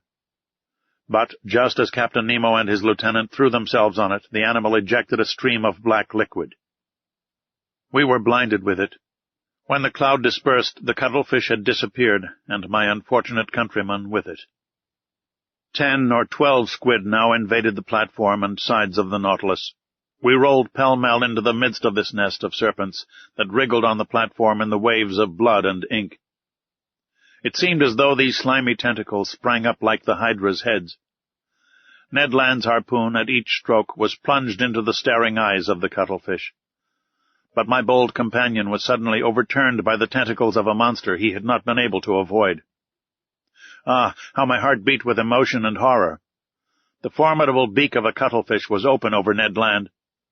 The unhappy man would be cut in 2. I rushed to his succor. But Captain Nemo was before me.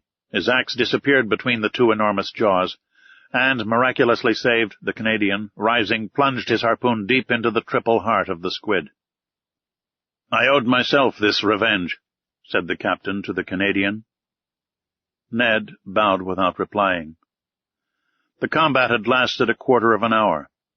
The monsters, vanished and mutilated, left us at last, and disappeared under the waves. Captain Nemo, covered with blood, nearly exhausted, gazed upon the sea that had swallowed up one of his companions, and great tears gathered in his eyes. Chapter 19. The Gulf Stream. This terrible scene of the 20th of April none of us can ever forget. I have written it under the influence of violent emotion. Since then, I have revised the recital.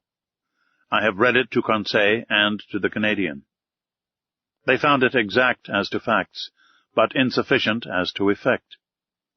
To paint such pictures, one must have the pen of the most illustrious of our poets, the author of The Toilers of the Deep.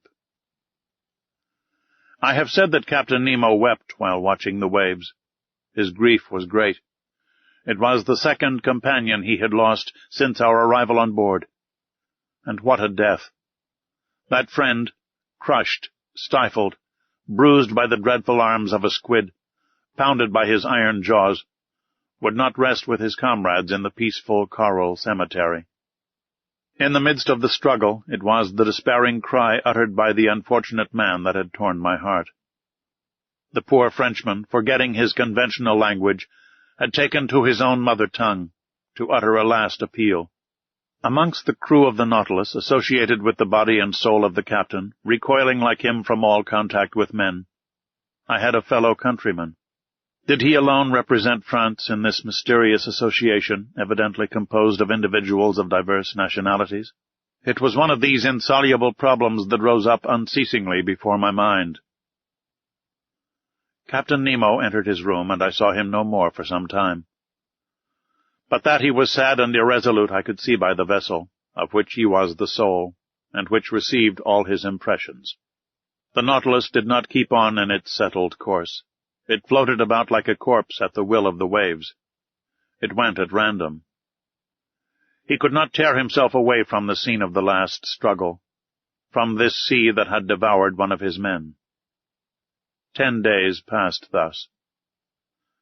It was not till the 1st of May that the Nautilus resumed its northerly course, after having sighted the Bahamas at the mouth of the Bahama Canal. We were then following the current from the largest river to the sea, that has its banks, its fish, and its proper temperatures. I mean the Gulf Stream. It is really a river that flows freely to the middle of the Atlantic, whose waters do not mix with the ocean waters. It is a salt river, saltier than the surrounding sea. Its mean depth is 1,500 fathoms. Its mean breadth, 10 miles. In certain places the current flows with the speed of 2 miles and a half an hour. The body of its waters is more considerable than that of all the rivers in the globe. It was on this ocean river that the Nautilus then sailed. I must add that, during the night, the phosphorescent waters of the Gulf Stream rivaled the electric power of our watchlight, especially in the stormy weather that threatened us so frequently. May 8th, we were still crossing Cape Hatteras at the height of the North Caroline. The width of the Gulf Stream there is 75 miles, and its depth 210 yards. The Nautilus still went at random. All supervision seemed abandoned. I thought that, under these circumstances, escape would be possible. Indeed, the inhabited shores offered anywhere an easy refuge. The sea was incessantly plowed by the steamers that ply between New York or Boston and the Gulf of Mexico, and overrun day and night by the little schooners coasting about the several parts of the American coast. We could hope to be picked up. It was a favorable opportunity, notwithstanding the 30 miles that separated the Nautilus from the coasts of the Union. One unfortunate circumstance thwarted the Canadians' plans. The weather was very bad. We were nearing those shores where tempests are so frequent, that country of waterspouts and cyclones actually engendered by the current of the Gulf Stream. To tempt the sea in a frail boat was certain destruction. Ned Land owned this himself. He fretted, seized with nostalgia that flight only could cure. "Professor," he said that day to me, "this must come to an end. I must make a clean breast of it. This Nemo is leaving land and going up to the north. But I declare to you that I have had enough of the South Pole, and I will not follow him to the north." "What is to be done, Ned, since flight is impracticable just now?" "We must speak to the captain," said he. "You said nothing when we were in your native seas. I will speak, now we are in mine. When I think that before long the Nautilus will be by Nova Scotia, and that there near Newfoundland is a large bay, and into that bay the St. Lawrence empties itself, and that the St. Lawrence is my river, the river by Quebec, my native town. When I think of this I feel furious. It makes my hair stand on end. Sir, I would rather throw myself into the sea. I will not stay here. I am stifled." The Canadian was evidently losing all patience. His vigorous nature could not stand this prolonged imprisonment. His face altered daily. His temper became more surly. I knew what he must suffer, for I was seized with homesickness myself. Nearly 7 months had passed without our having had any news from land. Captain Nemo's isolation, his altered spirits, especially since the fight with the squid, his taciturnity, all made me view things in a different light. "Well, sir," said Ned, seeing I did not reply. "Well, Ned, do you wish me to ask Captain Nemo his intentions concerning us?" "Yes, sir." "Although he has already made them known?" "Yes. I wish it settled finally. Speak for me, in my name only, if you like." "But I so seldom meet him. He avoids me." "That is all the more reason for you to go see him." I went to my room. From thence I meant to go to Captain Nemo's. It would not do to let this opportunity of meeting him slip. I knocked at the door. No answer. I knocked again, then turned the handle. The door opened, and I went in. The captain was there. Bending over his work table, he had not heard me. Resolved not to go without having spoken, I approached him. He raised his head quickly, frowned, and said roughly, "You here, what do you want?" "To speak to you, Captain." "But I am busy, sir. I am working. I leave you at liberty to shut yourself up. Cannot I be allowed the same?" This reception was not encouraging, but I was determined to hear and answer everything. "Sir," I said coldly, "I have to speak to you on a matter that admits of no delay." "What is that, sir?" he replied ironically. "Have you discovered something that has escaped me, or has the sea delivered up any new secrets?" We were at cross purposes, but before I could reply he showed me an open manuscript on his table, and said, in a more serious tone, "Here, Monsieur Aronnax, is a manuscript written in several languages. It contains the sum of my studies of the sea, and if it please God, it shall not perish with me.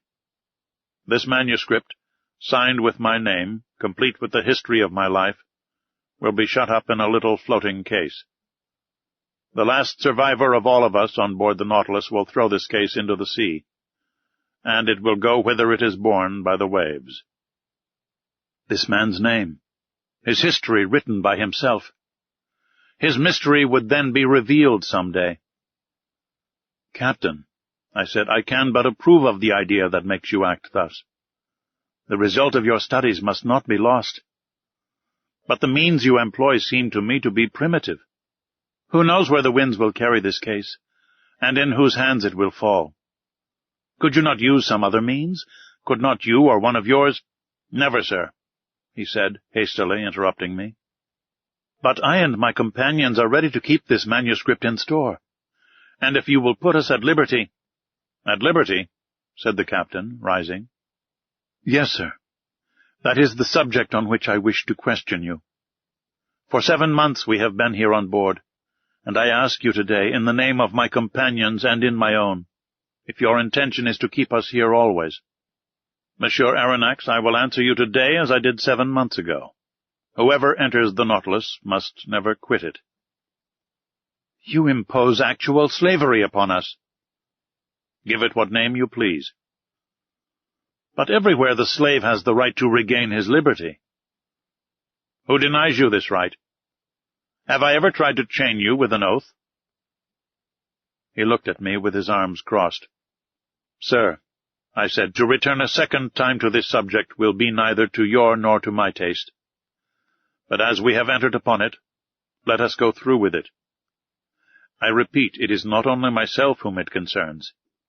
Study is to me a relief, a diversion, a passion that could make me forget everything. Like you, I am willing to live obscure, in the frail hope of bequeathing one day to future time the result of my labors. But it is otherwise with Ned Land. Every man worthy of the name deserves some consideration. Have you thought that love of liberty, hatred of slavery, can give rise to schemes of revenge in a nature like the Canadian's? That he could think, attempt, and try—" I was silenced. Captain Nemo rose. "Whatever Ned Land thinks of, attempts, or tries, what does it matter to me? I did not seek him. It is not for my pleasure that I keep him on board. As for you, Monsieur Aronnax, you are one of those who can understand everything, even silence. I have nothing more to say to you. Let this first time you have come to treat of this subject be the last, for a second time I will not listen to you." I retired. Our situation was critical. I related my conversation to my 2 companions. "We know now," said Ned, "that we can expect nothing from this man. The Nautilus is nearing Long Island. We will escape, whatever the weather may be." But the sky became more and more threatening. Symptoms of a hurricane became manifest. The atmosphere was becoming white and misty. On the horizon, fine streaks of cirrus clouds were succeeded by masses of cumuli. Other low clouds passed swiftly by. The swollen sea rose in huge billows. The birds disappeared with the exception of the petrels, those friends of the storm. The barometer fell sensibly, and indicated an extreme extension of the vapors. The mixture of the storm glass was decomposed under the influence of the electricity that pervaded the atmosphere.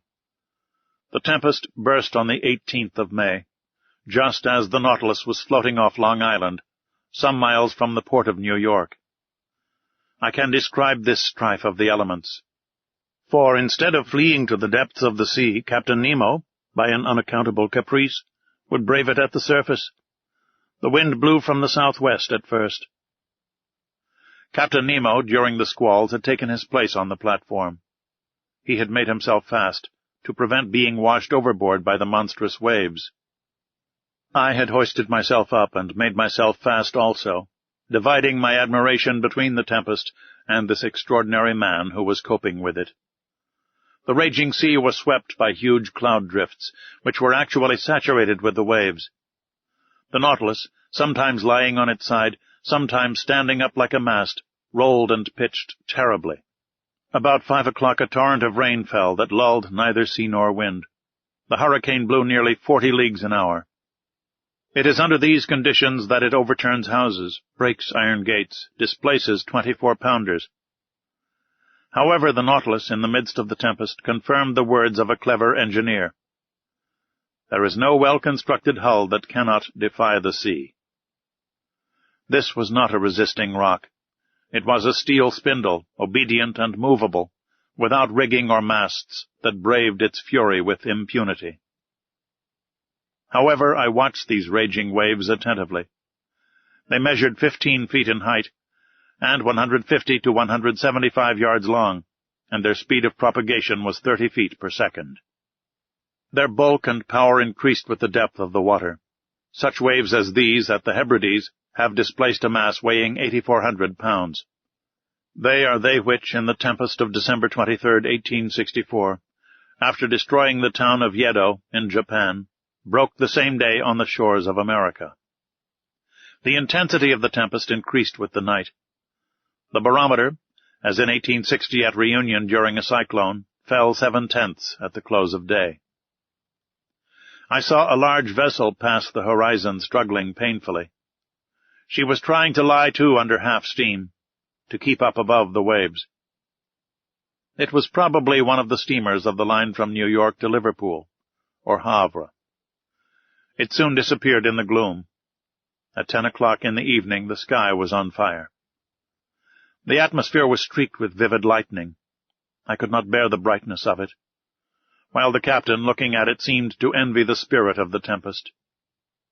A terrible noise filled the air, a complex noise, made up of the howls of the crushed waves, the roaring of the wind, and the claps of thunder. The wind veered suddenly to all points of the horizon, and the cyclone, rising in the east, returned after passing by the north, west, and south, in the inverse course pursued by the circular storm of the southern hemisphere. Ah, that Gulf Stream! It deserves its name of the king of tempests. It is that which causes those formidable cyclones by the difference of temperature between its air and its currents. A shower of fire had succeeded the rain. The drops of water were changed to sharp spikes. One would have thought that Captain Nemo was courting a death worthy of himself, a death by lightning. As the Nautilus, pitching dreadfully, raised its steel spar in the air, it seemed to act as a conductor, and I saw long sparks burst from it. Crushed and without strength, I crawled to the panel, opened it, and descended to the saloon. The storm was then at its height. It was impossible to stand upright in the interior of the Nautilus. Captain Nemo came down about 12. I heard the reservoirs filling by degrees, and the Nautilus sank slowly beneath the waves. Through the open windows in the saloon I saw large fish, terrified, passing like phantoms in the water. Some were struck before my eyes. The Nautilus was still descending. I thought that at about 8 fathoms deep we should find a calm. But no, the upper beds were too violently agitated for that. We had to seek repose at more than 25 fathoms in the bowels of the deep. But there, what quiet, what silence, what peace! Who could have told that such a hurricane had been let loose on the surface of that ocean?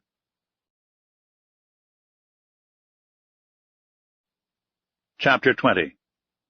From latitude 47 degrees 24 minutes to longitude 17 degrees 28 minutes.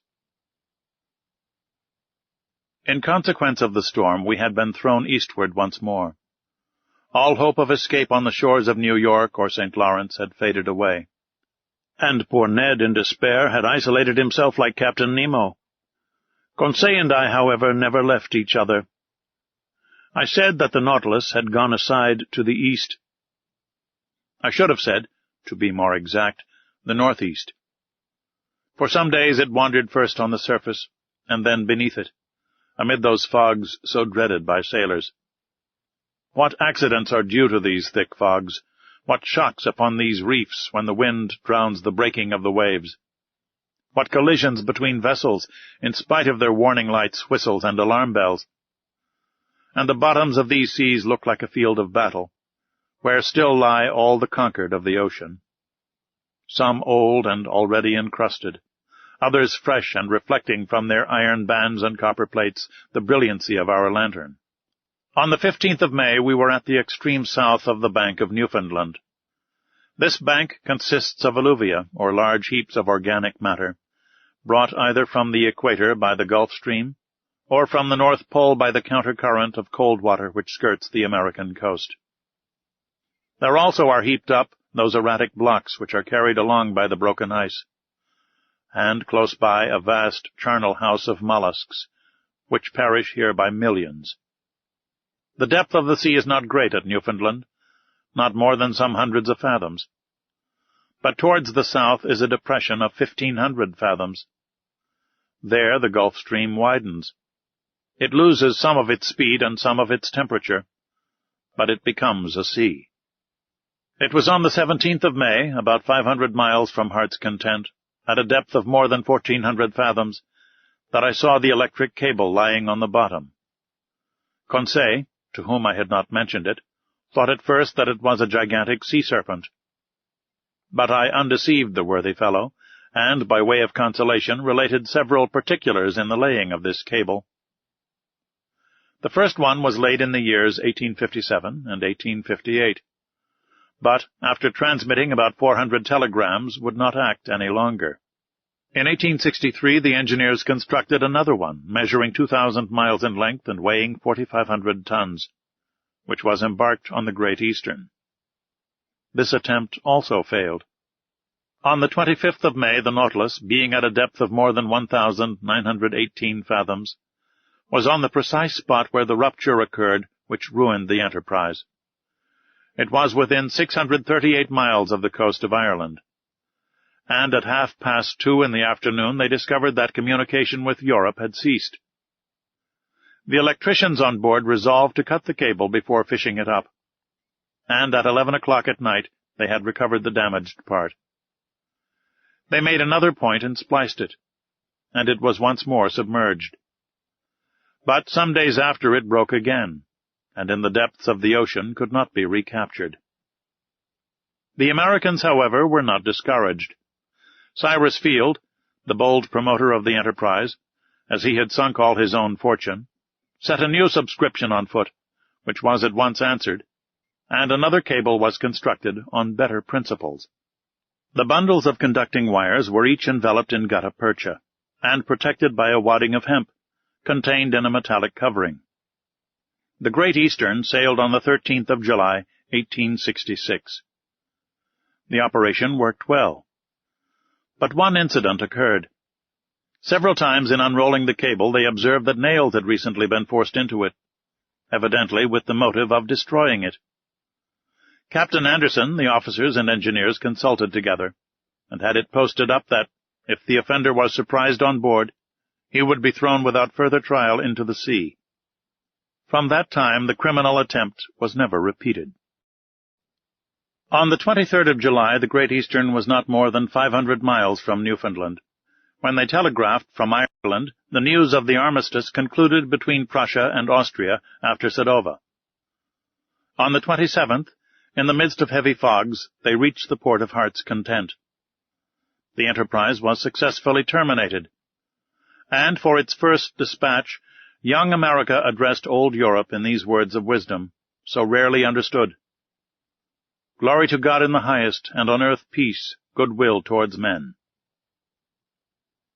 I did not expect to find the electric cable in its primitive state, such as it was on leaving the manufactory. The long serpent, covered with the remains of shells, bristling with foraminiferae, was encrusted with a strong coating which served as a protection against all boring mollusks. It lay quietly sheltered from the motions of the sea, and under a favorable pressure for the transmission of the electric spark which passes from Europe to America in 32/100ths of a second.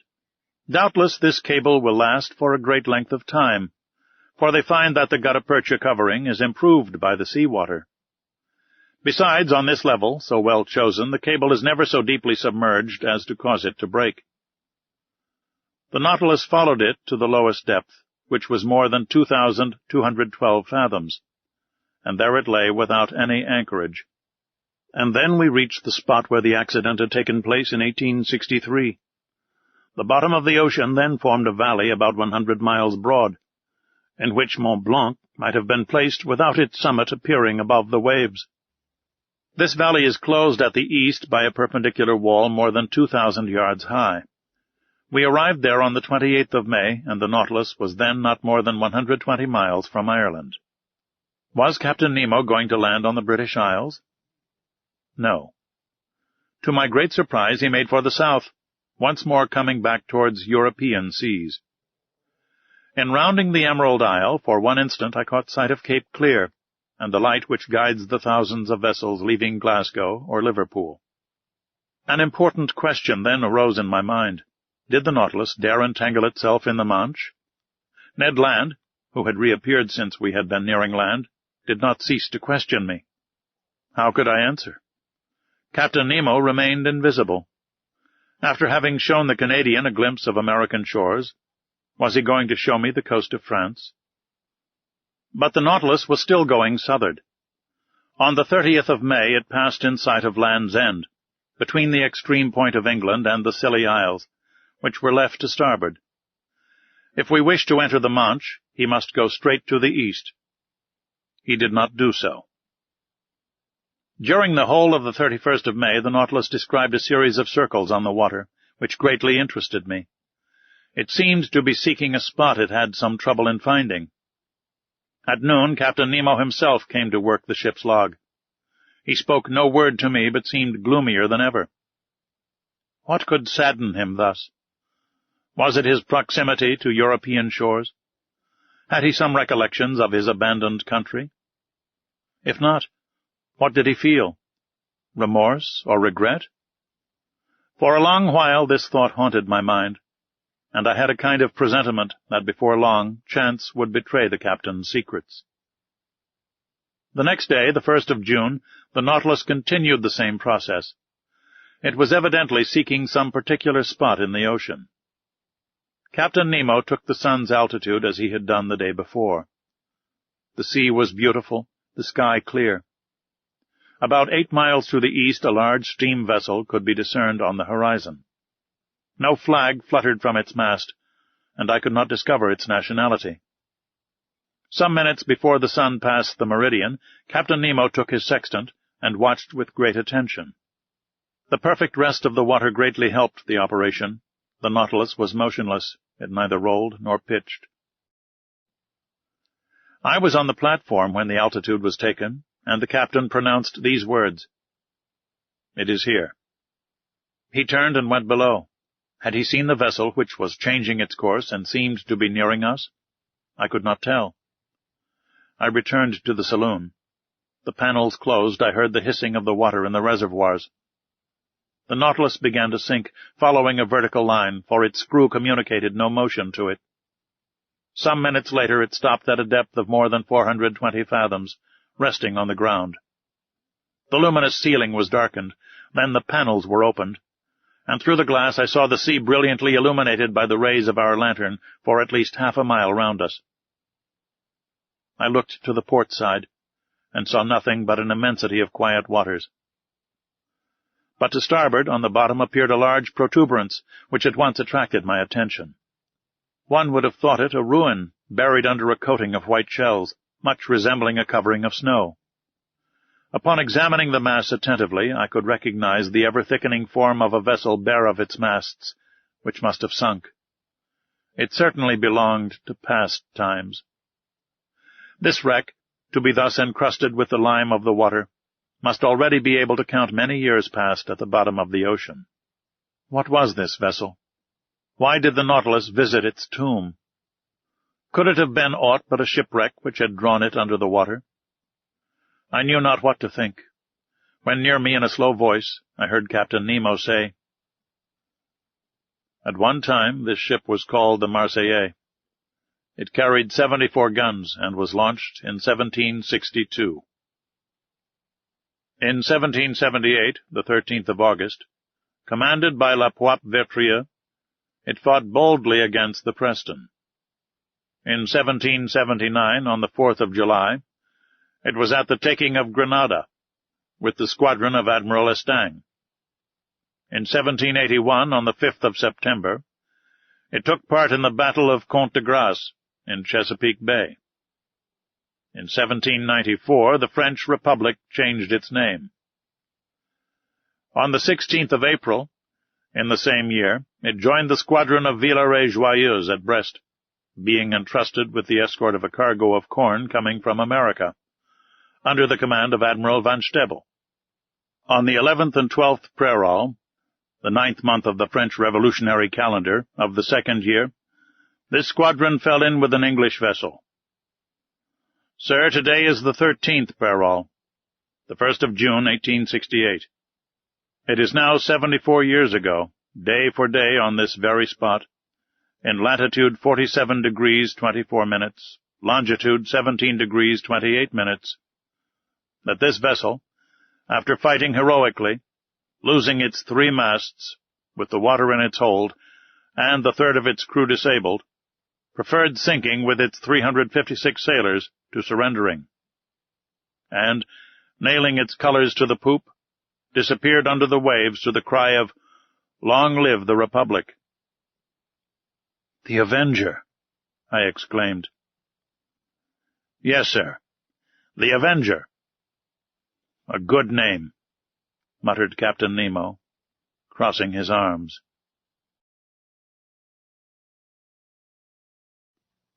Chapter 21.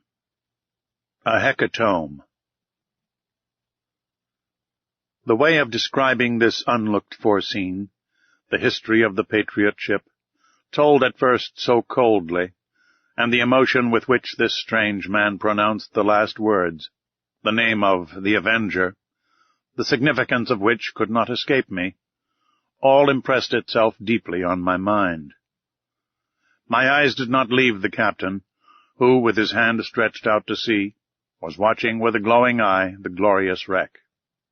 Perhaps I was never to know who he was, from whence he came, or where he was going to, but I saw the man move, and apart from the savant.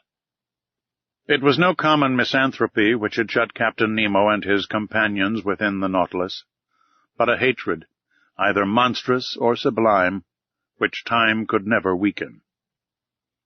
Did this hatred still seek for vengeance? The future would soon teach me that. But the Nautilus was rising slowly to the surface of the sea, and the form of the Avenger disappeared by degrees from my sight. Soon a slight rolling told me that we were in the open air. At that moment a dull boom was heard. I looked at the captain. He did not move. "Captain," said I. He did not answer. I left him and mounted the platform. Conseil and the Canadian were already there. "Where did that sound come from?" I asked. "It was a gunshot," replied Ned Land. I looked in the direction of the vessel I had already seen. It was nearing the Nautilus, and we could see that it was putting on steam. It was within 6 miles of us. "What is that ship, Ned?" "By its rigging and the height of its lower masts," said the Canadian, "I bet she is a ship of war. May it reach us, and if necessary sink this cursed Nautilus. "Friend Ned," replied Conseil, "what harm can it do to the Nautilus? Can it attack it beneath the waves? Can it cannonade us at the bottom of the sea?" "Tell me, Ned," said I, "can you recognize what country she belongs to?" The Canadian knitted his eyebrows, dropped his eyelids, and screwed up the corners of his eyes, and for a few moments fixed a piercing look upon the vessel. "No, sir," he replied, "I cannot tell what nation she belongs to, for she shows no colors. But I can declare she is a man of war, for a long pennant flutters from her mainmast." For a quarter of an hour we watched the ship which was steaming towards us. I could not, however, believe that she could see the Nautilus from that distance, and still less that she could know what this submarine engine was. Soon the Canadian informed me that she was a large, armored, two-decker ram. A thick black smoke was pouring from her two funnels. Her closely furled sails were stopped to her yards. She hoisted no flag at her mizzenmast. The distance prevented us from distinguishing the colors of her pennant, which floated like a thin ribbon. She advanced rapidly. If Captain Nemo allowed her to approach, there was a chance of salvation for us. "Sir," said Ned Land, "if that vessel passes within a mile of us, I shall throw myself into the sea, and I should advise you to do the same." I did not reply to the Canadian's suggestion, but continued watching the ship. Whether English, French, American, or Russian, she would be sure to take us in if we could only reach her. Presently a white smoke burst from the forepart of the vessel. Some seconds after, the water, agitated by the fall of a heavy body, splashed the stern of the Nautilus, and shortly afterwards a loud explosion struck my ear. "What? They are firing at us!" I exclaimed. "So please you, sir," said Ned, "they have recognized the Unicorn, and they are firing at us." "But," I exclaimed, "surely they can see that there are men in the case." "It is perhaps because of that," replied Ned Land, looking at me. A whole flood of light burst upon my mind. Doubtless they knew now how to believe the stories of the pretended monster. No doubt, on board the Abraham Lincoln, when the Canadian struck it with the harpoon, Commander Farragut had recognized in the supposed narwhal a submarine vessel, more dangerous than a supernatural cetacean. Yes, it must have been so. And on every sea they were now seeking this engine of destruction. Terrible indeed, if, as we supposed, Captain Nemo employed the Nautilus in works of vengeance. On the night when we were imprisoned in that cell in the midst of the Indian Ocean, had he not attacked some vessel? The man buried in the Coral Cemetery, had he not been a victim to the shock caused by the Nautilus? Yes, I repeat it, it must be so. One part of the mysterious existence of Captain Nemo had been unveiled. And if his identity had not been recognized, at least the nations united against him were no longer hunting a chimerical creature, but a man who had vowed a deadly hatred against them. All the formidable past rose before me. Instead of meeting friends on board the approaching ship, we could only expect pitiless enemies. But the shot rattled about us. Some of them struck the sea and ricocheted, losing themselves in the distance. But none touched the Nautilus. The vessel was not more than 3 miles from us. In spite of the serious cannonade, Captain Nemo did not appear on the platform. But if one of the conical projectiles had struck the shell of the Nautilus, it would have been fatal. The Canadian then said, "Sir, we must do all we can to get out of this dilemma. Let us signal them. They will then perhaps understand that we are honest folks." Ned Land took his handkerchief to wave in the air, but he had scarcely displayed it when he was struck down by an iron hand and fell, in spite of his great strength, upon the deck. "Fool!" exclaimed the captain. "Do you wish to be pierced by the spur of the Nautilus before it is hurled at this vessel?" Captain Nemo was terrible to hear. He was still more terrible to see. His face was deadly pale, with a spasm at his heart. For an instant it must have ceased to beat. His pupils were fearfully contracted. He did not speak. He roared, as with his body thrown forward he wrung the Canadian's shoulders. Then, leaving him, and turning to the ship of war, whose shot was still raining around him, he exclaimed with a powerful voice, "Ah, ship of an accursed nation, you know who I am. I do not want your colors to know you by. Look, and I will show you mine." And on the forepart of the platform Captain Nemo unfurled a black flag, similar to the one he had placed at the South Pole. At that moment a shot struck the shell of the Nautilus obliquely, without piercing it, and, rebounding near the captain, was lost in the sea. He shrugged his shoulders, and, addressing me, said shortly, "Go down. You and your companions go down." "Sir," I cried, "are you going to attack this vessel?" "Sir, I am going to sink it." "You will not do that." "I shall do it," he replied coldly, "and I advise you not to judge me, sir. Fate has shown you what you ought not to have seen. The attack has begun. Go down." "What is this vessel?" "You do not know? Very well, so much the better. Its nationality, to you at least, will be a secret. Go down." We could but obey. About 15 of the sailors surrounded the captain, looking with implacable hatred at the vessel nearing them. One could feel that the same desire of vengeance animated every soul. I went down at the moment another projectile struck the Nautilus, and I heard the captain exclaim, "Strike, mad vessel! Shower your useless shot, and then you will not escape the spur of the Nautilus. But it is not here that you shall perish. I would not have your ruins mingle with those of the Avenger." I reached my room. The captain and his second had remained on the platform. The screw was set in motion, and the Nautilus, moving with speed, was soon beyond the reach of the ship's guns. But the pursuit continued, and Captain Nemo contented himself with keeping his distance. About 4 in the afternoon, being no longer able to contain my impatience, I went to the central staircase. The panel was open, and I ventured onto the platform. The captain was still walking up and down with an agitated step. He was looking at the ship, which was 5 or 6 miles to leeward. He was going round it like a wild beast, and, drawing it eastward, he allowed them to pursue. But he did not attack. Perhaps he still hesitated. I wished to mediate once more.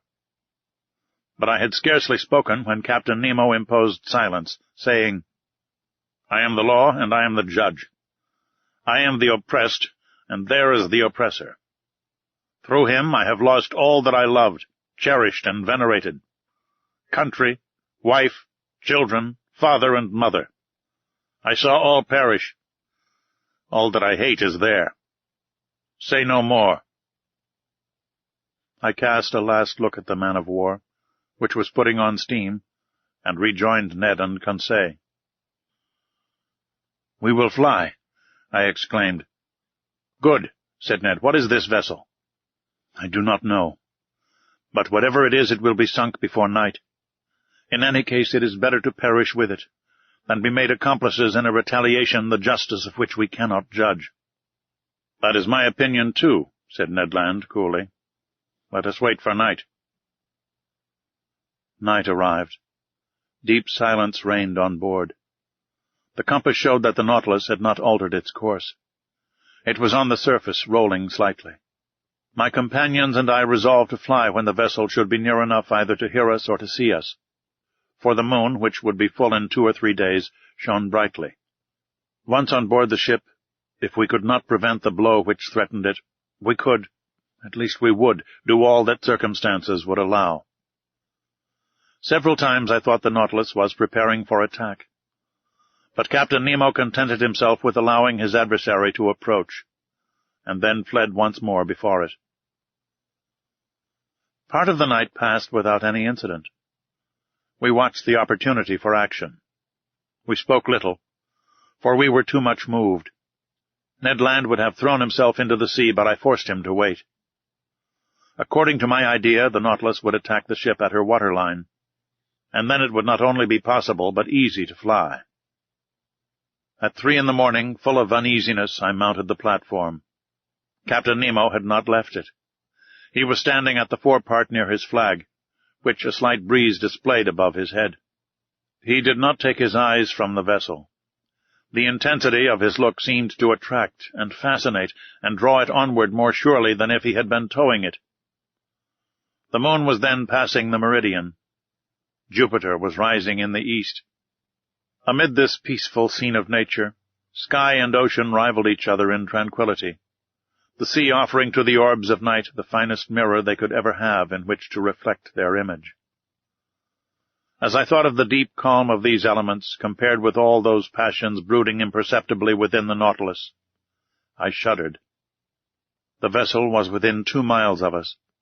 It was ever nearing that phosphorescent light which showed the presence of the Nautilus. I could see its green and red lights and its white lantern hanging from the large foremast.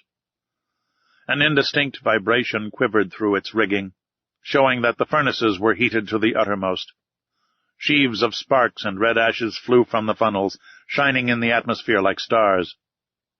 I remained thus until 6 in the morning, without Captain Nemo noticing me.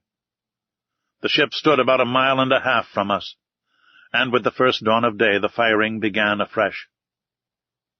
The moment could not be far off when, the Nautilus attacking its adversary, my companions and myself should forever leave this man. I was preparing to go down to remind them when the second mounted the platform, accompanied by several sailors. Captain Nemo either did not or would not see them. Some steps were taken which might be called the signal for action. They were very simple. The iron balustrade around the platform was lowered, and the lantern and pilot cages were pushed within the shell until they were flush with the deck. The long surface of the steel cigar no longer offered a single point to check its maneuvers. I returned to the saloon. The Nautilus still floated. Some streaks of light were filtering through the liquid beds. With the undulations of the waves, the windows were brightened by the red streaks of the rising sun, and this dreadful day of the 2nd of June had dawned. At 5 o'clock the log showed that the speed of the Nautilus was slackening, and I knew that it was allowing them to draw nearer. Besides, the reports were heard more distinctly, and the projectiles, laboring through the ambient water, were extinguished with a strange hissing noise. "My friends," said I, "the moment is come. One grasp of the hand, and may God protect us." Ned Land was resolute, Conseil calm, myself so nervous that I knew not how to contain myself. We all passed into the library. But the moment I pushed the door opening onto the central staircase, I heard the upper panel close sharply. The Canadian rushed onto the stairs, but I stopped him. A well-known hissing noise told me that the water was running into the reservoirs, and in a few minutes the Nautilus was some yards beneath the surface of the waves. I understood the maneuver. It was too late to act. The Nautilus did not wish to strike at the impenetrable cuirass, but below the waterline, where the metallic covering no longer protected it. We were again imprisoned, unwilling witnesses of the dreadful drama that was preparing. We had scarcely time to reflect. Taking refuge in my room, we looked at each other without speaking. A deep stupor had taken hold of my mind. Thought seemed to stand still. I was in that painful state of expectation preceding a dreadful report. I waited. I listened. Every sense was merged in that of hearing. The speed of the Nautilus was accelerated. It was preparing to rush. The whole ship trembled. Suddenly I screamed. I felt the shock, but comparatively light. I felt the penetrating power of the steel spur. I heard rattlings and scrapings. But the Nautilus, carried along by its propelling power, passed through the mass of the vessel like a needle through sailcloth. I could stand it no longer. Mad, out of my mind, I rushed from my room into the saloon. Captain Nemo was there, mute, gloomy, implacable. He was looking through the port panel. A large mass cast a shadow on the water, and that it might lose nothing of her agony, the Nautilus was going down into the abyss with her. 10 yards from me I saw the open shell, through which the water was rushing with the noise of thunder, then the double line of guns and the netting. The bridge was covered with black, agitated shadows. The water was rising. The poor creatures were crowding the ratlins, clinging to the masts, struggling under the water. It was a human ant-heap overtaken by the sea. Paralyzed, stiffened with anguish, my hair standing on end, with eyes wide open, panting, without breath and without voice. I too was watching. An irresistible attraction glued me to the glass. Suddenly an explosion took place. The compressed air blew up her decks, as if the magazines had caught fire. Then the unfortunate vessel sank more rapidly. Her topmast, laden with victims, now appeared. Then her spars, bending under the weight of men, and last of all the top of her mainmast. Then the dark mass disappeared, and with it the dead crew, drawn down by the strong eddy. I turned to Captain Nemo. That terrible avenger, a perfect archangel of hatred, was still looking. When all was over, he turned to his room, opened the door, and entered. I followed him with my eyes. On the end wall beneath his heroes, I saw the portrait of a woman, still young, and 2 little children. Captain Nemo looked at them for some moments, stretched his arms towards them, and, kneeling down, burst into deep sobs.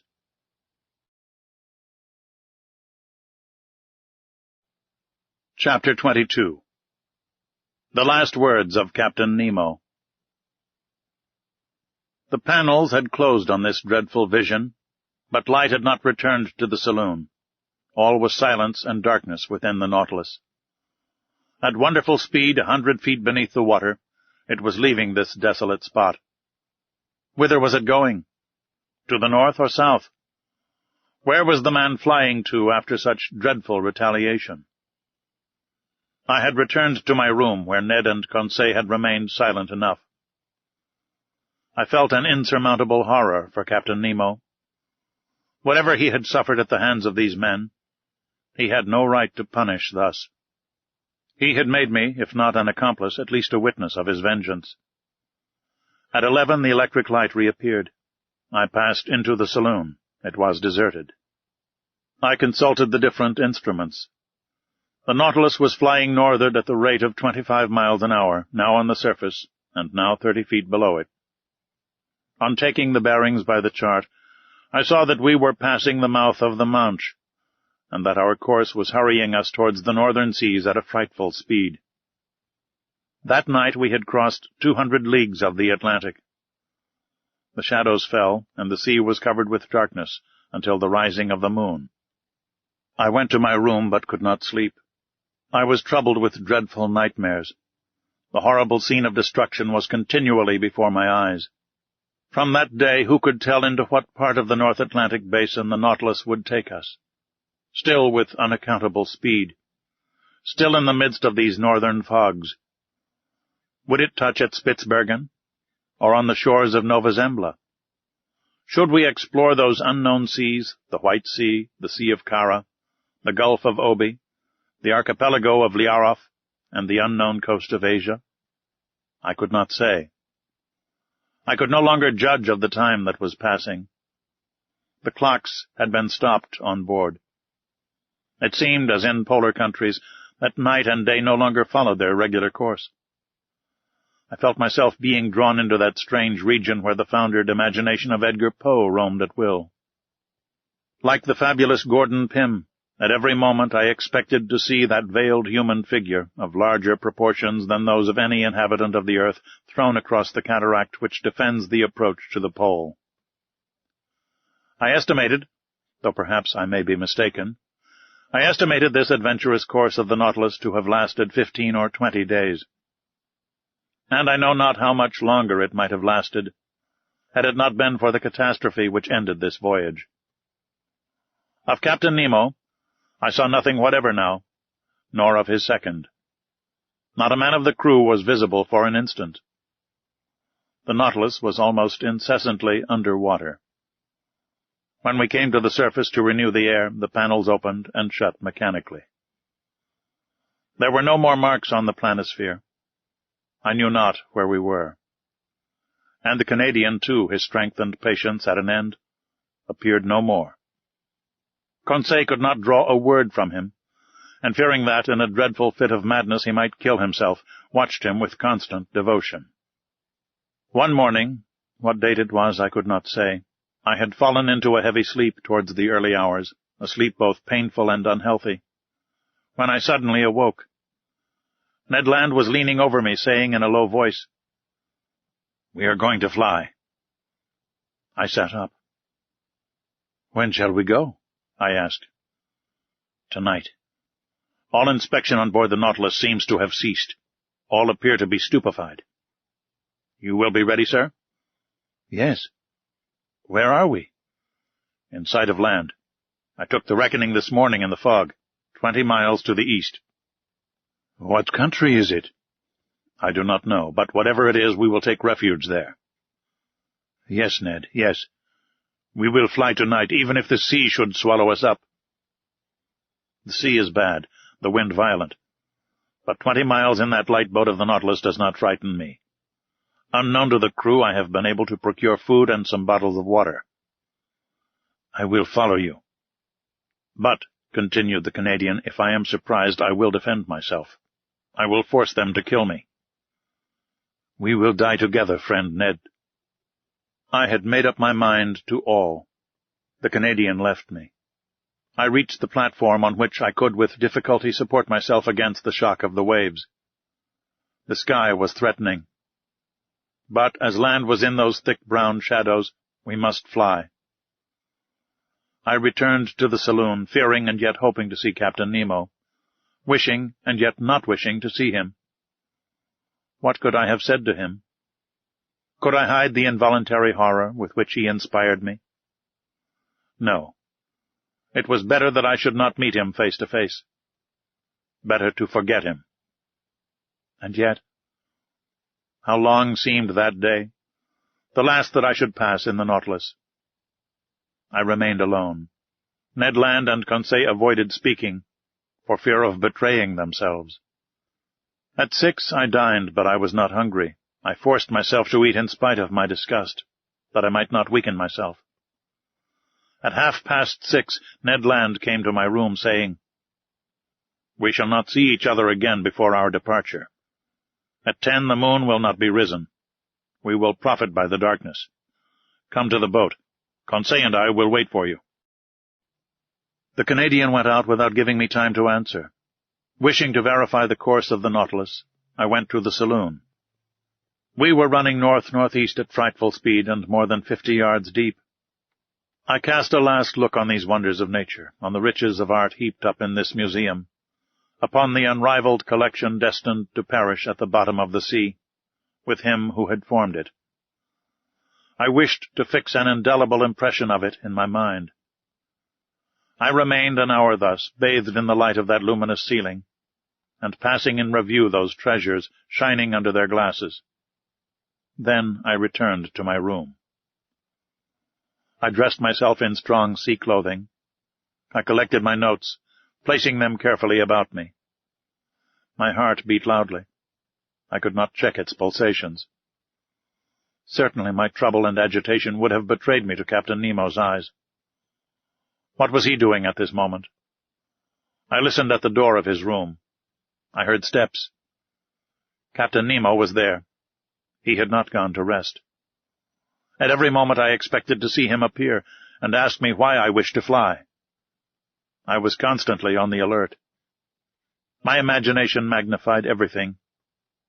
The impression became at last so poignant that I asked myself if it would not be better to go to the captain's room, see him face to face, and brave him with look and gesture. It was the inspiration of a madman. Fortunately, I resisted the desire, and stretched myself on my bed to quiet my bodily agitation. My nerves were somewhat calmer, but in my excited brain I saw over again all my existence on board the Nautilus. Every incident, either happy or unfortunate, which had happened since my disappearance from the Abraham Lincoln. The submarine hunt, the Torres Straits, the savages of Papua, the running shore, the coral cemetery, the passage of Suez, the island of Santorin, the Cretan diver, Vigo Bay, Atlantis, the iceberg, the South Pole, the imprisonment in the ice, the fight among the squid, the storm in the Gulf Stream, the Avenger, and the horrible scene of the vessel sunk with all her crew. All these events passed before my eyes like scenes in a drama. Then Captain Nemo seemed to grow enormously, his features to assume superhuman proportions. He was no longer my equal, but a man of the waters, the genie of the sea. It was then 9:30. I held my head between my hands to keep it from bursting. I closed my eyes. I would not think any longer. There was another half-hour to wait, another half-hour of a nightmare which might drive me mad. At that moment I heard the distant strains of the organ, a sad harmony to an indefinable chant, the wail of a soul longing to break these earthly bonds. I listened with every sense, scarcely breathing, plunged like Captain Nemo in that musical ecstasy, which was drawing him in spirit to the end of life. Then a sudden thought terrified me. Captain Nemo had left his room. He was in the saloon, which I must cross to fly. There I should meet him for the last time. He would see me, perhaps speak to me. A gesture of his might destroy me. A single word chain me on board. But 10 was about to strike. The moment had come for me to leave my room and join my companions. I must not hesitate, even if Captain Nemo himself should rise before me. I opened my door carefully, and even then, as it turned on its hinges, it seemed to me to make a dreadful noise. Perhaps it only existed in my own imagination. I crept along the dark stairs of the Nautilus, stopping at each step to check the beating of my heart. I reached the door of the saloon and opened it gently. It was plunged in profound darkness. The strains of the organ sounded faintly. Captain Nemo was there. He did not see me. In the full light, I do not think he would have noticed me, so entirely was he absorbed in the ecstasy. I crept along the carpet, avoiding the slightest sound which might betray my presence. I was at least 5 minutes reaching the door, at the opposite side, opening into the library. I was going to open it, when a sigh from Captain Nemo nailed me to the spot. I knew that he was rising. I could even see him, for the light from the library came through to the saloon. He came towards me silently, with his arms crossed, gliding like a spectre rather than walking. His breast was swelling with sobs. And I heard him murmur these words, the last which ever struck my ear. "Almighty God! Enough! Enough!" Was it a confession of remorse which thus escaped from this man's conscience? In desperation I rushed through the library, mounted the central staircase, and following the upper flight reached the boat. I crept through the opening, which had already admitted my 2 companions. "Let us go, let us go," I exclaimed. "Directly," replied the Canadian. The orifice in the plates of the Nautilus was first closed, and fastened down by means of a false key, with which Ned Land had provided himself. The opening in the boat was also closed. The Canadian began to loosen the bolts which still held us to the submarine boat. Suddenly a noise was heard. Voices were answering each other loudly. What was the matter? Had they discovered our flight? I felt Ned Land slipping a dagger into my hand. "Yes," I murmured, "we know how to die." The Canadian had stopped in his work. But one word many times repeated, a dreadful word, revealed the cause of the agitation spreading on board the Nautilus. It was not we the crew were looking after. "The maelstrom! The maelstrom!" Could a more dreadful word in a more dreadful situation have sounded in our ears? We were then upon the dangerous coast of Norway. Was the Nautilus being drawn into this gulf at the moment our boat was going to leave its sides? We knew that at the tide the pent-up waters between the islands of Faroe and Lofoten rush with irresistible violence, forming a whirlpool from which no vessel ever escapes. From every point of the horizon enormous waves were meeting, forming a gulf justly called the navel of the ocean, whose power of attraction extends to a distance of 12 miles. There not only vessels, but whales are sacrificed, as well as white bears from the northern regions. It is thither that the Nautilus, voluntarily or involuntarily, had been run by the captain. It was describing a spiral. the circumference of which was lessening by degrees, and the boat, which was still fastened to its side, was carried along with giddy speed. I felt that sickly giddiness which arises from long-continued whirling round. We were in dread. Our horror was at its height.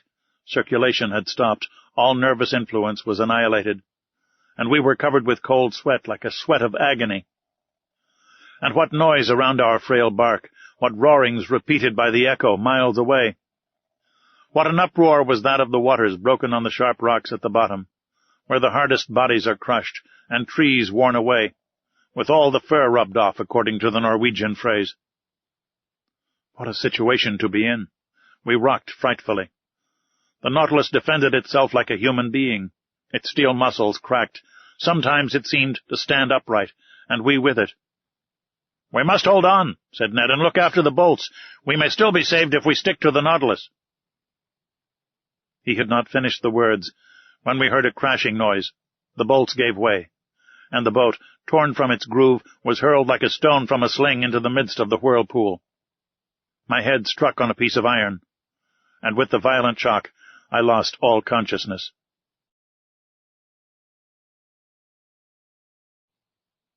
Chapter 23.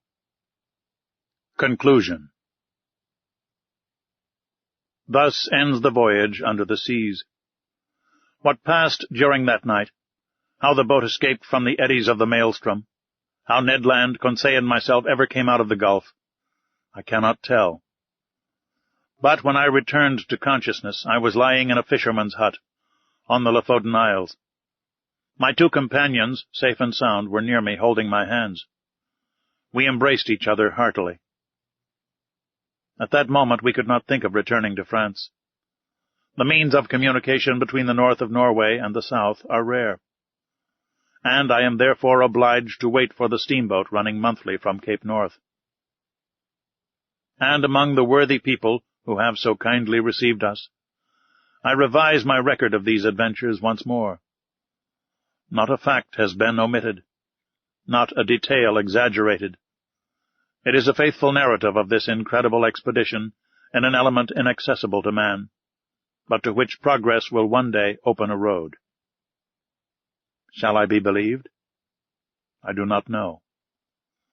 And it matters little after all. What I now affirm is that I have a right to speak of these seas, under which, in less than 10 months, I have crossed 20,000 leagues in that submarine tour of the world, which has revealed so many wonders. But what has become of the Nautilus? Did it resist the pressure of the maelstrom? Does Captain Nemo still live? And does he still follow under the ocean those frightful retaliations? Or did he stop after the last hecatomb? Will the waves one day carry to him this manuscript containing the history of his life? Shall I ever know the name of this man? Will the missing vessel tell us, by its nationality, that of Captain Nemo? I hope so. And I also hope that his powerful vessel has conquered the sea at its most terrible gulf, and that the Nautilus has survived where so many other vessels have been lost. If it be so, if Captain Nemo still inhabits the ocean, his adopted country, may hatred be appeased in that savage heart. May the contemplation of so many wonders extinguish forever the spirit of vengeance. May the judge disappear, and the philosopher continue the peaceful exploration of the sea. If his destiny be strange, it is also sublime. Have I not understood it myself? Have I not lived 10 months of this unnatural life? And to the question asked by Ecclesiastes 3,000 years ago, that which is far off and exceeding deep, who can find it out? 2 men alone of all now living have the right to give an answer: Captain Nemo and myself. This concludes 20,000 Leagues Under the Sea by Jules Verne.